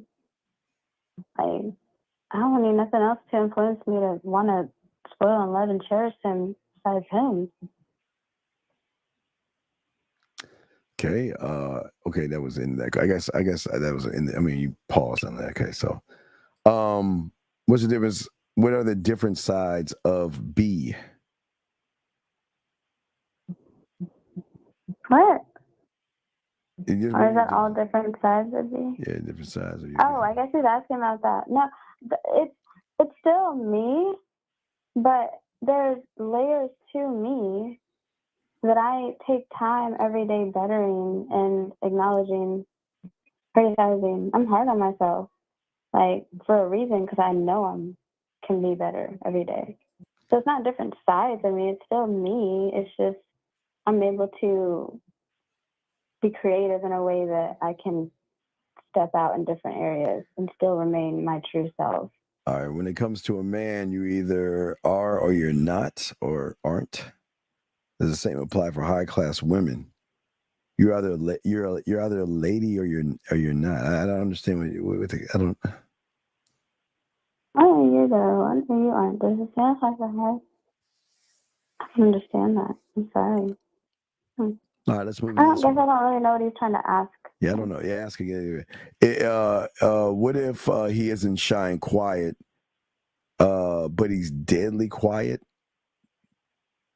I don't What? I don't know what the fuck. Nah, I don't. I don't know. I don't. Have you ever had a? Okay. I'll ask this, but again, it's up to you. I'm not trying to get. Dave, go away. Because you're unlocking the door to sex, dog. I don't. Okay, I just reading these. You don't have to answer these. Have you ever had a man paint your naked body on a canvas so he can admire you when you're not even there? Dave, if I tell you yes or no, you're still going to be over there cheesing like a Chester cat, just listening to my voice. So it doesn't matter. You're welcome. Yeah. Let's see here. Here we go. If you don't find a guy attractive, but he makes you laugh and think, stimulating your mind with genuine vibes, would you still give him a chance?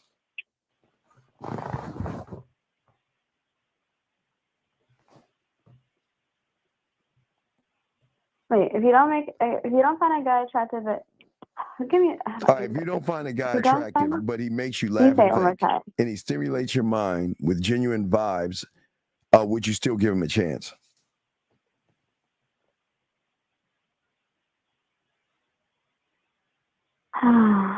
No, absolutely not. Why? The whole first part of the question, because I need to. Why would I would want to be attracted to him, because otherwise it can't go past a platonic level. It physically could not grow. I would need to be able to be nurtured physically, emotionally, spiritually, romantically, all that good stuff that I prefer. And if I don't find him attractive, we can't even hit all the levels. So it would just be very stagnant. That sounds awful. Hey, real quick. Hey, Jay. He learned that from me, dog. So don't worry about it. It's just another sexual move I have. Don't. I know that's a little over your pay grade, but he knows that came from us. So let's go. Let me see here. Can you elaborate on a man's quiet confidence? Gentlemen, we're going to do this for 19 more minutes. Can you elaborate on a man's? No, this is my last one. Okay. The girl needs to go to sleep. All right. So can you elaborate on a man's? A lot of questions. Can you elaborate on a man's quiet confidence? Quiet and confident are contradicting. If he's confident, and when people, I think, get misconstrued, confidence doesn't mean that you're loud or you're rambunctious or you're annoying. Confidence means that you know how to have self-control over yourself. Yeah. So if you're quiet, I don't know. Yeah, I'm gonna help you answer this last one for you. I guess this is your last one. But why y'all talking about confidence? What about the sexual confidence? Yeah, y'all, where's the sexual confidence at? All y'all asking about is confidence. Y'all not even talking about sexual confidence. Jeez, man, that doesn't work. That doesn't work. Y'all gotta do that, man.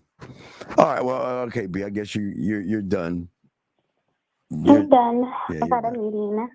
We'll see y'all later. Because obviously, this is the other reason. I will say this: when it comes to someone that, when I say is a lady, I mean, she values herself. Like, she respects herself, so there's not going to be in a way of she's just approachable for everybody. She may be easily desired, but she's not approachable. It's two different things.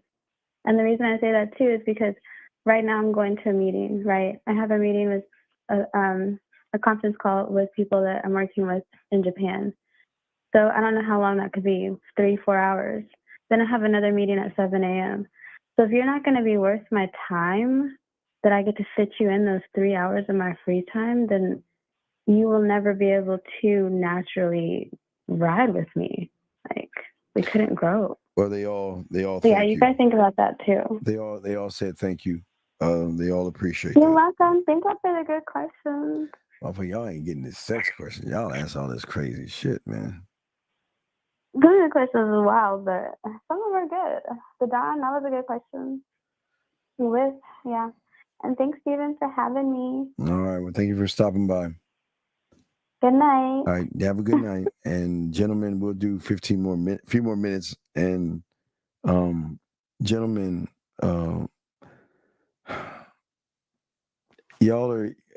gentlemen, confidence is going to get a little foot in the door. Sexual confidence is going to push. Y'all have to have this arrogance to yourselves that says that, you know what, that I'm going to be the guy that you're going to think about. But I mean, I want y'all to think about that. I mean, we only got a few more minutes, but I want y'all guys to think about that for a second. It's very important to take a moment and actually think about that.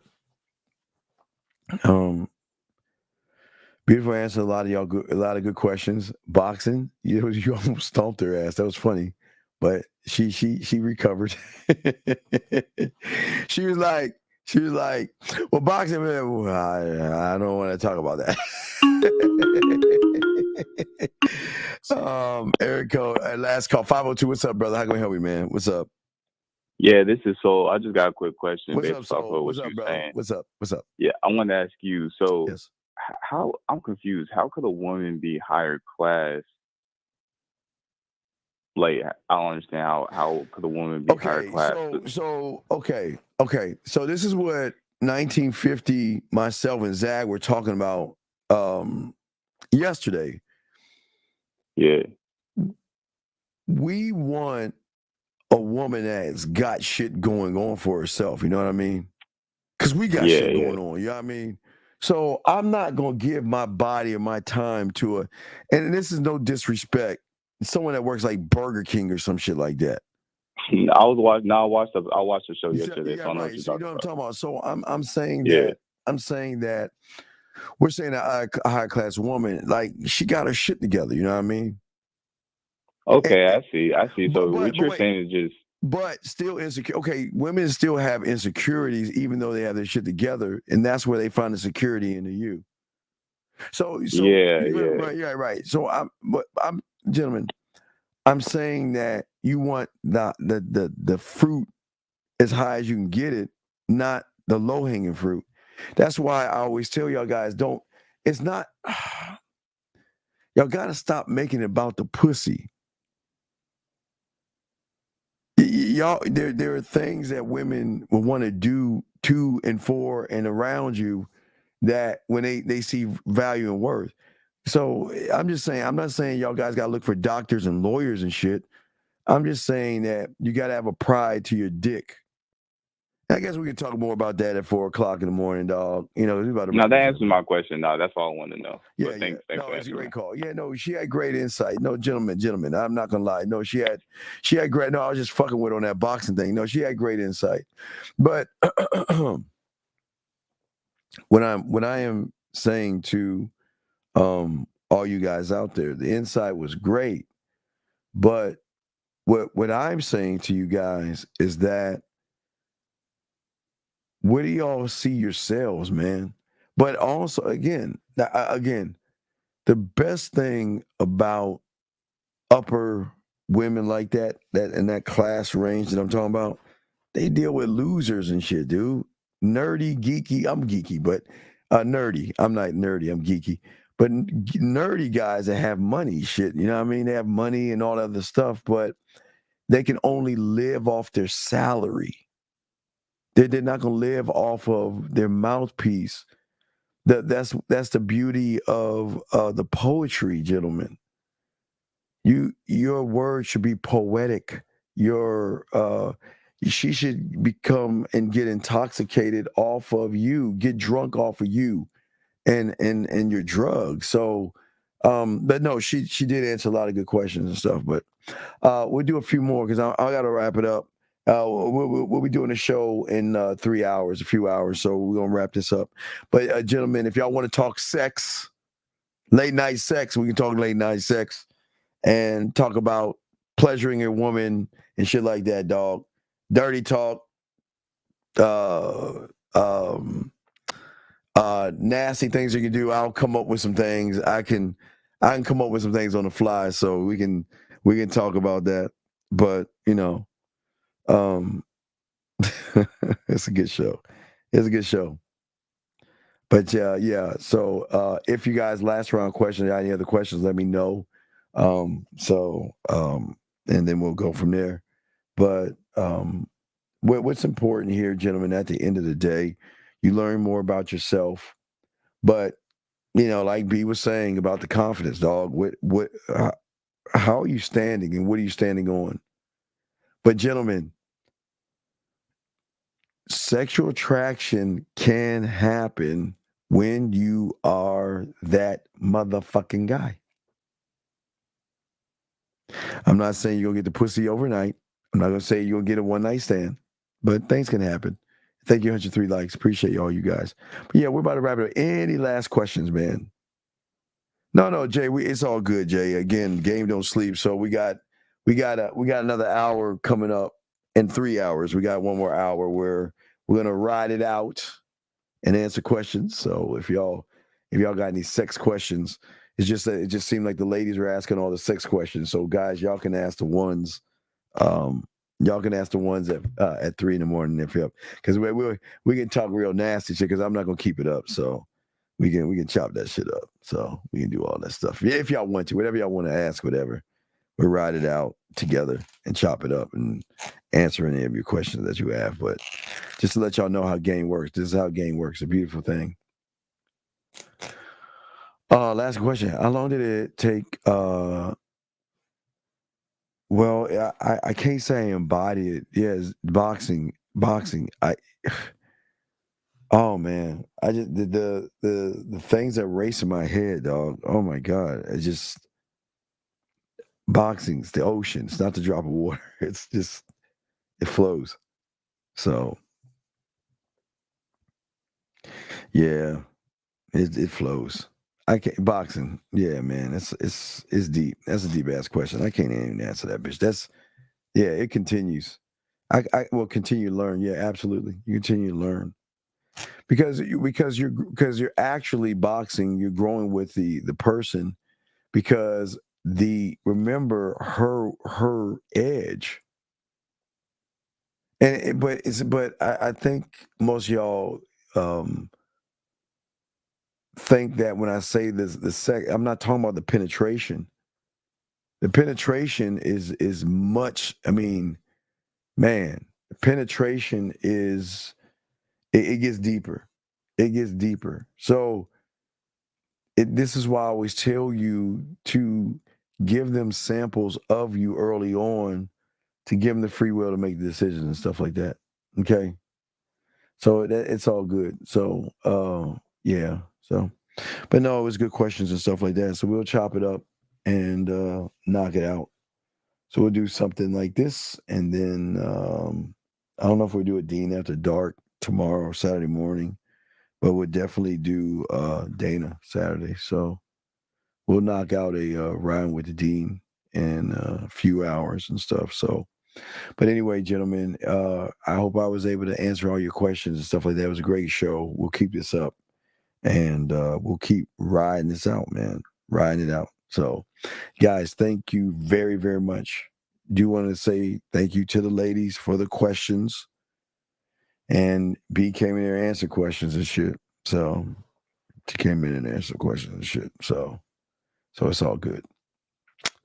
Anyway, guys, as I said before, the core classes are out. We have 5. I'm gonna probably work on 6 tomorrow, but we're gonna keep kicking them out. We got it. It's so much. Oh man, I get so excited about that because the core from the core, sex from the core, or the thought of sex from the core. Man, can you imagine, guys, taking a woman to that depth of sex from a place that she hasn't even experienced before? Shit, it's dangerous. Early on, when you talk to a woman, how should you position yourself?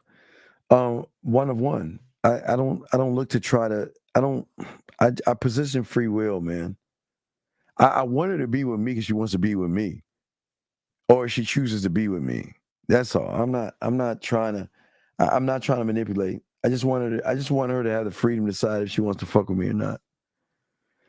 So that's it. That's about it. But no, Soul or Tron, hit me up with that. We'll kick it in about 3 hours, man, and I will be able to answer more of that about the position and stuff. But the position can never be sex, though, Tron. It can never be sex. It can. I tell y'all, it's the secret in the sauce.